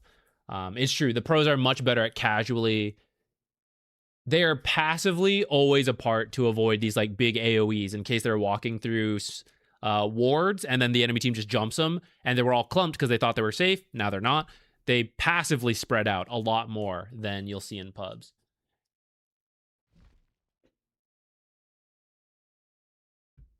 Show the bracket. I can show the bracket while I find the next. We'll do Mirana next, I guess. How do you feel about what we're doing, guys? Because I don't usually do... The idea here is like, we'll cut this into a video, which I said for the starting items, and I started, but I didn't get to because that thing was like 5 hours long. I think we should be able to do it here, even if I redo some stuff. But I feel that the game examples are not as defined as when I find time on my own. Now, that takes a lot more time, but like, do you feel... You can give me the honest feedback, you know? The games we are viewing live, does it feel useful enough? I don't expect it to cover every possible example.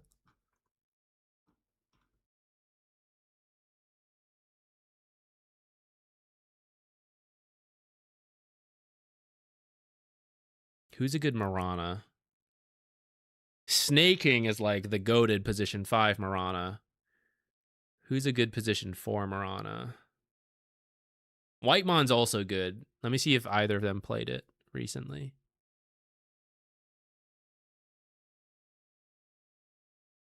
Team Yandex. Soxa 4 Mirana's not bad.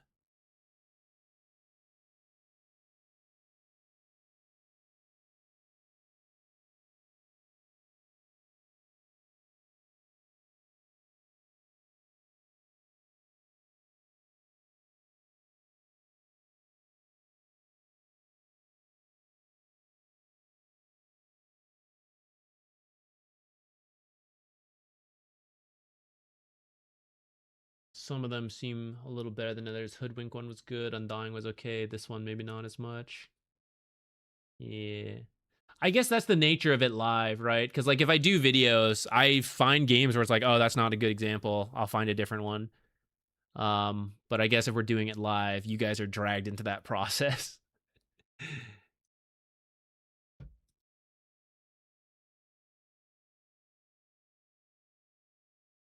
Okay. I did find a Sneyking one.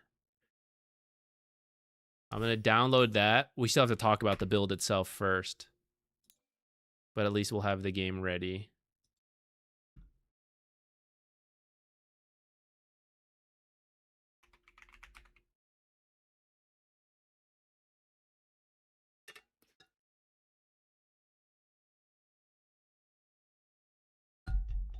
The games are mostly serving as background as you clarify and answer questions. That's a good point.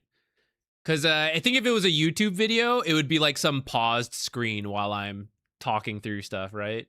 So maybe there's at least a benefit to that. There's like gameplay at least going on. Granted, in YouTube videos, I should probably just be like editing something over anyways. It's just more and more time depending how much we want to add to it. Okay, where is Mirana?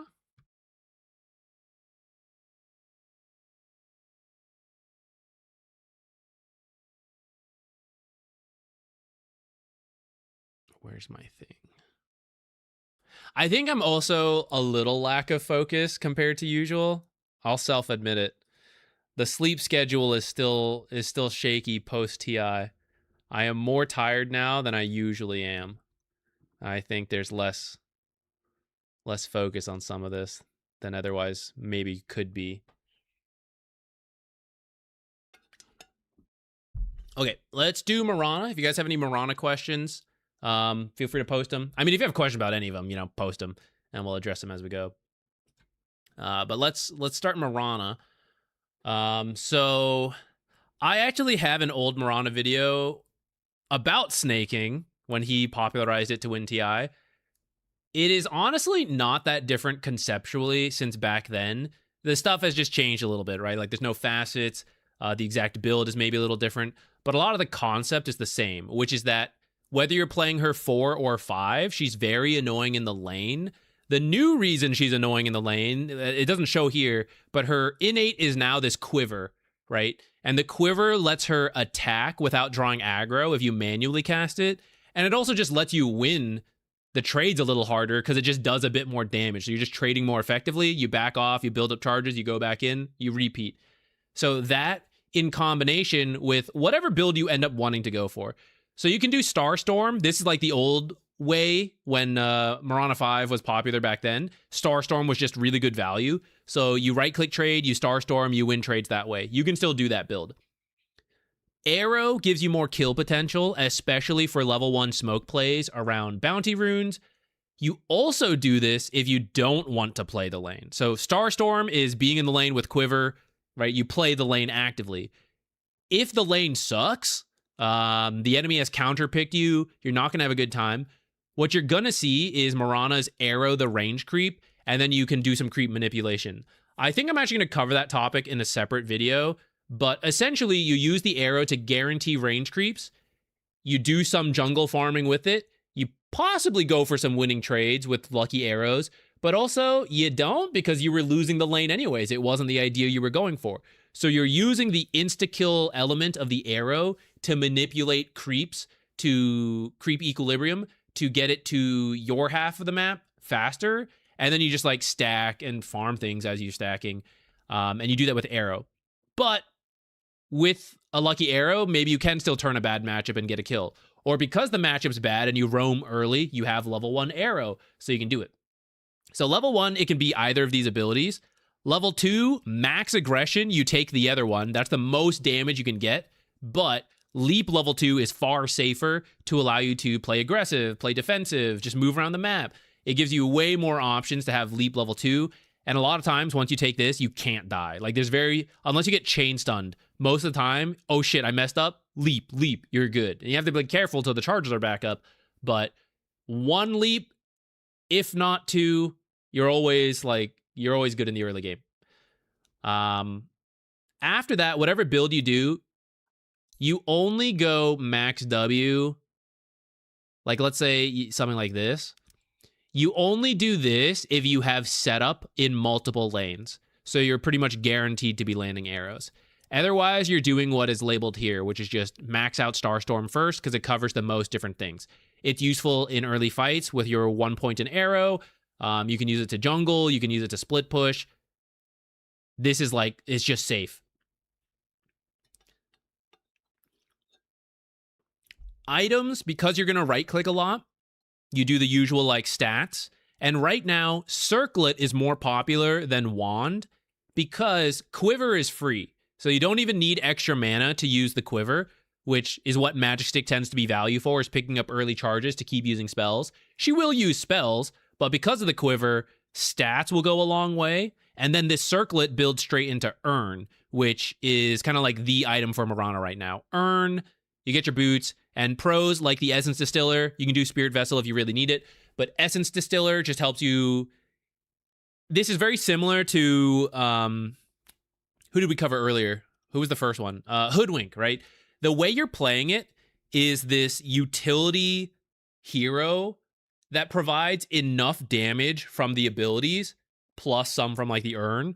And these early items are really about enabling your team through extra utility, with one exception being the greedy Ags build for farming, which we're going to talk about in a second. But otherwise, you're doing things like Essence Distiller to scout enemies, to be the detection, to cancel blinks. You're using Yules if you need it. You can set up your own arrows. You can do this with Atos as well. If you need your own arrow setup, if you need Dispels for future Wind Wakers, if you need auras, teams will still do Mech on the Mirana, Drum, Solar Crest, whatever. She's super free, open itemization, playing that utility style.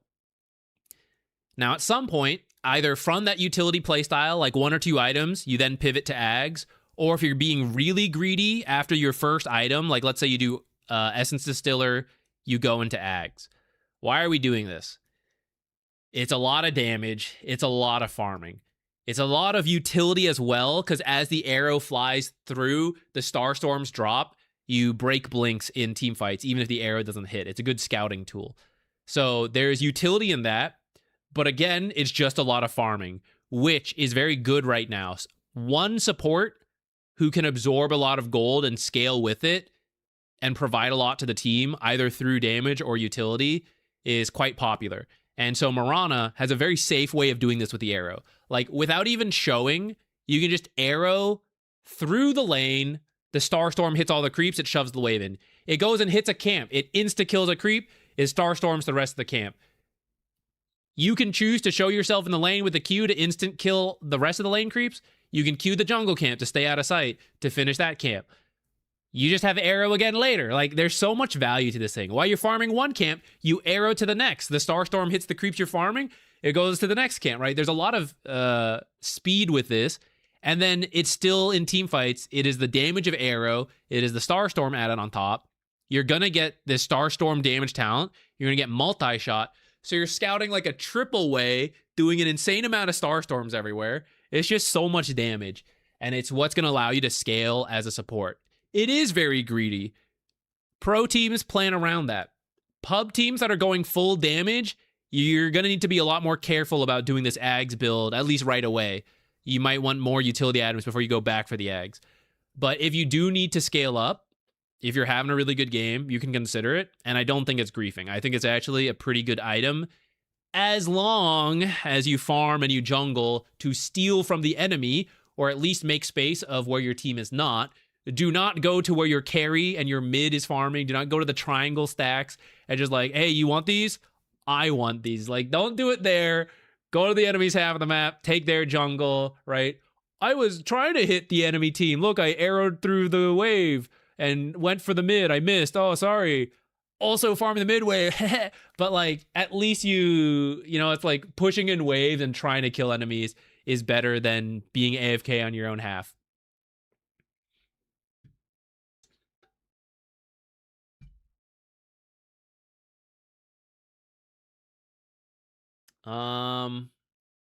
What else do I have to say about this? I don't think I have much to say on this page. We can probably go into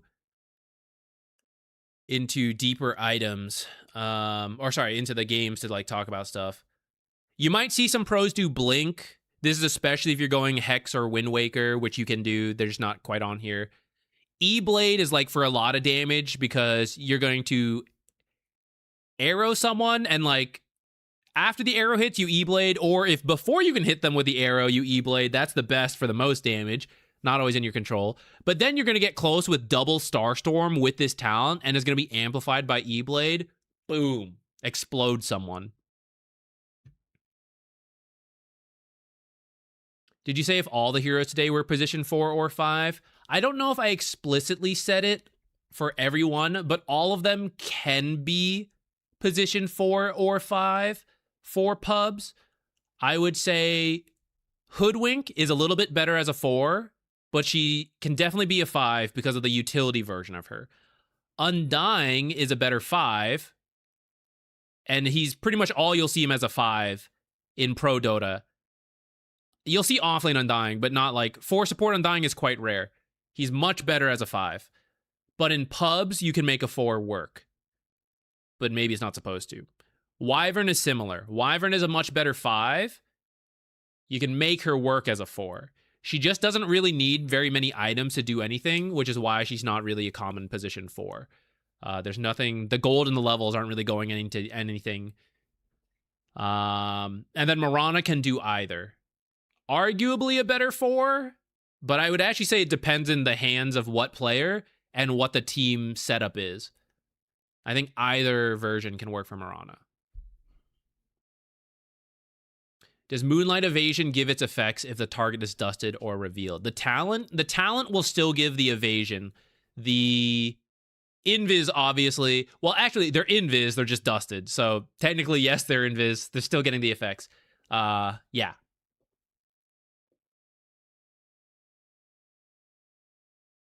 Is Sneyking an actual human? I've seen him from afar. I have not personally talked to him in person. I've done some online, like, post-game interview stuff. I've seen him from afar, though. I think, like, in EWC, I remember seeing him.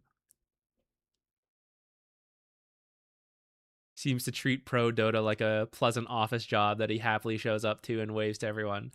Again, I don't know him personally, but I've heard it seems like as time has gone on, he's matured a lot and like seems pretty realistic about Dota is a career as well as like a fun game. So I don't know, sounds about right, but I never can't speak to it like on a personal basis. I had a support Mirana that rushed Ag's first item and RP'd main character. She is a common support to kind of grief with. Like, I don't really want to play support. I just want to farm and get big. Mirana, Wind Ranger, Hoodwink to a degree, Zeus, Pudge, right? A lot of these are common attractions for these players. That doesn't mean the Ags build, like rushing it, is even bad. Like, there are times to do it in the right games and the right situations. The griefers will just do it no matter what. And they won't do the good stuff either. They'll just do all the bad stuff with the bad build at the wrong time. Mirana at position 4, would you recommend Corrosive Orb for right click? You could do it if your teammate also does a lot of physical damage. But I don't think she really needs to. Because,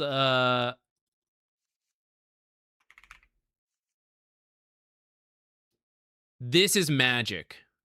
This Celestial Quiver is magic, which is part of the reason you're winning right-click trades anyways. So the Blightstone only affects your regular attacks, which the regular attacks are good. But kind of what tips her over the edge in these fights is the magic damage that she is getting from Quiver and either Arrow or Starstorm, if not both.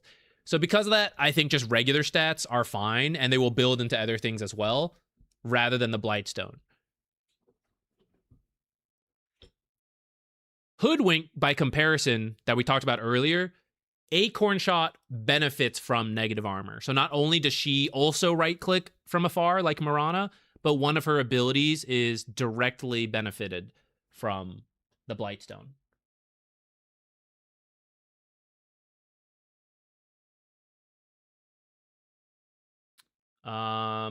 Does the Mirana multi-arrow and Ags effect stack? You can't get hit by like 3. Well, let me just show you. You can't get hit by multiple arrows in that sense. Or the effects of the Starstorm.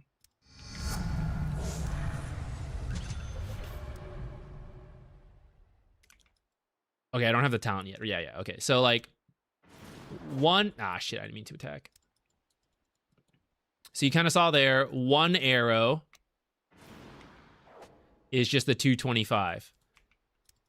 Not hitting her with the arrow. The arrow passing by with Starstorm is 225. Arrow hitting and Starstorm leads to the double hit, so you get the 756. Multi-arrow. So even like point blank. Oops. Point blank, one arrow will hit. Oh, actually, it didn't do the double. Is it because... Does it have to be the middle arrow? I never actually realized that.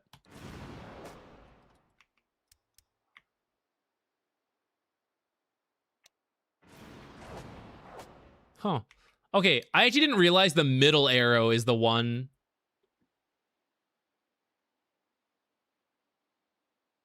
Oh, it even says of the primary arrow. Okay, I didn't realize. So only the main arrow that hits gets the second hit. All of them get, like, the one Starstorm hit from the Ags. But the extra one is from the middle one. Ah, see? I learned something as well with you guys. That's why these are good.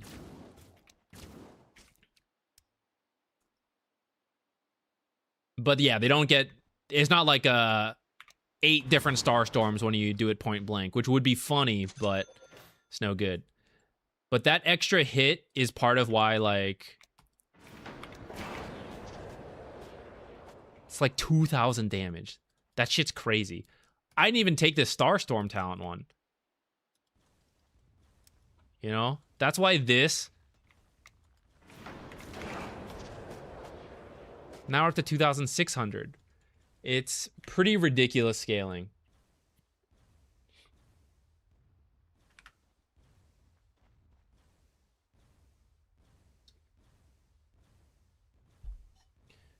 What should I do to counter SF hard carry? Such a hard lane. One thing is to recognize that it's just a hard lane and that sometimes you can't beat it. It's like Undying, you know? It's like, well, how do I beat an Undying directly in the lane? It's like, you probably don't. A good SF player is very hard to beat in the lane because that's his thing, right? So one is to just have the mindset that I'm not here to win the lane. I'm here to get by and survive, and I'm going to play a later game. That's one. Two, if you can actually get close to the hero, he is not very tanky, right? The hard part about SF is that he hits you with some raises, does a bunch of damage, and then when you try to just CS, he has like a bunch of damage. He's hitting you with raises to secure things. He has the bonus right click. That's when it starts getting like really hard. Early on, he does not have that. So like level 1, if you are able to get close to the hero and just kill him, great. Even if he has picked up some souls, if you can get close and commit without being hit, like you need at least 2 raises to have an issue, which is why as you walk in, he should hit you with one of the raises. And if you get closer, he hits you with the second raise, the point blank raise. And that's what kind of like the death sentence. If for whatever reason he screws up, he uses a raise to secure creeps that doesn't hit you. He is bad around trees and you get close through fog of war, whatever. Once you are close, he can only hit you with 1 raise, which is actually not that scary. And you can potentially full commit to kill him before he can kill you. But that's not something you can fully control on your own and may require supports to help you with. So outside of that, you like creep drag. Yeah, you bring creeps around, you do the things like this.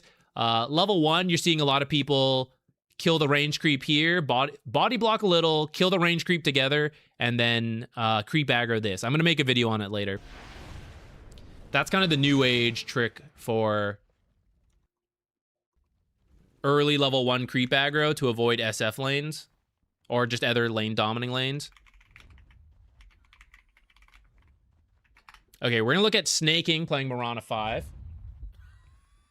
Okay, he actually did do Windlace. Hold on. Why'd he do this?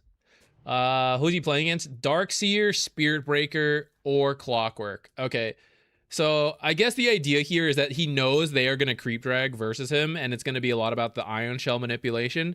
So he's getting the Windlace to move faster. I would say for a lot of pub games, you don't need to worry about that because the double Ion Shell creep dragging stuff is quite rare. I think just regular stats would be fine.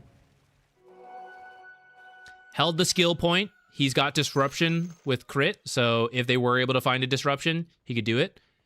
Speaking of arrow setups, by the way, Avalanche Toss for this lane. Top is disruption. Diffusal is probably the easier setup. The arrow with Rolling Thunder can be very iffy, but you want at least a couple heroes with which to combo the arrow off of.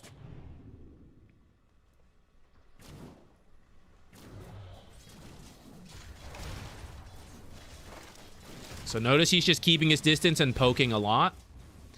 It's going to be annoying because the Ion Shells, but it's just how it goes. They're here to creep drag, so he's going to just kind of punish him here. So this is where the Windlace kicks in. Because every time he stops to attack, he falls behind. So the Windlace is going to let him stay closer to keep attacking while they try to creep drag. But this is why I was saying in a lot of pubs, like, how often has this happened to you? Probably very rarely. So you don't usually need to go this far. And you can just do stats and, like, stay in the lane.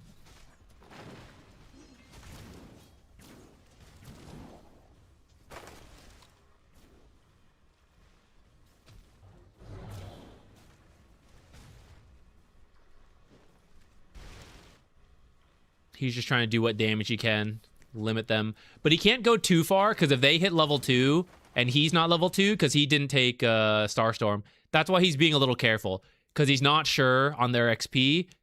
He's like, well, if they hit level 2 and charge me here, and I don't have leap, I'm just going to feed. Now he's got level 2, now I imagine he can play a lot more aggressively.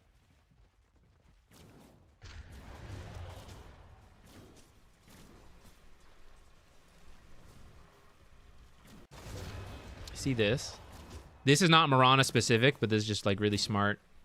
Okay, where is Whisper? He's probably running, but he could just be standing here, and he kind of needs to for these creeps to like see him and then pull up and all that stuff. Where is Spirit Breaker? And is Spirit Breaker level 2? What if Spirit Breaker is charging like through here? He's gonna hit Sneyking, and then he's next to Darkseer. He's gonna take a bunch of damage from like Ion Shell and everything. So he's like moving to the left in case he's being charged and they're like waiting here for him. And then it's like, okay, I don't see them. Now I go in. I think that's what he's doing. The other thing he could be doing is like testing whether they have vision of him based on observers. In that case, I'm not sure exactly what position he's checking. I think he's positioning to avoid like certain right-click trades and keep his distance as the ranged hero. But maybe he's got an even bigger brain beyond that.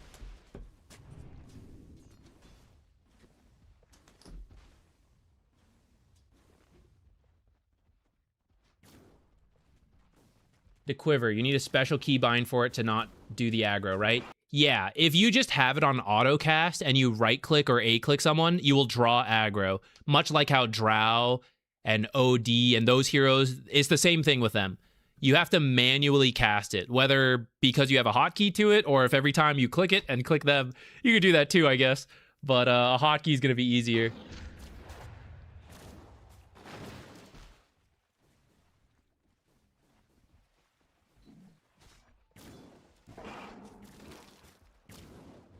Is also part of why Leap level 1 or level 2 is good, so you can trade and chase heroes. Okay, where is their observer? Any? Nope.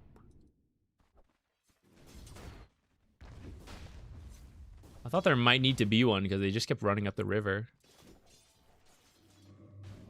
Okay, this is actually for my own education, guys. I'm gonna come back to this real quick.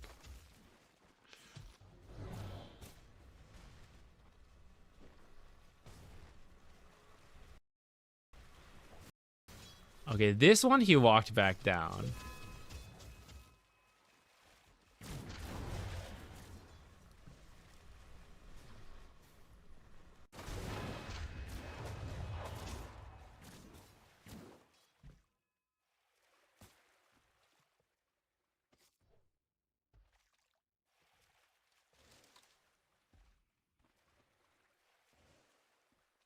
Maybe it's just like barely enough. I'm trying to understand why these creeps are chasing him this far. Because usually they only chase to the point they had vision. And it looked like he broke high ground before they could get there. Does it have to do with Ion Shell? Is this an Ion Shell unique thing? Is he not walking into the Watcher? Oh, wait, Sneyking does have this Watcher. I thought they had it. Should Sneyking not have captured this, then? Maybe. Or is this just a clever usage from them? You want it so you can see Spirit Breaker. I guess you're right.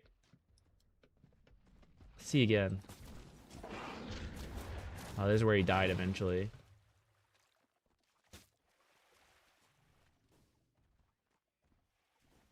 Oh, and they just see him. Okay, I was overthinking it then. I thought this Watcher was actually from LGD, but I guess I wasn't paying enough attention. Thank you for calling that out. All right, back to Sneyking then.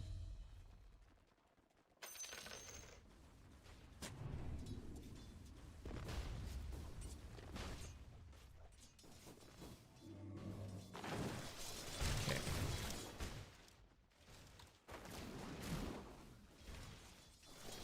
Let's see when he leaves. Pushing a big old wave.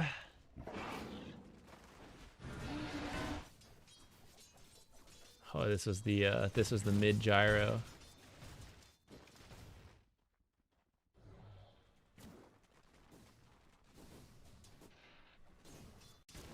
What time was that?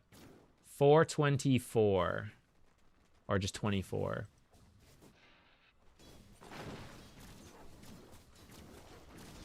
A lot of times I feel like I'm still dragging through the old half pull way, so I'm just going to steal that. 24 seconds.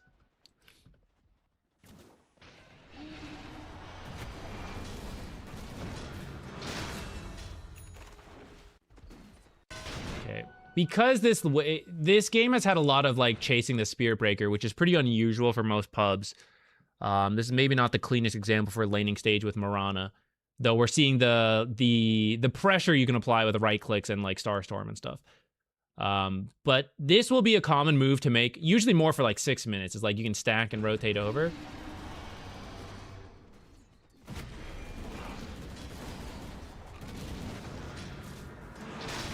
I guess that's relatively straightforward. After that, he just jumped in, used a spell, and attacked. This is to block camps because it's a Dark Seer.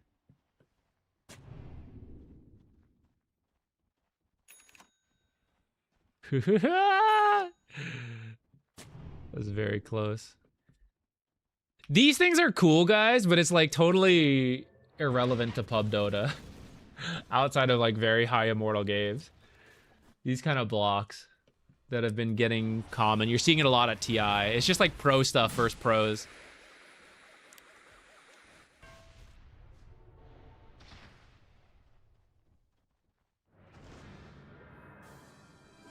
I'm so curious on the specific interaction of the code that gives us the bald replay bug. I don't know. There's spaghetti code in here for sure.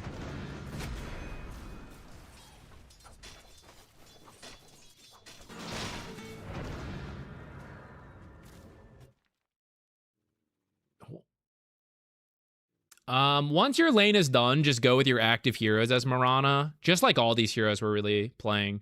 What is this, EWC? They had light issues too? The stage at EWC was pretty bright.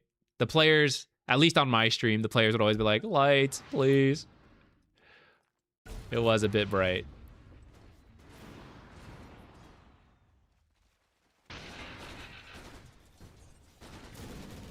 I feel like you can also tell which players play in pitch black darkness, which is not good for your eyes, guys, or play in the light.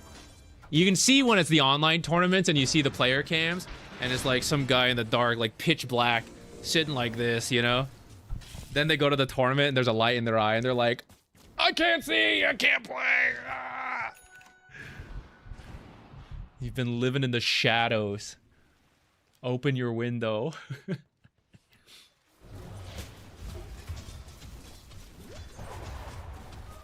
So this stuff, it's just like, where do you go?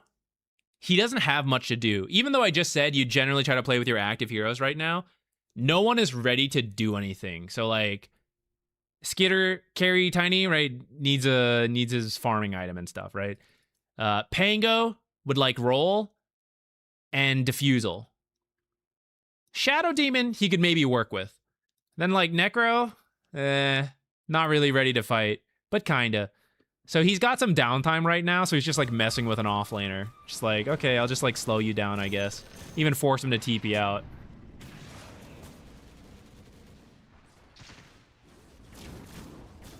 He's just kind of biding his time. I think they would like to get a Necro ult kill if possible. I actually thought he might go over, but I guess they're pretty confident he's not needed, and they're right. He's just here for the tower. Got his level 6 from this as well.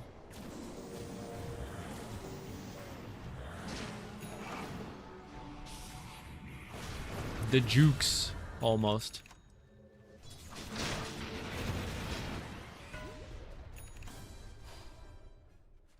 So he did do arcanes. Ooh. All right.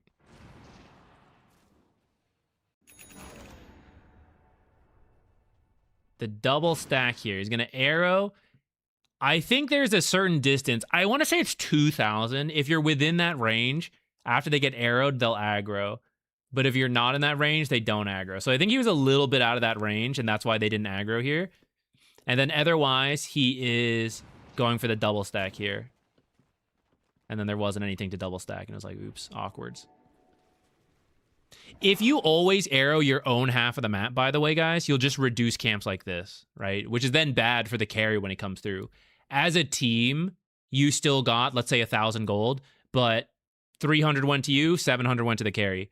When you arrow enemy camps as much as possible, it's not that you can never do this stuff, but like, don't make it all of your arrows when you're in farm mode. Going back to like the griefing Miranas with Ags and stuff, right?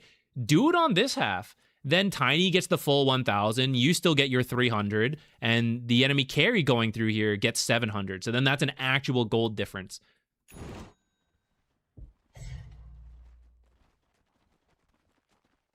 Is Necker like Tidehunter?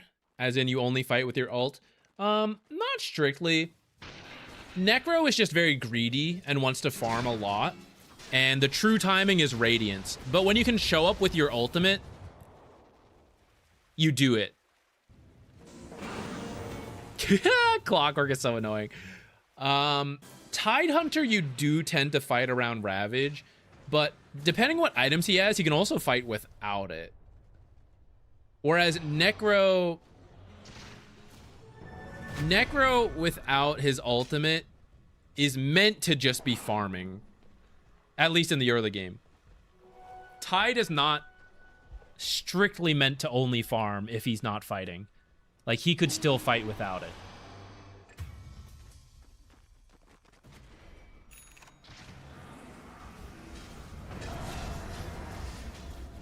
Oh, who's that? Thank you. Whoa.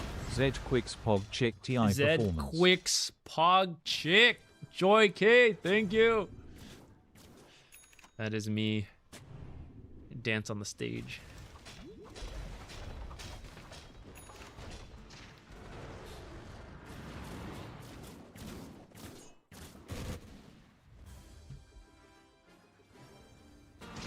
Sorry, I can't read this. To be honest, it looks like a spam message. If you're a real person, I apologize, but I cannot read this. And the fact that it's back to back makes me, I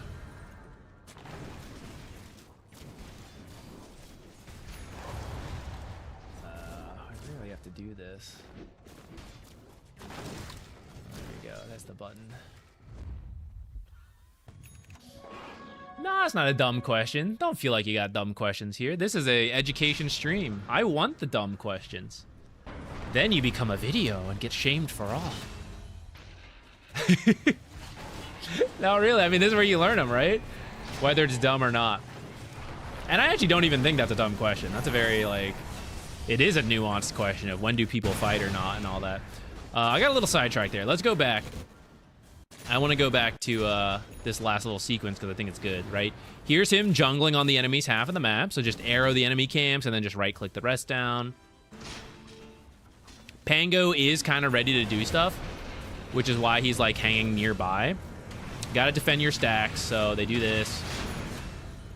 Actually, I vaguely remember this sequence. I must have tuned into this game between our own casting. I don't think I cast this game. I'm pretty sure I didn't. I think I must have tuned in between our own stuff.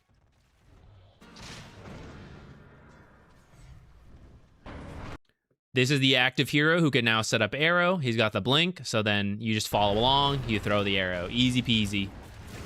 Much like Bushwhack on the Hoodwink that we saw earlier.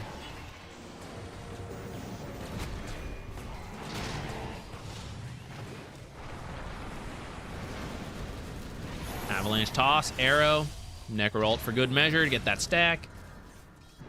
This is the part it can be awkward in pubs because, but I'm not playing with TI winning Skeeter and he's not building Blink on his carry. He picked Drow, right? That's where it gets weird. But then you just do this kind of jungling. Come over, arrow, farm it.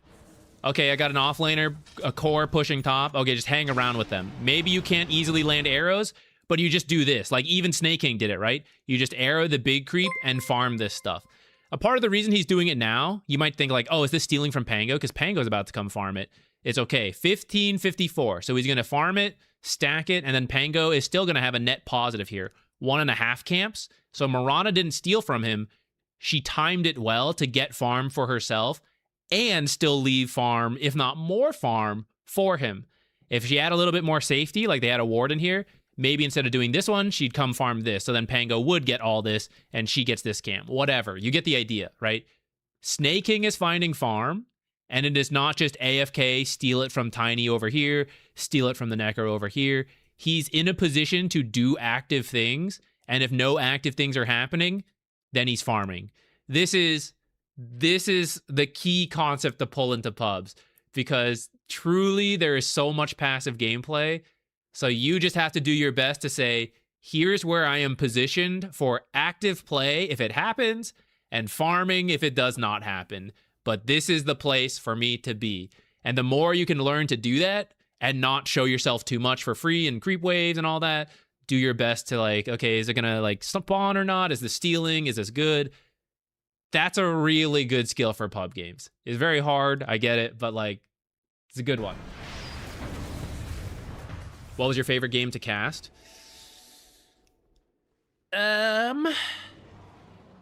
It was a little bit of a stomp, but Malady buying chainmail in one of the games, like eating the chainmail, was really funny. He was clockwork and he ate one. It was a game they were stomping, which is why I think he did it. That was really humorous, and I'll remember that for a while. I'm trying to think about the other games that I did cast. Hold on, wait. What was day 2? I'm trying to remember day 2. The downside of C and D stream is you're usually on the lower half, so there are more stomps. So it's usually less like close hype games. That's okay, you know, we do our part. I do recall us having at least one closer series, though. I'm trying to remember like where that was.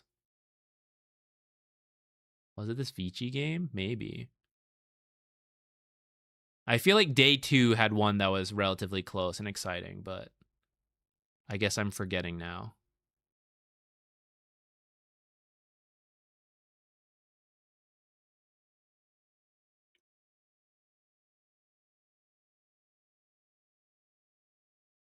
Shrug. I don't know where it was.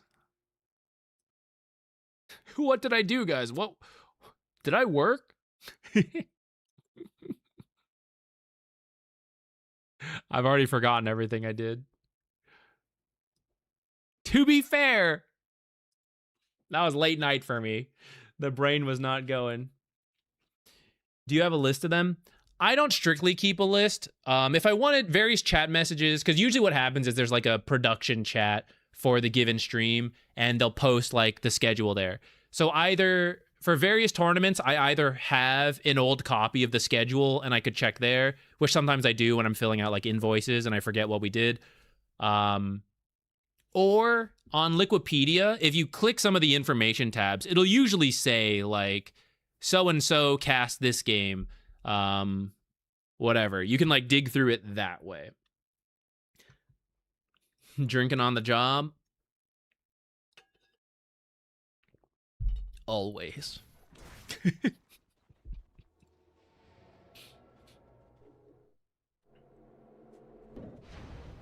See, this game he's going Yules. Yules is really good against Spirit Breaker, good against Darkseer. Late game Wind Waker on Mirana, also great to save herself and teammates. And she doesn't even strictly need the blink because she has the leaps, so she can just get close.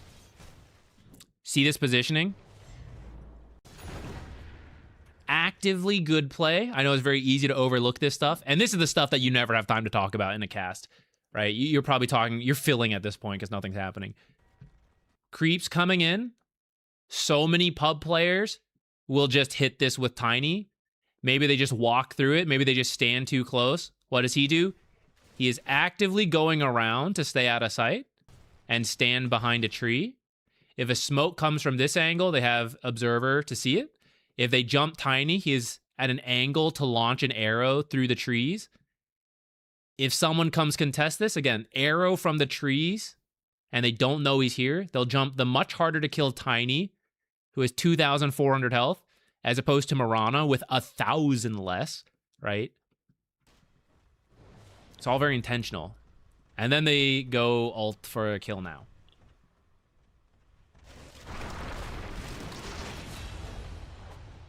I don't know if Spirit Breaker's the guy they wanted with the ult, but beggars can't be choosers.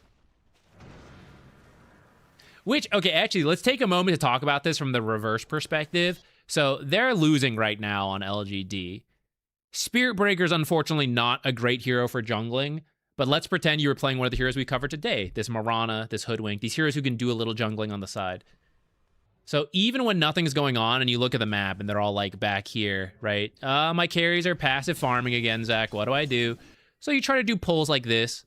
If you've taken an enemy tower, especially the enemy safe lane tower, it's a lot easier to do this kind of stuff, right? You do this pull or you do this pull for yourself. If you're not a good jungler like Spirit Breaker, he's doing this kind of thing. If you are someone who has a little bit better jungling speed, you can still do this, but then you can also just be hiding down the sides. And then, as stuff happens, you weigh the risk. Nothing's on the map, so he's scared, and we ultimately see him die. But if it wasn't him, who would it have been? It could have been this Darkseer. Could have been Gyro. Clock, maybe don't care, because Clock's just another support.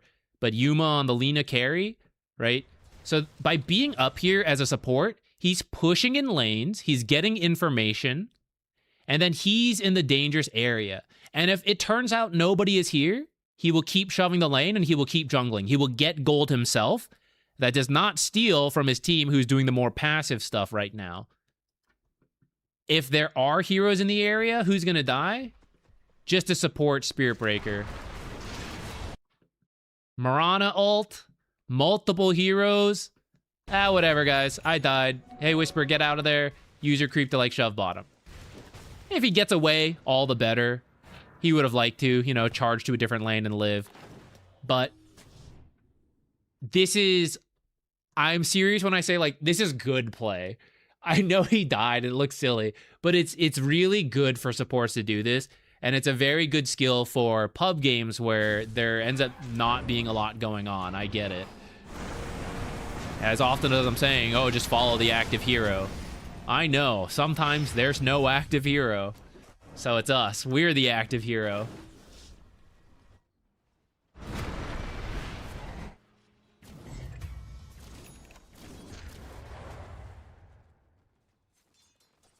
Kind of like what Snaking's doing here. He's pushing this without showing. The way he pathed in Fog of War, his hero never showed. He didn't use any attacks. Just use a spell. Maybe didn't get the every last hit, but he keeps himself out of sight. Particularly important versus Spirit Breaker. But really, any hero, when you're scared, you don't want to show yourself and then die. So he just shoved the lane. They might know he's down there, but they just don't know where exactly. And here's the information, right? Because he pushed the wave in, Whisper shows here. If you don't push the wave in, maybe Whisper's here out of sight. And he kills you. But instead, you shove the wave, Whisper will look for it. And then you just jungle in the meantime. Now, Zach, is this stealing from my team? It could be. But in this particular situation, Darkseer is pushing in. So who's more likely to farm this camp? My team or Darkseer? Because it's Darkseer, this is not stealing, even though it's my half of the map. I am securing this. We'll use that word. I am securing this. Not stealing it from Malrine Pango, who's coming in. I am securing it for my team so that Darkseer does not steal it. And then this one is okay. That's why it's such a difficult question if you guys ask, like, where do I find farm as support? And I get it. Like, it's the struggle. But it's so nuanced with stuff like this. And it just comes down to very good map awareness to know who was going to farm it. If anyone. If no one, it wasn't stealing. If my team, it was probably stealing. If it was the enemy, that's not stealing. Sometimes you can steal from your team, and that's also okay. Another tricky discussion. In pubs, he would have been flamed. Yeah, very well could have been.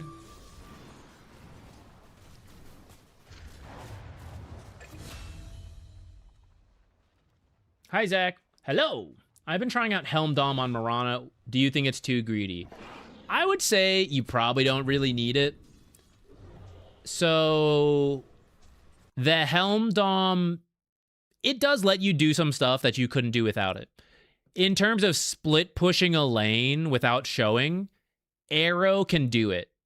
Will you get all the farm that the Helm Dom would? No. But the Arrow just killing one creep, like if the creep wave is at mostly equilibrium, one arrow will affect the creep equilibrium enough to push. So in terms of pushing without being shown, I don't need it. In terms of farm speed, I don't really need it between a combination of Starstorm and Sacred Arrow.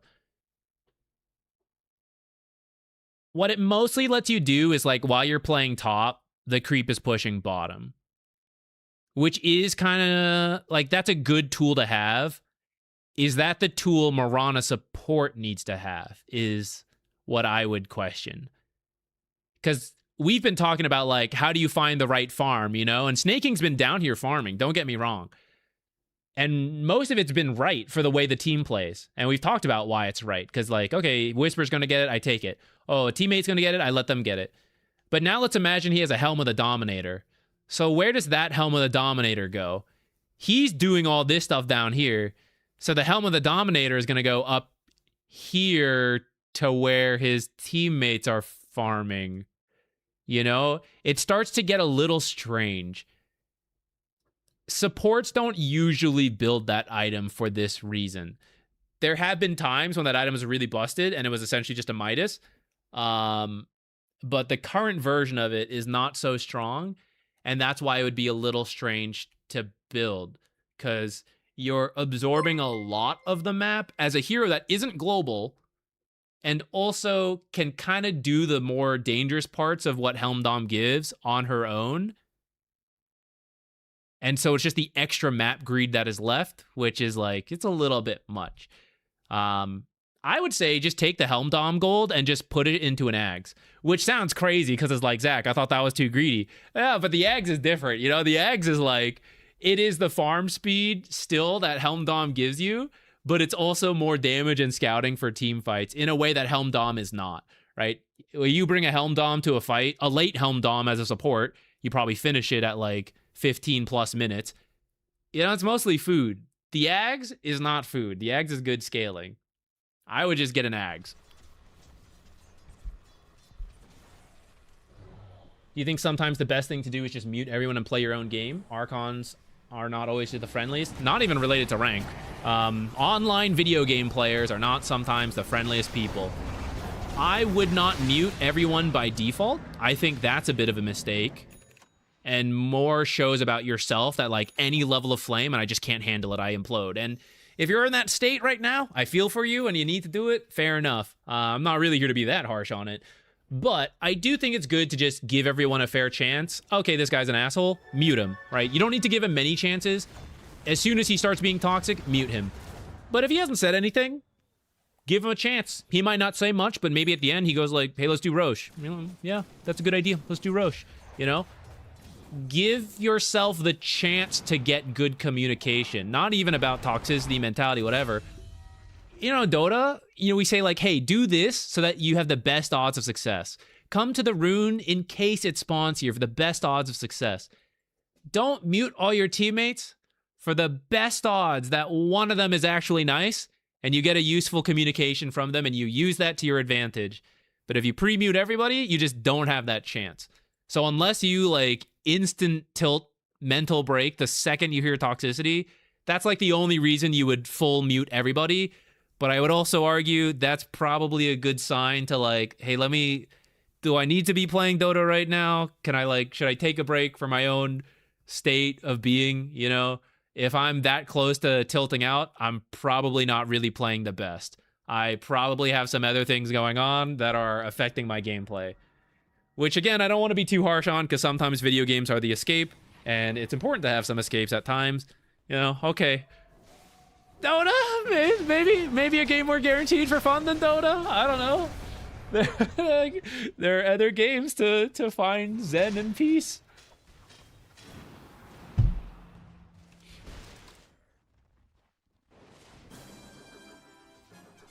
I enjoy what I saw of your casting at TI. Thank you! It's nice when the casters seem like a good time. Observers have been pretty great too. I agree. I am still trying to improve at this. I realize we're getting a little distracted with Mirana, but hopefully whatever. It's how the end of the stream goes.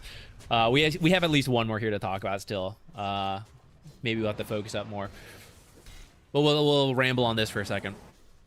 I recognize I will not bring the pro player level analysis. You know, I wasn't a pro. I don't have that. I will try to provide enough insight, you know, enough high level to the casual viewer. And then otherwise, I just want our streams to be fun because, you know, we don't always cover the best games. We're not always on like the mainstream. We're regularly on the mainstream, which usually has like the closest top tier games. So we end up with a lot of stomps. We cover NA qualifiers, for sure get stomps and forfeits. So for us, I think we just need to make the games fun. Sometimes they'll be close, sometimes they'll be bad, but I hope it's just like a good time so that, oh, Zach and Ricky are casting something. Oh, it's the worst teams of the tournament. But like, I'm sure they'll, you know, it'll be funny. Something like that. With that said, I also know we're not like the funniest casters. There's more comedic people. So I don't know. It's like, it's finding your place, which is what I think I am working on. But having a good time is one of it. So if you felt that, then I'm glad to hear that.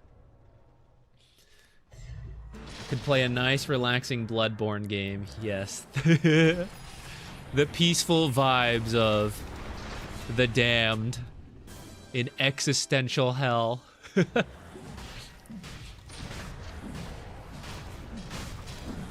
In my village, there's a couple that met in a Dota 2 game 10 years ago. Imagine if they had muted all their teammates at the beginning of the game. That's a crazy story, but true. Your love life is at stake, guys. Don't mute. It could be. They could be there. That's great, though. That's a crazy how you met story. This guy was just screaming me at me on the mic. I told him to shut the hell up. Okay, I will say, guys. This is not... It's not good that this happens, but I also find it really funny when it does. The usual, like, Dota toxic experience. You all know it, right? Like, people are flaming. It is what it is. It's how it goes. And then a girl talks, and it's one of two things. Either it gets way worse, or it gets so much better. It gets so much better. And those are the times I just like I just can't help but laughing to myself. Like, they were just fine being toxic to anonymous people, but now there's a girl. Oh, she might like me. What? I better be nicer now. I don't know, like, you know, like, what is the logic? But it's just so funny. Suddenly so much nicer, suddenly so much more positive. Hey, that was a really, really good play there. Nobody's ever said that to me. But now a girl's talking. Oh. Sorry, I was just using slurs just now, but actually time to be good, you know? It's like, okay. Okay, bro. I see how it is.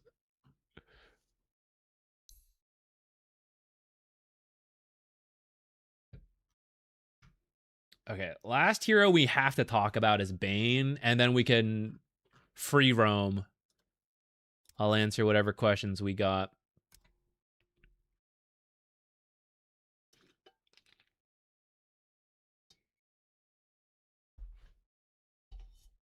Yeah, you definitely can't do silly casting all the time. I think it's important to know when. For example, in the last series we cast, it started to become a stomp. It was Yandex, right? Yandex was stomping resilience. And I think it becomes disingenuous if we keep trying to like to a certain degree, I think we can say like, okay, here's what they can maybe do to come back. But I don't think you can repeat that for however long the stomp goes. Like, at some point it's really boring. So at times like that is when we try to like add a little bit more silliness or fun. And not just us, you know, I know other casters try to do this too. Like, I think there's a time for silliness. Main stage games, like the full end tournament, like that's probably not it. But smaller games or stomps, I think you can add a little more. Downtime, you can have some fun.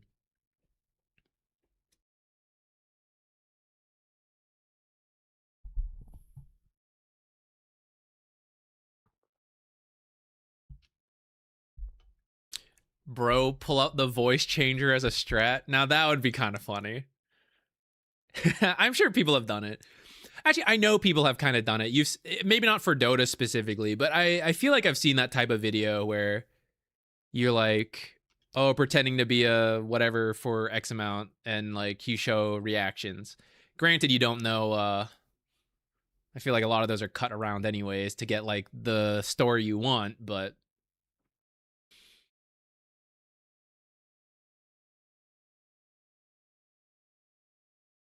I've had marriage proposals. I know people are just so unhinged out there, and it's sad because it's almost a self-fulfilling prophecy. I feel like a lot of these people who are toxic to girls are like this because they just don't have exposure, right? It's probably just it's a very classic story, you know. You just have like guy friends and you're I don't know, girls are a mystery, you know? And then you play video games, which is like more male heavy. I feel for you, you know? But then it's like it becomes toxic, and then it's like they're so toxic to women, but really, you know, they just like they want a girlfriend or whatever. But it's like self-fulfilling. It's like if you were just nice in your hobby, they exist, you know? And maybe more girls would join video games if you weren't so toxic all the time here. I don't know. It's just so sad that it's like this self-fulfilling prophecy. I don't really feel that bad for the toxic people, you know? But it's almost it's like it's pitiful to a degree, like to look from the outside. It's like if you were just nicer, I don't know, the whole thing would be better. Is there a caster you've particularly enjoyed? I mean, I generally like all the casters nowadays. When I was getting into Dota, and even to a degree now, I really like the very high level Dota talks. So back in the day, like when Blitz was casting, I liked listening to him a lot. Fogged brings a lot of like high level insight. Winter, when he used to cast more, he still does. I don't know why I said it like that. He used to cast more though, I feel like. I like listening to the very like in-depth thoughts. Did you ever take improv classes for casting? I have not, but I have debated if there are ways to improve at my job, casting, content creating, whatever, that I should consider things like that, like the improv class, or like I should probably do like a proper video editing class or something like that, you know? Going from a person who played Dota and makes content to actual content creator, and Dota is the medium. Like I would have done work trainings if I had continued as an engineer, you know, and sometimes that's like outside things that you wouldn't have thought of. It's something that's like crossed my mind recently, which is like, are there other things I should do? Not that I have to do it. Like there are things I could do specifically in content creation to improve, but like, are there outside things that I wouldn't have thought of that I could improve? Z pivoting to an incel curing channel.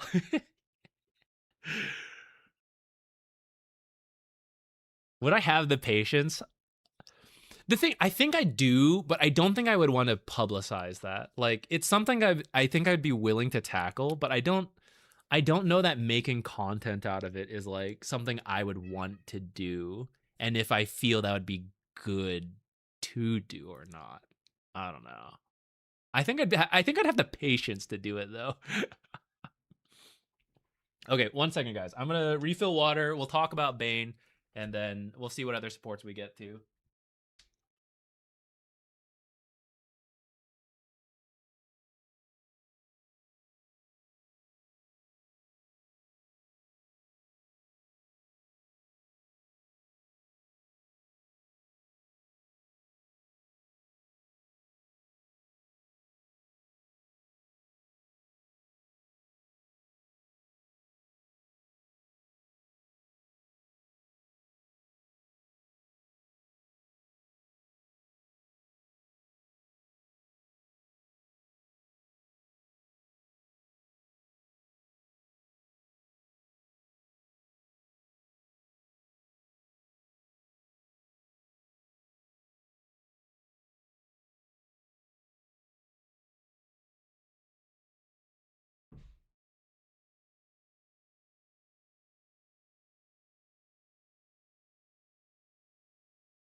I was sad because I couldn't find a snack, but then I remembered I bought these honey roasted peanuts from Costco to be a snack.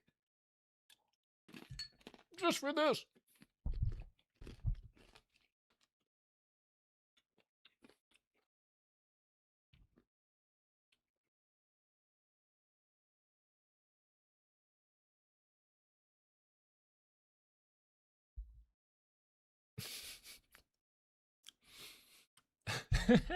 That's such a funny story.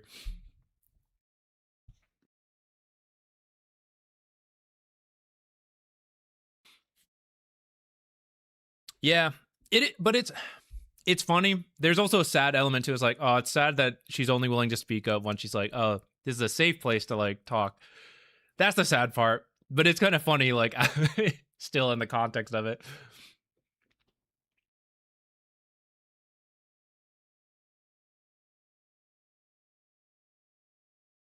Okay.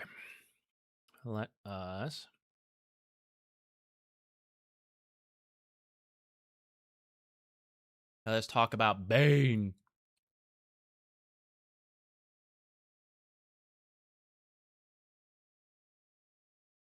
Okay. If you have Bane questions or any other questions, feel free to drop them.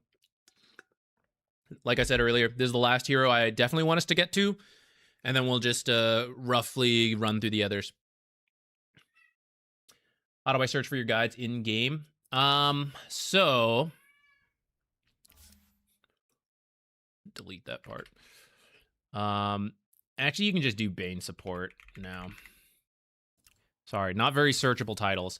The guide system in the game is not great. You can either do one of a couple different things. So you can either go to Heroes, Guides, All Guides, and you can hope to God you find it. Like it just randomly shows up here. You can also do this in the game itself. Through the item shop here. Browse all guides and just hope it shows up somewhere. It will show up if you're subscribed to the guide, more likely. So usually in the videos, I will link to the guides. It's like a Steam community page, whatever. You click it, there'll be like a subscribe to it button.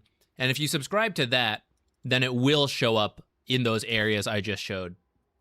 But if you try to find it in the game, the guide system in the game is not very good. And it is just a crapshoot if it shows up or not.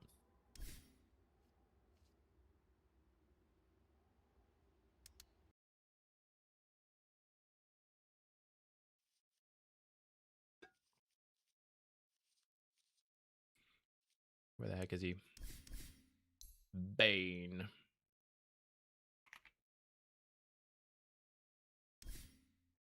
Okay.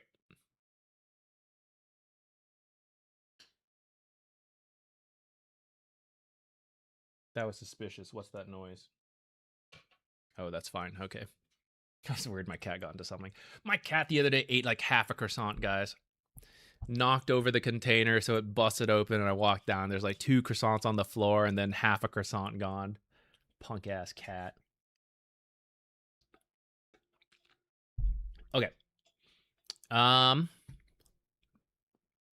So Bane. Bane has been pretty popular lately. He's just been like buffed repeatedly over time. And the thing that's really good about him, Nightmare has a lot of utility for different kinds of saves. This is like the high skill ceiling of the hero, like what you can get done with Nightmare. And then Fiend's Grip piercing BKB is really strong, and Ags has proven to be quite strong. So what you can do. I have Brain Sap here for ease, and by level 3, 2 points Brain Sap and 1 in Nightmare is pretty safe. For a lot of people, using Brain Sap is more intuitive, and if you need to secure creeps, this is also kind of the way to go, because it's just a typical nuke spell. But actually, in terms of just right-click trading with someone, or just like any kind of trade really, Nightmare is potentially better. Because this is like, oh, I took damage, and now I do damage, and I heal. They literally just can't hit you if you Nightmare them, because Nightmare is effectively a stun, and only Bane can interact with the target without waking them up. If your teammate tries to hit them, then yes, there will be some issues. But in a 1v1, you can right-click trade with each other, and then just Nightmare the guy, and then hit him a couple more times. So in that sense, probably about 3 auto attacks for free with Nightmare. And that pretty much is the same as Brain Sap. So, okay, well, why still choose the difference? Because then I can also make them move with the sleepwalking element of Nightmare. So not only do I hit them 3 times for free, but I have them walk towards my tower. Sleepwalk ends. I am up like 150 health. Can the guy just stand his ground and fight me? Probably not. Maybe he can if he throws a spell out that he didn't use and then he fights. But a lot of times he's going to run and he's in a worse position. So I get more attacks in as the Bane. So Nightmare tends to be the better level 1 spell for that reason. You can also use it to set up First Bloods. You can use it to stop creep dragging. If someone walks too close to your tower, you can Nightmare them under the tower, hit them, break Nightmare, then the tower hits them a couple times. So this has a lot more potential payoff. But it can be ruined by the enemies, like using summons to break Nightmare. Teammates can take it off of each other in the right situations. Allies can ruin it. So there's potential downfalls, but way more potential successes with it as well, compared to Brain Sap, which is just like a typical ability. Still a decent one. And again, if you need to secure creeps, this is going to be a lot better than Nightmare doing like tiny ticks of like nothing, you know? So yeah, that's kind of the decision on level 1 Brain Sap versus Nightmare. But after whichever one you take, you definitely want a point in the other. And then usually 2 points for Brain Sap in the lane is the way to go. And then max Nightmare because of the utility of this. Reduced cooldown, increased duration. It's just going to let you find the pickoffs, going to let you save people. Really strong ability. You can get 1 point in Enfeeble earlier. The value point is okay. The issue is you usually just don't have the mana to use it in the early game along with everything. Your spell costs on Bane are all quite high, which is why a lot of times you just push it off till later. But you get it over Brain Sap because Bane is not a damage hero as time goes on. He's a utility hero through Nightmare, through Fiend's Grip. And then Enfeeble, super long cast range, Enfeeble, just reducing damage, reducing cast range, doing a little bit of damage. It's pretty nifty. If you need like 1 point in it early, you can, mainly for the cast range. Like if they get really screwed over by not having cast range, you can take like the 1 point in it early. But otherwise, you kind of push it off till later and then finish off with Brain Sap. Take your elf when you can, of course. Pros will actually skip Arcane Boots. Part of that is the current meta where they just don't really like Arcane Boots. But second is that the item they want to go is Aether Lens, so that you're further away for Nightmare saves and Fiend's Grips, because Fiend's Grip can be canceled because it's a channel. Aether Lens is going to solve your mana issues. So then if you get both, it's just kind of like a double issue. For pubs, if you still want to get Arcane Boots, I think it's fine. I know the average player is not going to have the same mana efficiency as a pro player. So if you just want to like cover your bases, get the Arcane Boots, I think it's fine. If you want to do regular boots into Aether, regular boots, Windlace, Aether, boots, Tranquils into Aether, those are all viable options. Ags is greedy, but it makes your ult so much better. If you can get away with Ags, I really recommend it. If you need any of the typical support stuff, you can also do it. And if you need one of these before Aether Lens, after Aether Lens, that's fine. You definitely want Ags as your into late game scaling. This thing is just so good. It reduces the cooldown. It makes it far more usable so that's not easily canceled.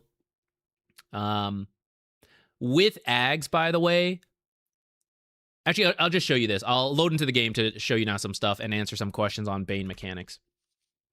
Where the heck is he?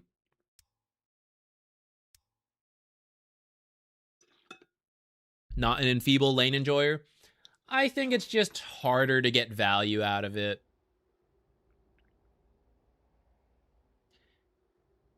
The damage is okay. Okay, so like Nightmare is turnaround. Sorry, not Nightmare. Brain Sap is turnaround potential. They like think you're getting low, you Brain Sap them, you heal up, right? That turnaround potential with some you can also use to secure range creeps and banner creeps. Nightmare, again, the trading potential when they can't hit back, but I can also move them around. I can bring them under tower. I can stop pulls. I can save my carry if they're about to take some damage. I can do stuff like that, right? A lot of different options there. That could be really good, could be bad if there's like some issues. Enfeeble is like, okay, I'm gonna get a decent trade in terms of it doing damage, but they could just run away from you. Like, as soon as you drop Enfeeble, they could walk away. Now, if they're a core, that's a little bit more of an issue because maybe they're gonna miss CS. Okay, sure. At a high level of Dota, if that happens, the support just joins in. Now, maybe that's still a net benefit, but, like, I don't actually think good players are affected by Enfeeble that much. Unless there is a big attack damage reduction. I don't know. It's, like, it's kind of doable, but it just doesn't feel as worth it to me. Like, there's not as big of a potential for it. Like, if I want to make them miss a CS, why not just Nightmare the core when the banner creep is low? And for sure they miss it. Compared to, I hit them with Enfeeble, and they'll just use a spell to secure it. They'll just work with the support. How many CS will they miss in 9 seconds, you know? 1, maybe 2, depending how long the creeps take to be killed. Is that the end of the world? You know, for that reason, I don't know. I just don't tend to love Enfeeble. Nightmare, just press and hold the ability. Press and hold, pick the direction, let go.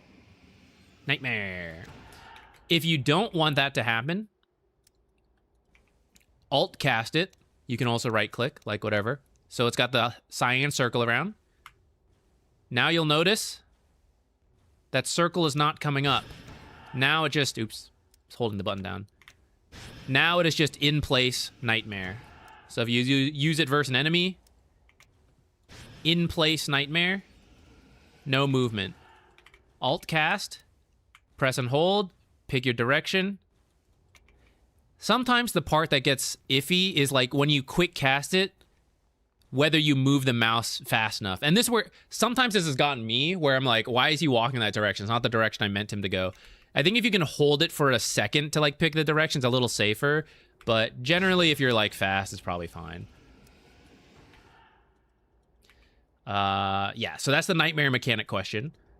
Fiend's Grip. What I want to show with Fiend's Grip, and what I regularly forget and always have to check multiple times, but here we go. Once I buy the things I need to buy.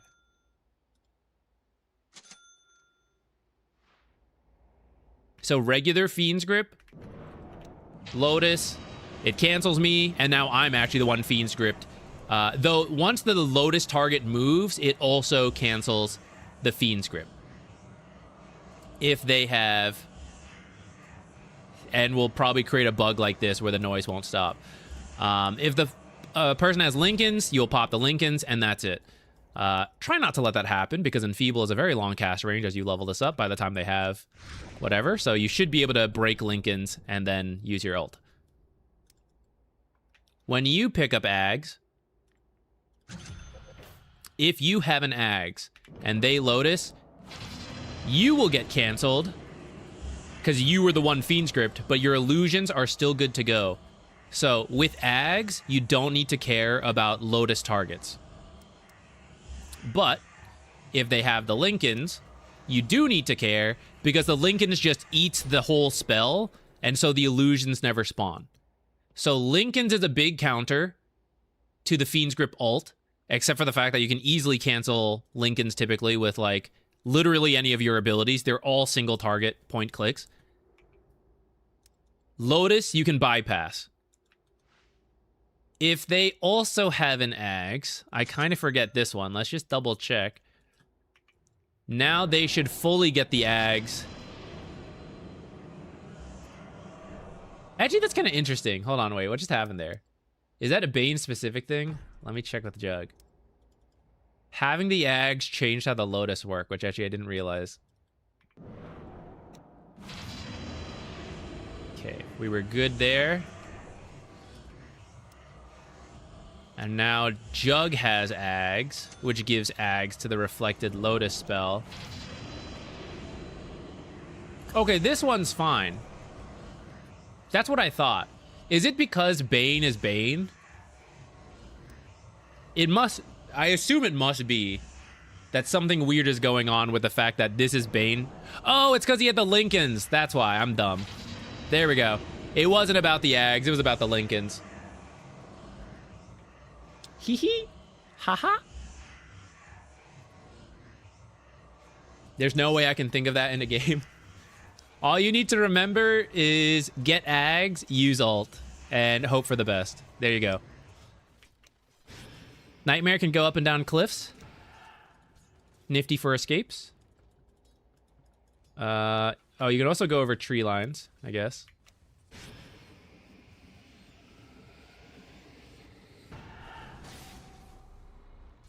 What else?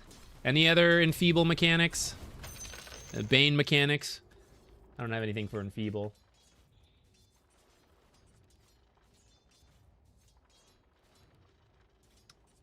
Main stage predictions. I can show it real quick. We'll see if anyone has questions. This is what I'm at. Hold on. This is what I'm at right now.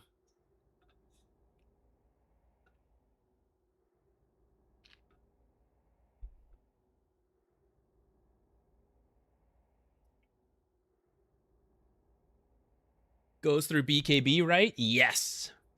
That's part of why this ability is so strong. And why people like to get the Aether Lens. Because now, with these two things, this is the ult cast range, right? It's pretty far. And so now you just need someone, like, even if he is spinning, boom. And he's just screwed. And a lot of times people will just, like, if there's not an easy way to cancel your Ags, you can even just, like, stop early, right? So, and now I just go... I continue to cast abilities. I do other things, right? Because the illusions just channel. You don't really lose anything for letting the illusions channel. The only worry is if there's something that can easily stop the illusions, but not you. But usually anything that can stop the illusions can also stop you. I guess really it's like if they had a bunch of point and click stuns, but not AoE stuns and not AoE damage would be a reason to keep channeling Fiend's Grip. But once you have the Ags, you can do stuff like cancel that, and then like, oh, you're coming to save him? No, you aren't. Oh, yes, you are. You had Lincolns, and I forgot to cancel it again. Haha.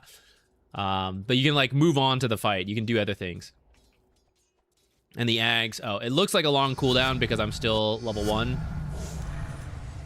But when you're max level, 60-second with the Ags is pretty silly. It's pretty silly.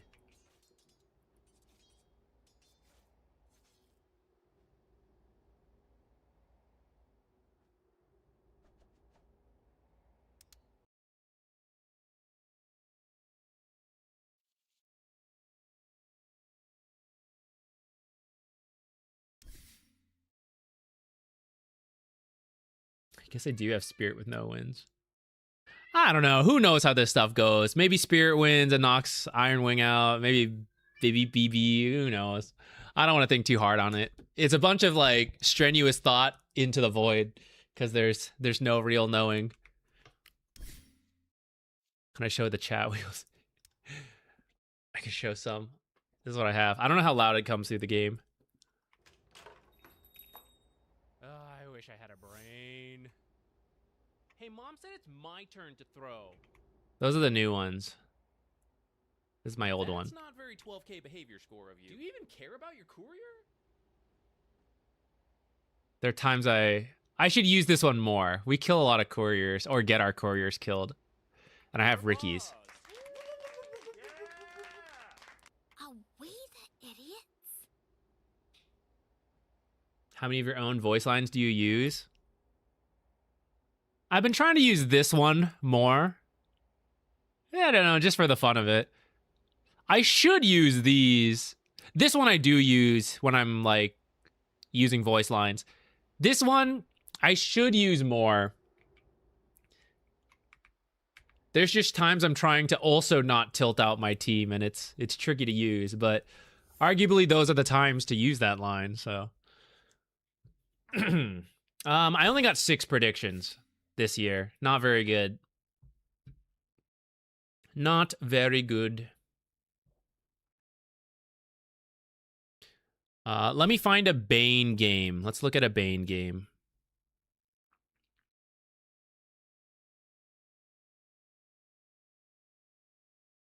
Let's look at Whitemon Bane. I feel like he has a good Bane. This looks like a long game as well, so hopefully there's some late game Bane stuffs.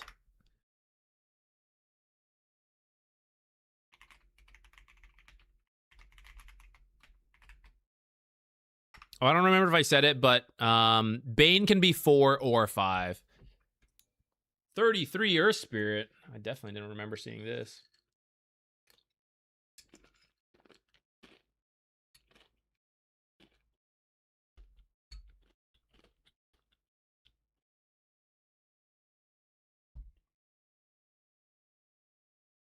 Is there a good use case for the level 15 mana drain talent? You can honestly just take it. The other talent is not that great. Enfeeble damage per second is kind of whatever. The nice thing, it's like if you think about when it really matters, 13 damage per second is like kind of nice, but you're not really using Enfeeble for damage. Ulting somebody is to kill them at a critical moment, and that will be game determining. Maybe they don't die, but if they don't have enough mana to use some of their stuff, that's also a huge deal. So that tends to be way more important than a little bit more damage from Enfeeble. So I think versus heroes like Medusa, yes, you want this left talent. But even without heroes like that, I still think this left talent is totally fine. I think it's Jupiter, come over here. What's up? Are you being nightmared right now? What's going on? Jupiter's been in a tizzy lately. Let me grab him.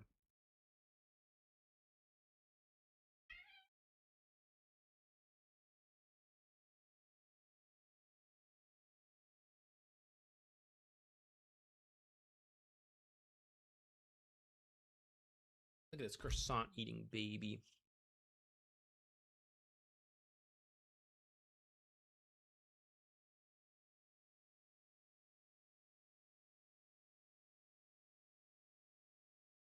Both level 10 talents are good. Which one to pick?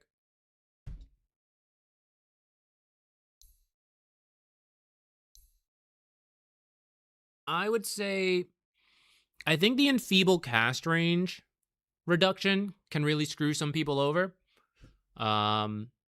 It's just very strange to suddenly play with, like, at that point, 50% reduction on cast range. It really throws a lot of people off and can prevent some, like, big stuff, saves and all that. Brain Sap is not that important to use, in my opinion, as time goes on. It's mostly a way to stay alive. You're really playing for, like, everything else. Spamming Enfeeble on people in team fights for the reductions and breaking Lincolns. Getting a good Fiend's Grip, of course, and the Nightmare stuff. I feel the Brain Sap is not as important at that point. Now, I know there's one argument for, like, Brain Sap plus Shard for farming speed. And I kind of get that. But it's strange because I'm usually pretty on board with this stuff for pubs. And to a degree, if someone does it, like, I don't hate it. But I think if you want to farm, you're not, like, probably not playing Bane. There's other heroes that are much more natural farmers. What Bane is really good at is threatening the entire map because Nightmare and Fiend's Grip is so much crowd control time. It's 11 seconds plus the Nightmare stacks to make it even longer. Your team can be top, and you can find someone bottom on your own, and they can TP, walk on over, have lunch, and then kill the guy. Like, it's so much time. So you're not really supposed to be farming all that much. You're supposed to constantly, like, move around the map and find things. Like, work with the team and then, like, set up kills. And that means you're moving around a lot more than farming anything.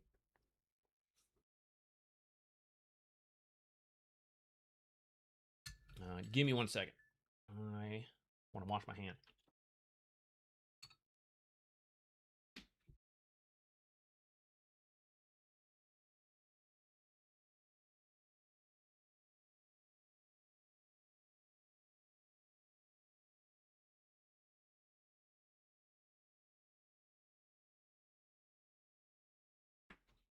was eating my snacks, but then my hands got dirty. All right.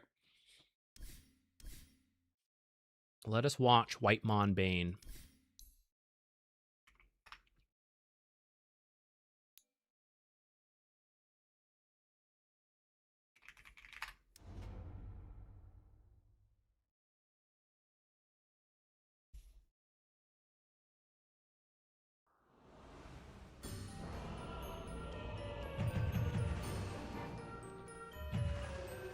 There was a big lack of cast during your cast. They were pretty good. I was impressed. They were pretty quiet when I had the door closed. Ooh, Bane has extra nighttime vision, guys. Does it show anywhere here? Where can I see this? Bane has extra nighttime vision. 1800, 1200. The default is 800. So someone like Techies has 1800, 800. Most heroes, this is the standard. 1800 day vision, 800 night vision. So Bane, send him in front in these nighttime plays. Have Nightmare. You don't have to have it. Like maybe you want to do Brain Sap for the lane. But just hold the skill point. Be in front for your team, smoke or not. Because you will see enemy heroes before they see you unless they also have nighttime vision. This is also why smoking is so important for pros. Because they don't know Bane is here, but because they're smoke broke, now they do. At least they know someone is here, even if they can't be spotted.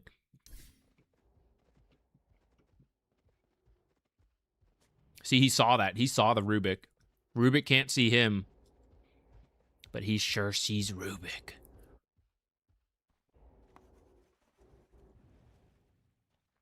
Oh, for starting items, you're going to right-click a lot, so you definitely want the stats. But like we were saying, the spells are very expensive.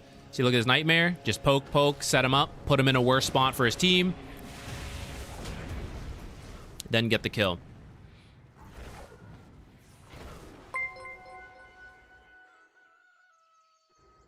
What's he laning versus? What is this? Him and Io. Interesting.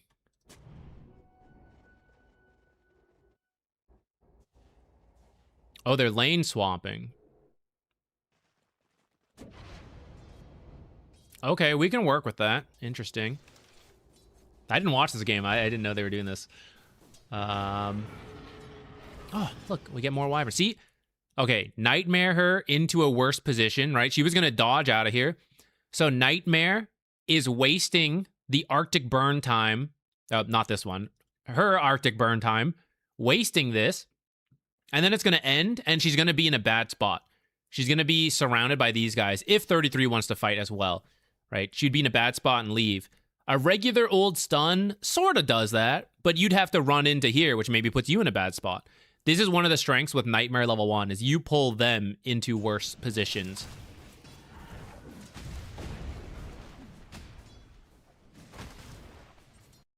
So Malady ends up with 500 damage taken. Was he full health when this started? I forget. He was full health when this Nightmare comes out, and he lost 500 health. And of course, we can say some of that is the Earth Spirit helping out. But the only reason Earth Spirit bothers to help out is thanks to Nightmare. And other abilities won't strictly do that. Brain Sap certainly couldn't do that. Enfeeble can't do that.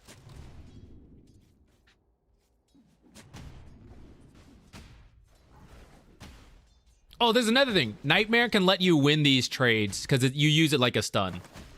Trades, I mean the sentry battle. He's looking for the kill. He's going to walk Malady into the creep wave if Malady steps up too far. That's why he keeps walking in and out.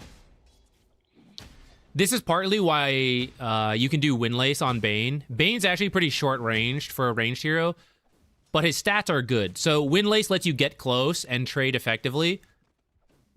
Because you kind of win the trades once you're there, because you're either taking Brain Sap or Nightmare, if not both at level 2. So you just need to get close. Or you can do things like what he was trying to do, which is get close enough to Nightmare Malady into a bad position. And the Windlace will help you with that. Because Nightmare cast range level 1 is also pretty sad. Who's the favorite to win TI? I would say it's Vision.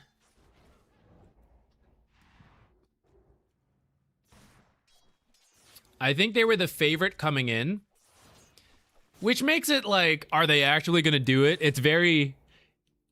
When was the last time the favorite actually won TI, you know?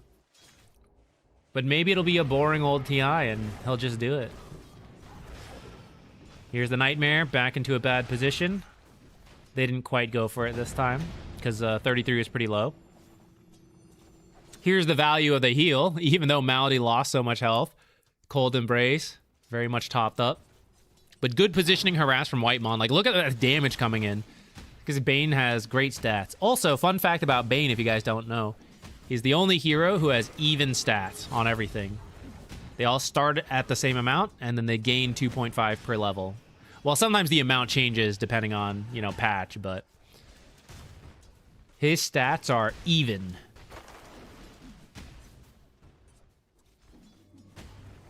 Nightmare can also be used to win load. See, Nightmare's so good, guys. Nightmare can also be used to win this stuff. Now, he didn't have it this time, but you can Nightmare people out of the pit, for example.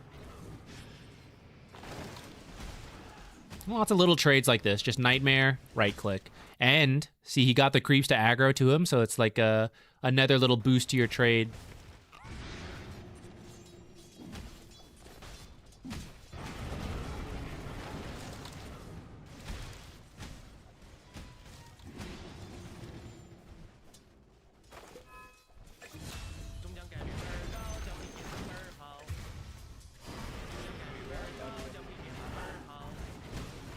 Alright, this is a lot of the same old, so I'm going to start speeding forward.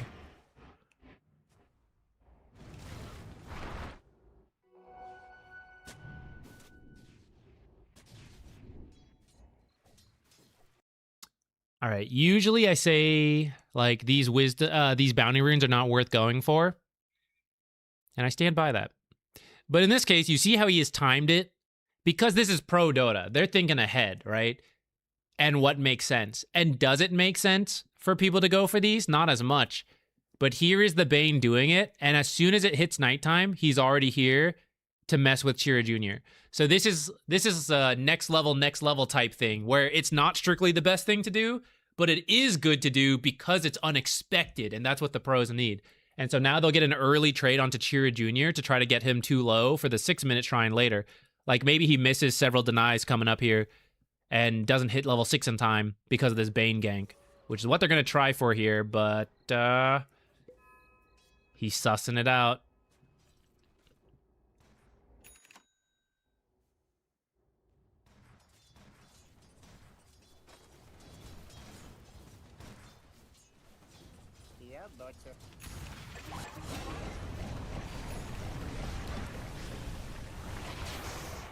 Pog. All right, let's take a look at this. Brain Sap. Okay, first, Magic Wand to heal. Trying to throw off the stuff. Brain Sap to heal. By the way, if you heal the amount of damage you do. So when you use Brain Sap on illusions, you do bonus damage, you'll heal a lot more. So if you need healing, use it on illusion. This is also why with the AoE shard, it affects everything, and you get an insane amount of healing because you're hitting multiple stuff. There, it's even reduced, but it's still quite a lot.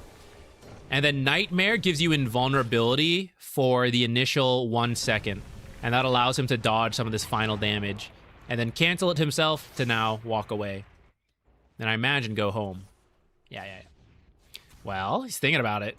It's like, should I stay? Should I just die?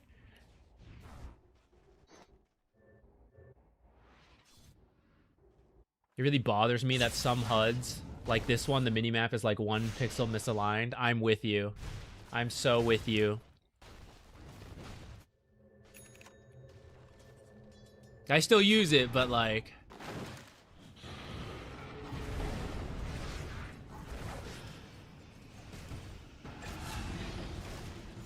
Why is it like this?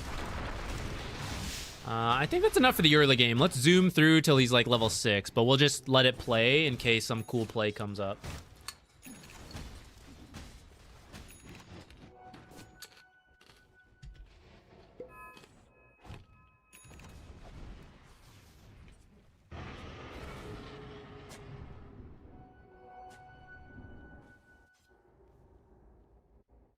The players with good map awareness are so jarring to look at on fast speed. Why is this guy looking around everywhere? You can Nightmare. I actually thought he would TP in sooner. Maybe it was a last second decision. But this is some of it, right? You Nightmare a target, and people have time to teleport. Later, you'll have Fiend Script. So, like, you go find someone here. People can teleport, run over, zip to finish the rest, even though they were over here. And most games, that's fine. Like, by the time someone comes over, you're long gone. But versus Nightmare and Fiend's Grip, you have to sit there for 12 seconds. Please, Mr. Whitemon, let me go.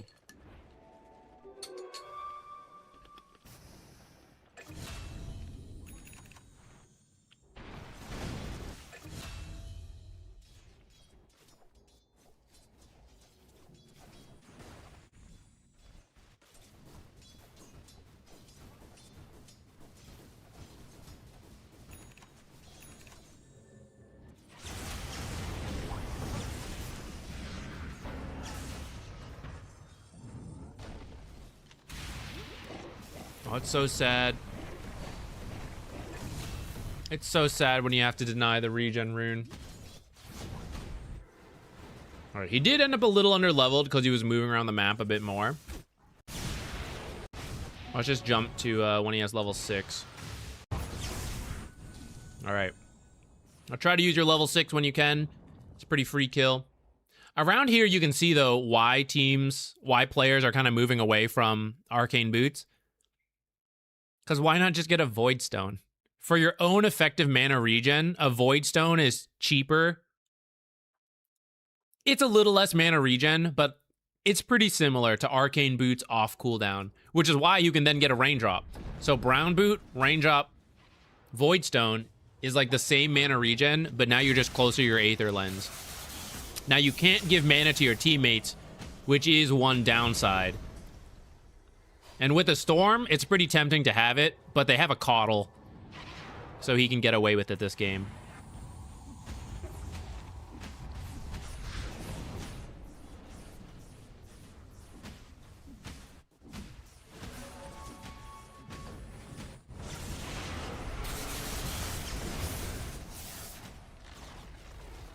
You got to be very careful versus Rubik as Bane. Don't let your stuff get stolen.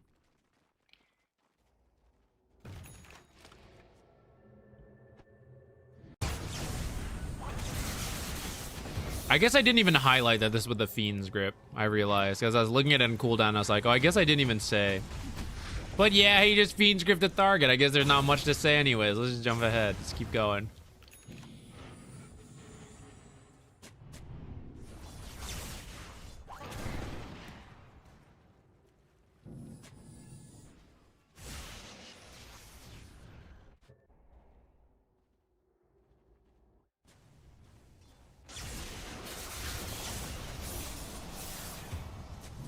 Bane is also a great setup with any global hero, like Io.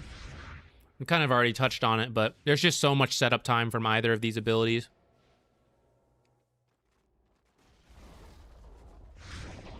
I think if your team really needs mana, you can get mana boots on Bane, but I think if it's not strictly necessary to help your teammates, you can skip it. Like, Bane himself does not need the arcane boots.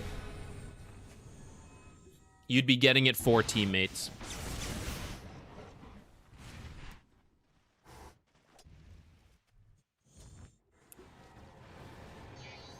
See if we can find a good nightmare save or something. What has 33 been doing, by the way? So it's still like mid Earth Spirit. He's just playing in the offlane.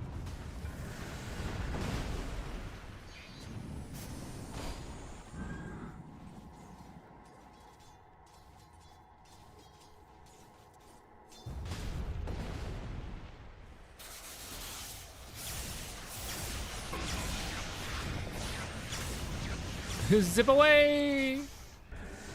Not enough mana.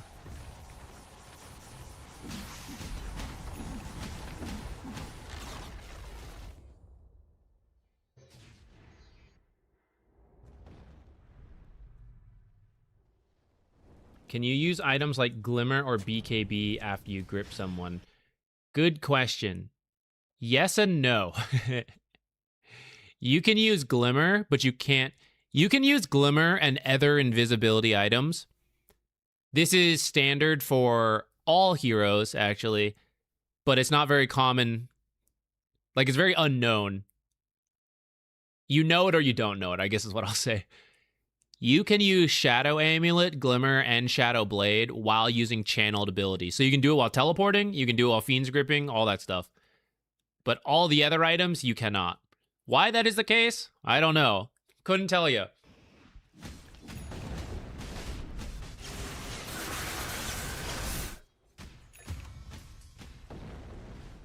Okay, you see how he's setting up? He's like waiting for someone to show up so he can help catch him. But depending on their vision, they may or may not do it. So in this case, it decides too scary. But he was the one a little closer up. 1, to tank ganks, but 2, to then lead the Nightmare Fiend's Grip. Like, they're looking for this Doom right now.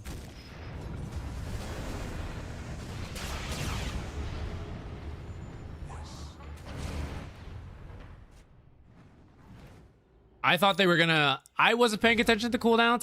I thought a relocate was coming in. I guess there was not enough.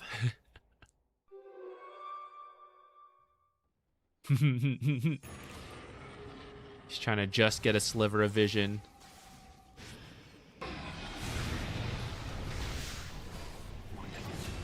Alas. Sometimes you get found. That was some of the Essence Distiller purpose, though. Did you see how they were, like, scouting here with Essence Distiller? Because they're looking for this kind of sneaky stuff. That's what that item lets you do. I don't know if we'll watch this whole game. For those of you that did, was 33 Earth Spirit good? Was it worth it? It is such a different hero than usual for him, I feel like. I did not see it.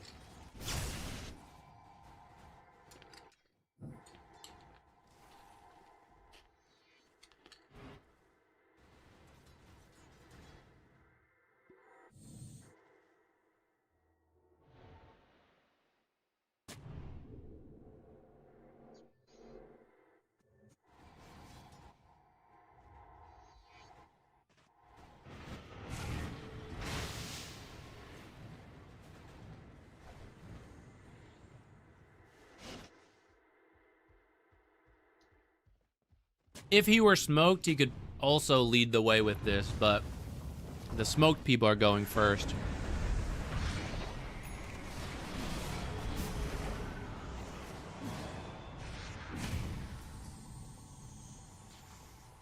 ES is so broken, he can work anywhere. I still think mid is his best, though. But if you reach late enough, I do think he will look kind of busted.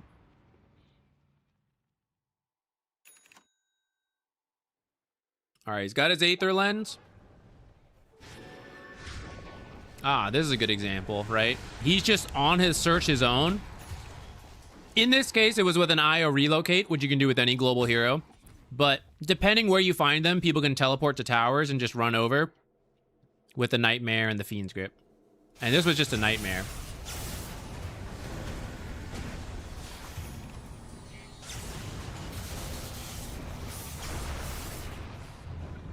Are they doing this? Holy, I guess they are.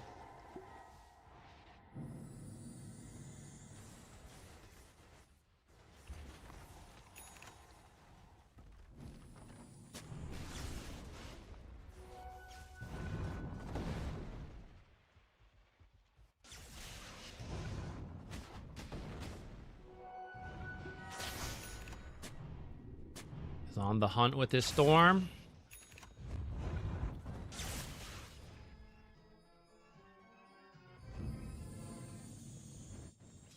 In the early game, it's often fine to initiate with Bane. We're reaching the point where if he initiates first, you're going to have Rubik soon with a blink who can steal it and then interrupt.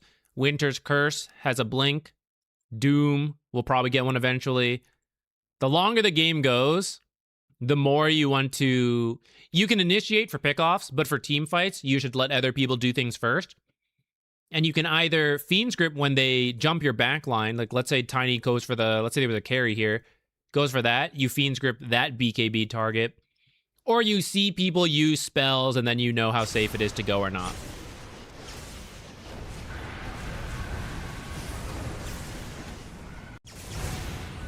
All right, so let's slow down here.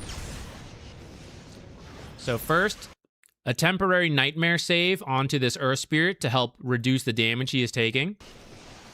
And then he will just cancel it himself early. So 33 just takes a chunk less damage from that toss. He ends up getting Winter's Cursed for it. This is Malady trying to find the backline supports, take them out of the fight for a little bit so that this Fiend's Grip isn't an issue. So that Watson can do what he needs to, that this like Snapfire ult isn't canceled too early. Oh, they doomed an illusion. That is too bad.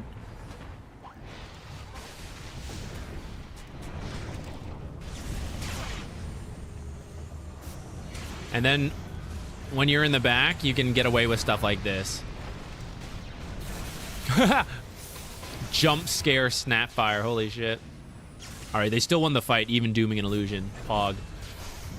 But when you're in the far back, like after they committed, you would kind of do a grip like that. That one was a little bit necessary just because he was so low.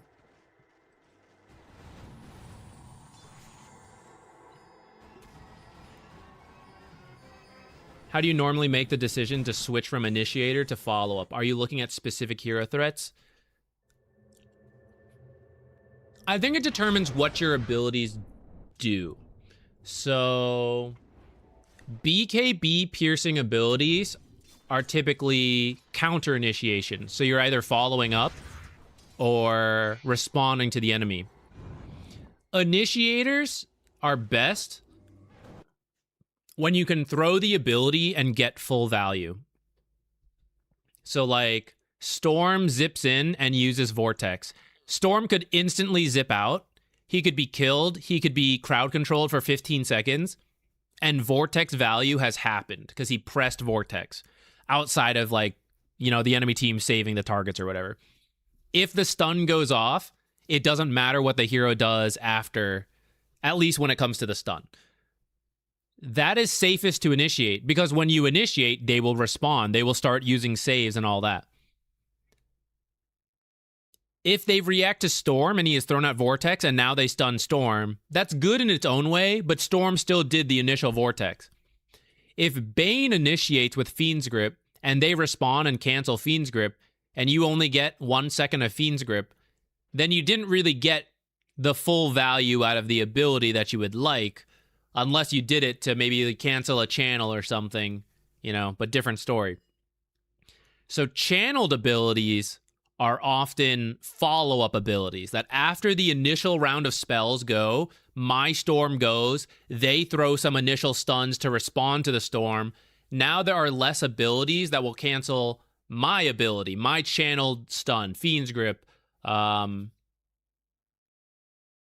it. That's the only channeled ability out there. Shackles, Freezing Field, that type of stuff. You kind of save those for a little bit because if you do it first, they have all their abilities ready. They know they need to cancel this stuff. And, oh, there he is doing it. Just cancel it, right? Easy peasy. But you want them to get sucked into the fight. That's why heroes like Storm and Earth Spirit are good because they just go in and start causing problems and people react. And that lets you get the Fiend's Grips. That lets you get Black Hole, that type of ability.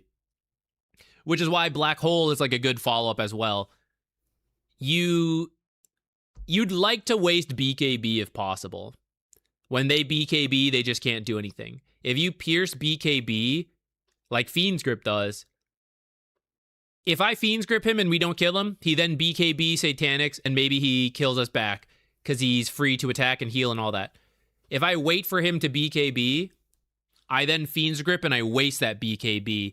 BKB ends, he uses Satanic, but now we hit him with a normal stun and he can't heal because he can't hit. So then he dies anyways.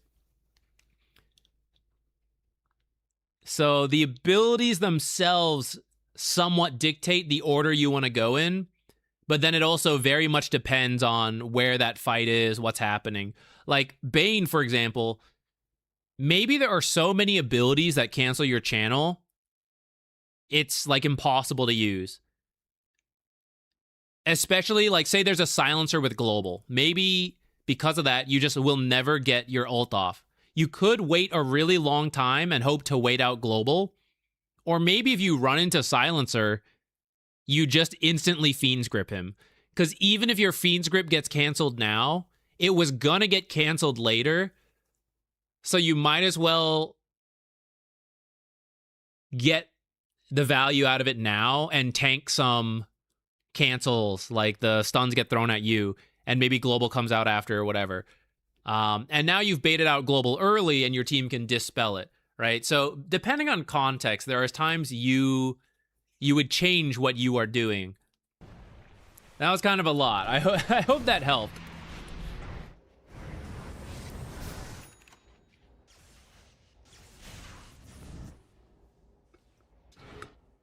Yes, this is a game where grip can be canceled by so many things that it leans itself to then be a follow-up stun.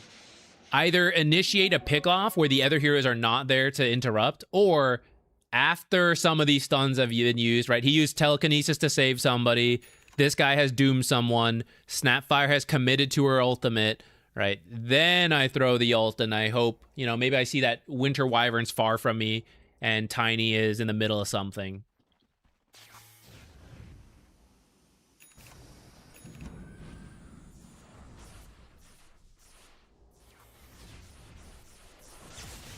What item did Whitemon buy?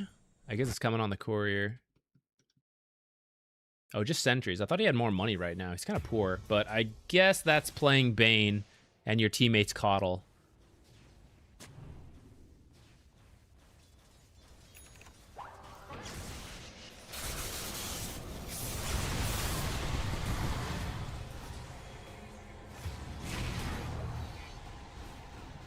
Like this one, so even though his ult gets canceled, you can see a little bit of what I was talking about, which is here's BZM leading the way.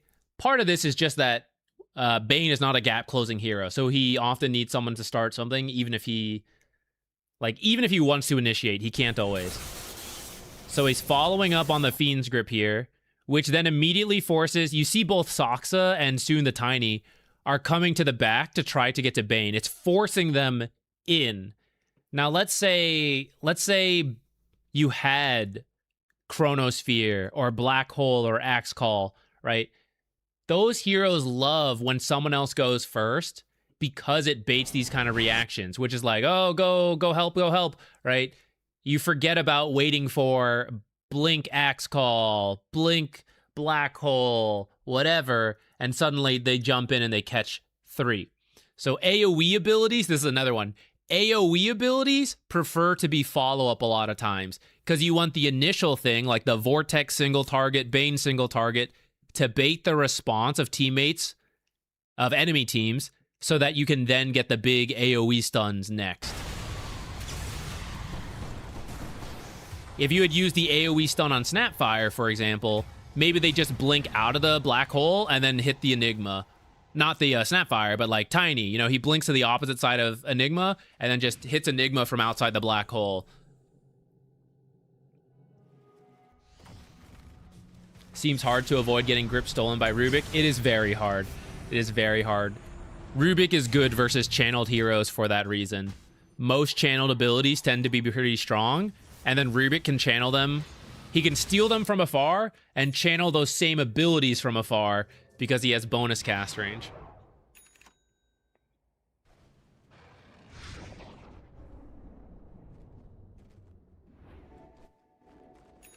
Yeah, but he's doing the build you see here. Brown boots, Windlace for the slot and efficiency, and then he's just going to go straight Ags. Let's see, does he finish this? Amazing, I jumped right to when he should have it. All right, let's just jump ahead in this game to see Ags gameplay. He also kept this the whole time. His options must not have been that great.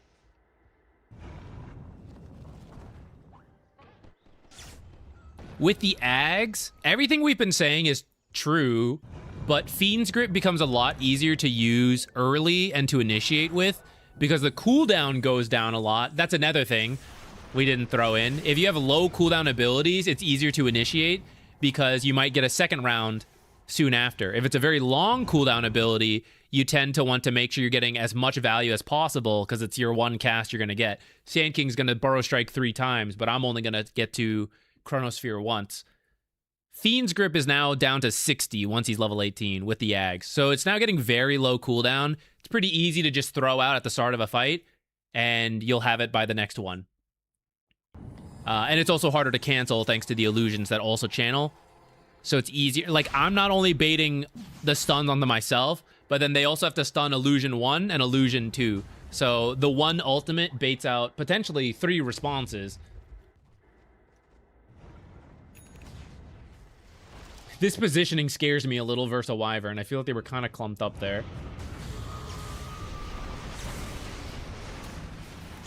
I should highlight... Okay, notice his positioning in this fight. So they kind of bait Roche, and they think the enemy... If you look at their vision, right, they have this. So this is the part that's dark. And we have mentioned that Bane does not want to be in the center of the fights because things can be canceled. He wants to be at the edge of the fights. So if the fight breaks out here, and then the Rubik who could cancel and steal stuff is over here, then being over here would be good, right? You don't want to be the one here because then any of the enemy team could easily interact and cancel the Bane. So coming into this fight, Whitemon is like hugging the edge.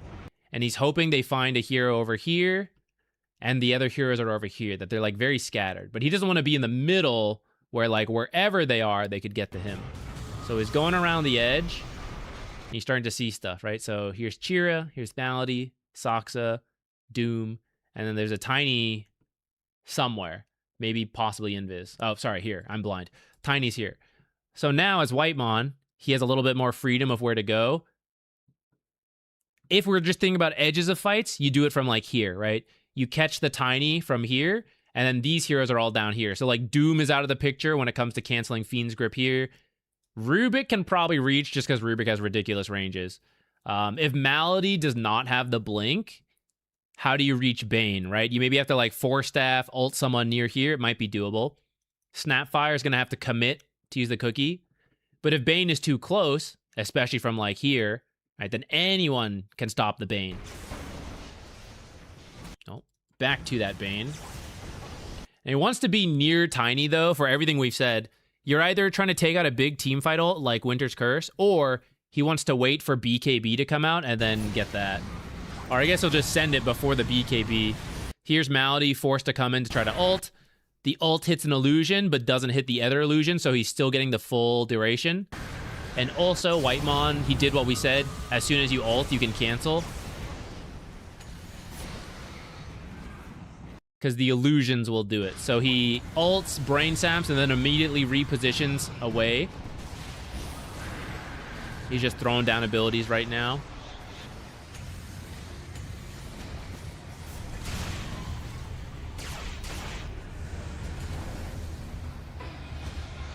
Tiny was able to save his buyback, or his BKB for a lot of that, so he did get to live. That actually wasn't even the best fight for them in the end. Funny enough.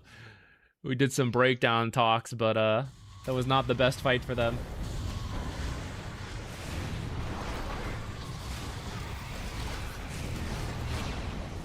I looked away. What happened?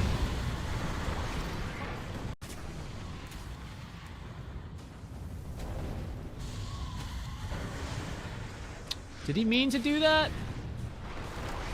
I feel like maybe he meant to kick the Doom out.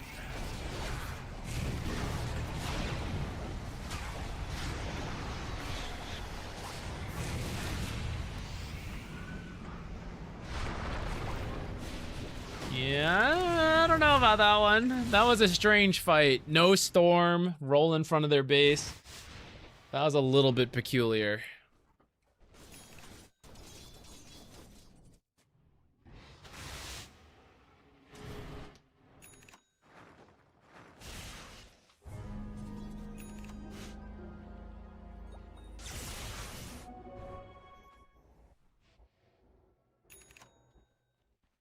This was a very close game in the end, huh? Barely any gold lead. And I guess with the time left, someone wins a big fight and just close out the game. It's pretty hype. This is where one of your win conditions as Bane, hunt along the tree lines. See him moving down. He's just hoping for heroes to show in the creep wave. And then you can Nightmare ult. Of course, you want to know where they are so you don't jump the first thing and then it turns out they're all there. He's taking a little bit of a risk just sending it up here.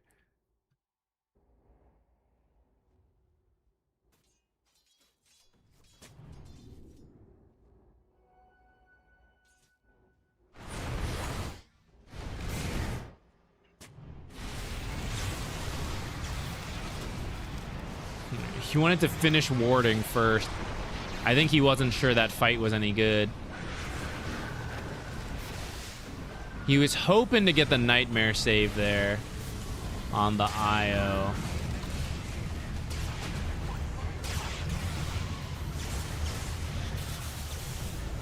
Is this just Magnetize being busted? I can't believe they're winning this fight. I guess it's requiring buybacks.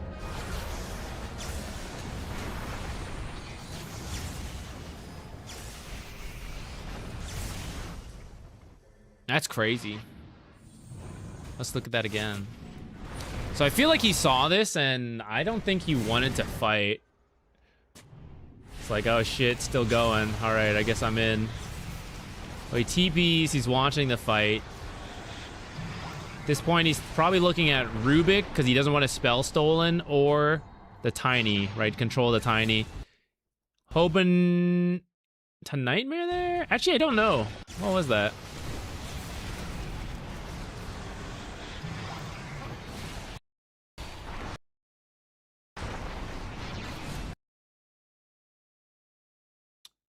Okay, so he thought Io had tethered out, and then by the time he reacts to the fact that Io got canceled, he tries to redo it, but then I think he got too close, and then he's getting hit by Avalanche here.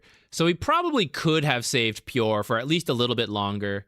Oh, maybe he was trying to Greater Healing Lotus instead of Nightmare, though. That's probably it. He was trying to get close for this burst heal, but Io died right before. And now he's kind of in a bad spot. Ults the Bane, the Rubik here, though, which is cool. Because, like, oh, I guess I'm dying. I'll throw it out. A lot of healing there from Brain Sap. Or was it the Lotus? Partly from the Coddle. Coddle heal. I guess it was just the Coddle heal. I thought it was the Brain Sap. I'm old, see? It's hard.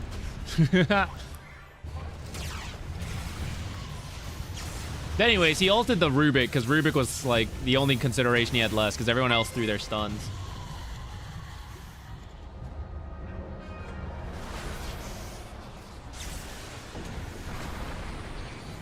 I guess it worked though. Even though he didn't save Pure, they won the fight. I guess they had to use buybacks though.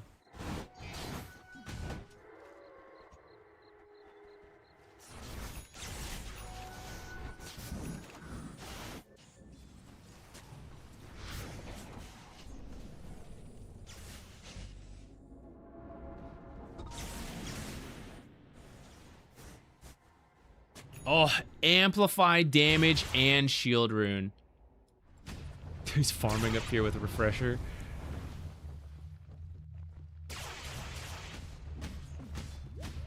This talent is what's silly.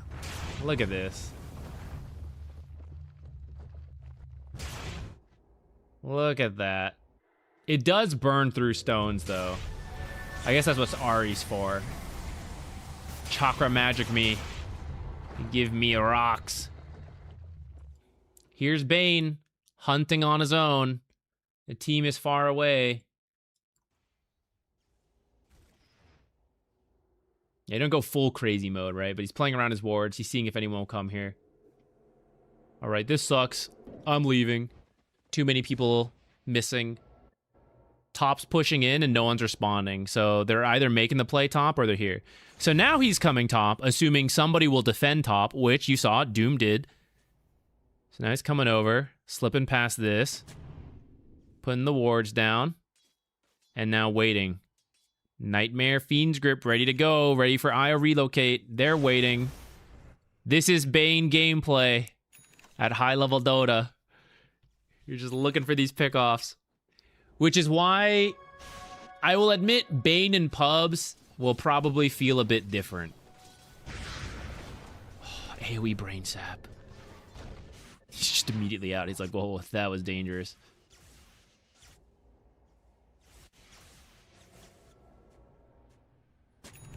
Uh-oh, guys, I TP'd out. Be careful.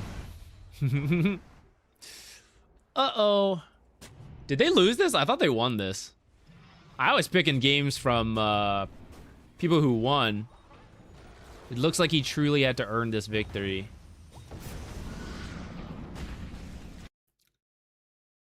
Enfeeble, 70% damage reduction, cast range down by 50 at this point. So Blink's canceled. Look how much damage he's losing. This is past all the negative. He has positive damage on the Tiny prior to this Enfeeble. This Tiny has 412 plus 281 damage. Plus 381 damage now. And then he gets Enfeebled.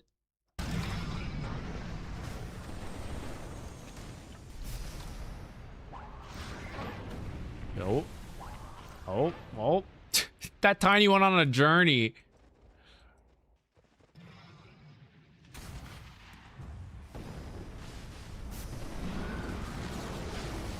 Oh no, not the banner.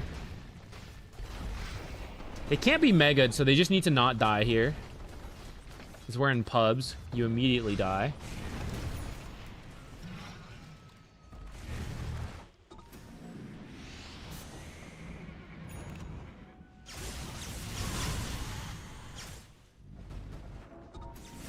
Okay, so they are all up. They get out. They're a little scattered. 33 just solo kills. Wyvern? Damn. Or was that the IO going in?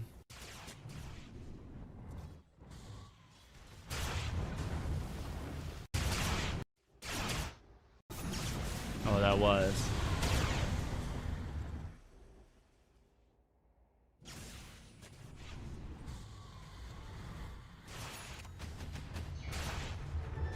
I'm getting sleepy. Let me tell you what. However, I think that means you didn't sleep very long because the stream is going for six hours, 6.5-ish hours. That means it was a short sleep for you. All right, let's see this fight. Team going in. Scouts. The Storm in front, canceling for him so he can ult the Doom safely. And then cancels. The illusion is still going. He can throw his other abilities, and he kind of like starts repositioning here.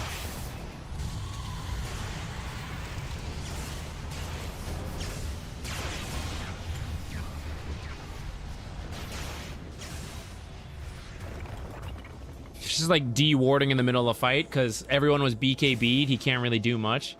So he's just going to take out enemy vision in that fight.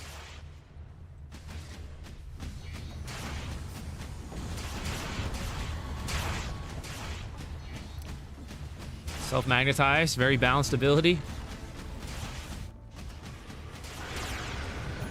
Is IO the hero of this TI or ES? I would definitely say ES more than IO. IO remains to be proven. A couple teams are doing it, but not everybody. I'm open to it. I think it's cool. But I think Earth Spirit being just completely first pick territory, still dominate games, apparently do okay in the off lane, like in this case. Like, that's pretty busted.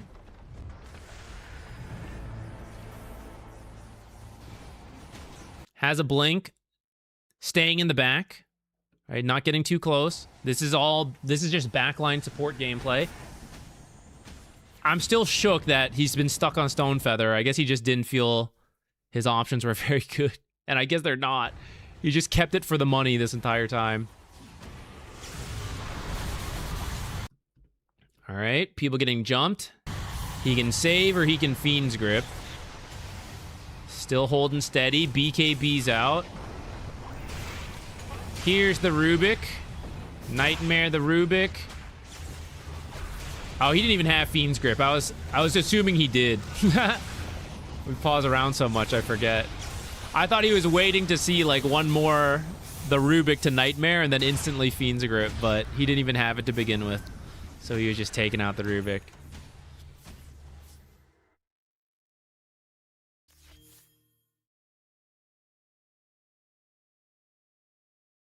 Bobble is better, no? That was a pretty close game. He really wanted the Blink, so he was saving the Greedy for Blink. And then after that, he wants buyback again. And that's what the Greedy's gonna do, so he just kept holding it.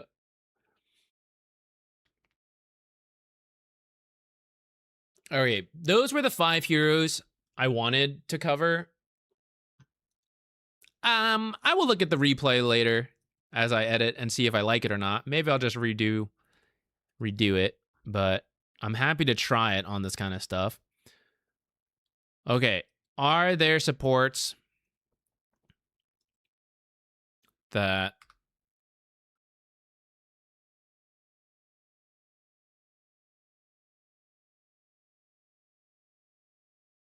what questions do you guys have on these supports or other supports that we didn't talk about?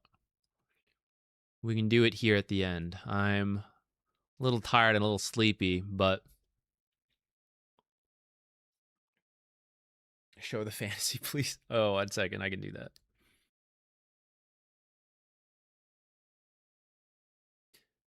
No promises. Should we change anything? Let me tell you the ones I think are kind of toss-ups. I think this one's a toss-up. I'd favor Vision here. I wouldn't be that surprised if BB managed to pull a win, but I'd say the odds are much heavier for Vision in this one. Liquid and Yandex is a bit of a toss-up. If you're a bat chester, go Nigma. I would genuinely believe Falcons. Like, with both these teams in average form, I would go Falcons. I think Nigma is way shakier. When they're good, it's good. And when Falcons is rocky, they could definitely lose to this. But I would generally favor Falcons. And then based on this, I don't know if we can fully predict this stuff either, but like, I don't know, again, I could see this going either way. Though I would favor Yandex. I feel like Spirit is sometimes weak to getting run over, which is something BB is good at. Like, just strong lanes. This is just like, do they crush them in the lanes, or would they survive into the late game, where they tend to be a little better about navigating iffy situations?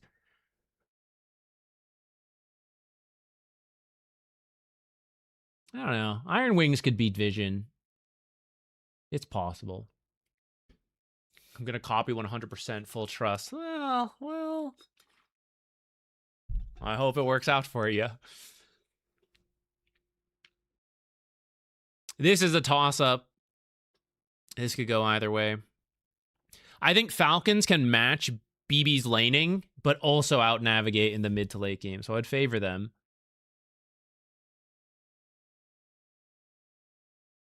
This one's also tough. We just saw them play in that last replay. This is just a toss-up. From here, it's all just like whatever you prefer. I think Vision would be slightly favored in a lot of these, but man, this seems so boring. Vision straight to the end.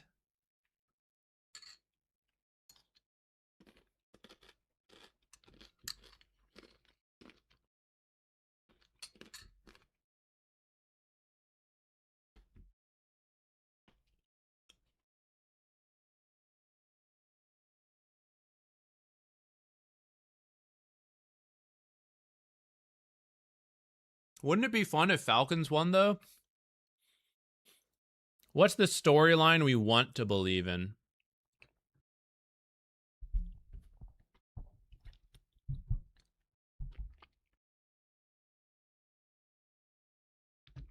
It's Enigma, baby. Straight run through.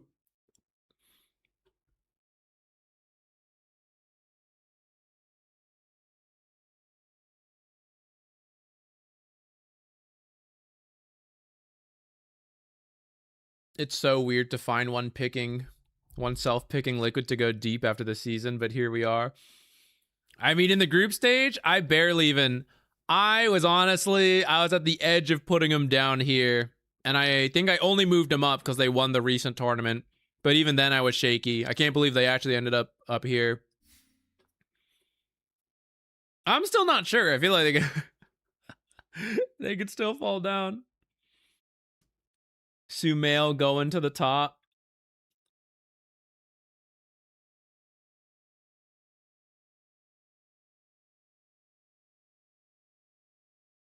All right, for dreams,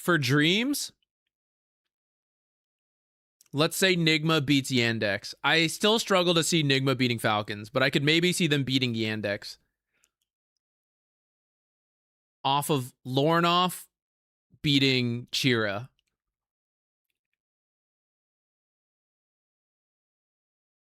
No, but my main worry is Devi in that team. And I worry the safe lanes for these two teams are so strong. Falcon safe lane and then Yandex safe lane. Even as I began to bat chest, I immediately was like, well, really though? It's hard. It's so hard.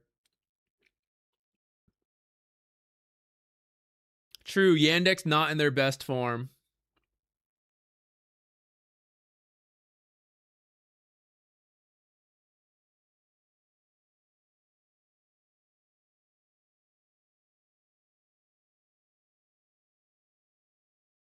I wish a Chinese team had made it.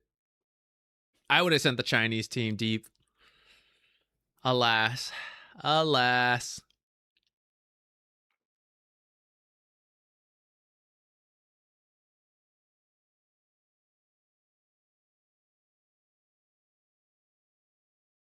I feel this is so boring. Just vision straight through. I dropped my wedding ring. Scary. I almost lost my wedding ring, guys.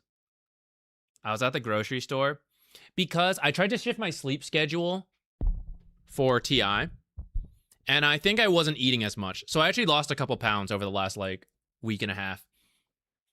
I was at the grocery store, hungry because I hadn't eaten, cold because it was cold. And I was grabbing some onions. I had, a plastic bag, and I was putting some in, and my ring fell off in that bag. And I was like, that's scary. Good thing it was in this bag. I better be careful. Wouldn't want to lose the ring and not notice. 30 seconds later, I'm picking up this pre-marinated meat. We were at the H Mart equivalent here, Lote or whatever it's called. I put it in the cart and my ring's gone. Panic. Ah! But I found it in the basket. And after that, I stayed in the store like this until I got home. I need to shrink it down a little bit. Resize the ring. Yeah, it was fine before this. It was warmer, and I guess my finger was a little fatter, so it wasn't really falling off.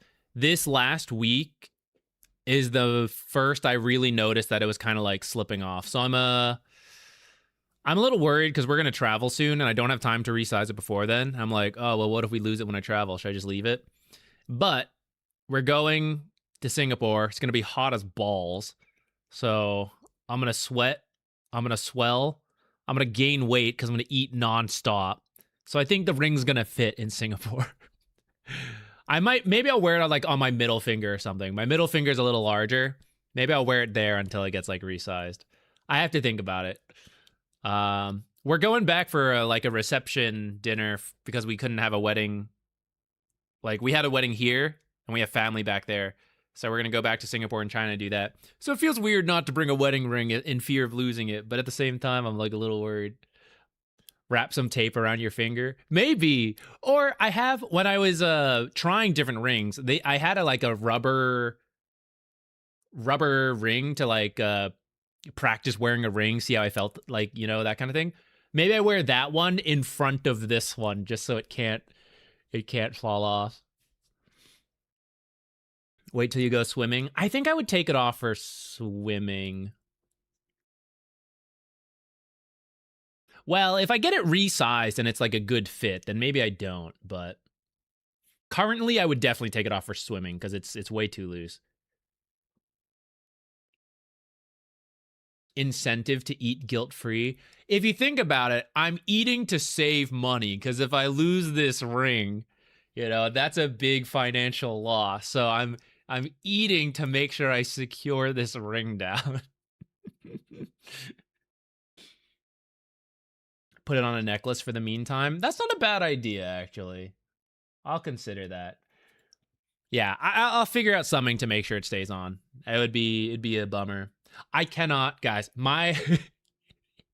It would be in the family. It's family tradition if this happens.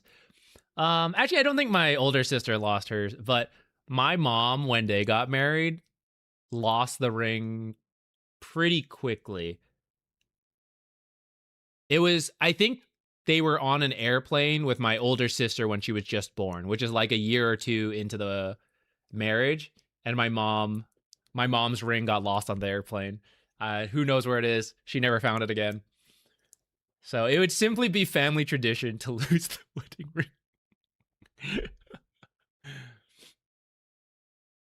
Oh, that's scary. Yeah. Definitely got to be careful with rings and like big equipment type stuff. It's easy to get hurt. When you get back, you have a fitness goal. Lose weight till wearing ring is unsafe, and then send it in to get... Wait, it's genius. Then we send it in to get resized, and if I never lose that weight, then I save the money. I don't have to resize it. Genius. Genius.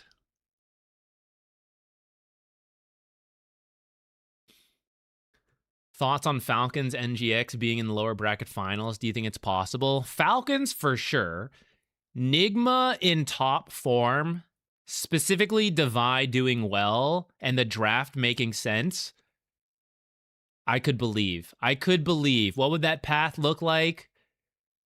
Probably a lower bracket run from Nigma off of the hopes and dreams of thousands around the world.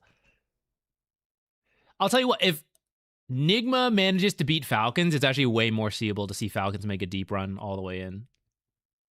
Nigma making a lower bracket all the way to lower bracket finals is harder in my mind. But if Falcons were to drop, Nigma plays Liquid, that they could actually do that. But let's say they lose and then they drop to here. They'd probably lose to BB though. I feel like BB would crush him in the lanes. But maybe if they pass that. Oh, but then they'd run into Falcons. So they need to make it all the way here. Oh, shit.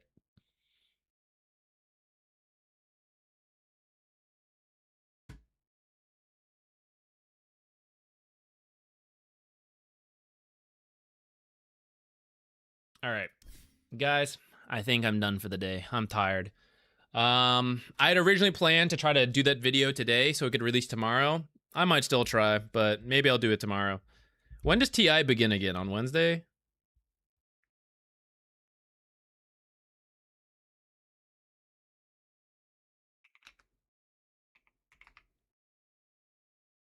Well, anyways, we'll see. We'll see what we get up to.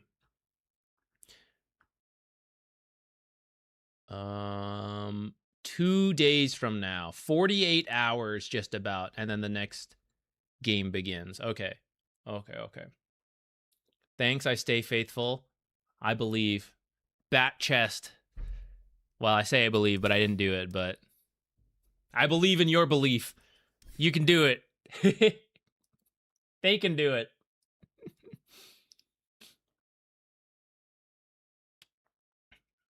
Okay, let us call it for the day.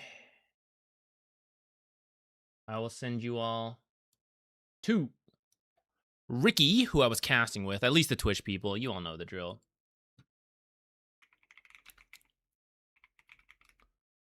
Raid our cryptic. Yeah, we'll start that up. Twitch gang, I'll send you over there. How's your fantasy look? It doesn't seem accurate, to be honest. My group stage fantasy was not that good. My things were just not that great, and then I YOLO'd on lucky just for laughs. I guess I'm 89, but that seems wrong. And then my predictions weren't even good. I had 6, and it's saying I'm 98, but that seems incorrect. So I feel like this is not right, and I'm lower than this. All right, guys. Thank you for hanging out with me. I hope you all had a good time. We'll be back sometime this week. I don't know exactly when, but Tia's like in the middle of the night, so we can stream like in the day. Either, I don't know what we'll do. Variety, look at Dota stuff. We'll see. But yeah, I will see you all later, Twitch gang. Go say hi to Ricky. Bye-bye. YouTube.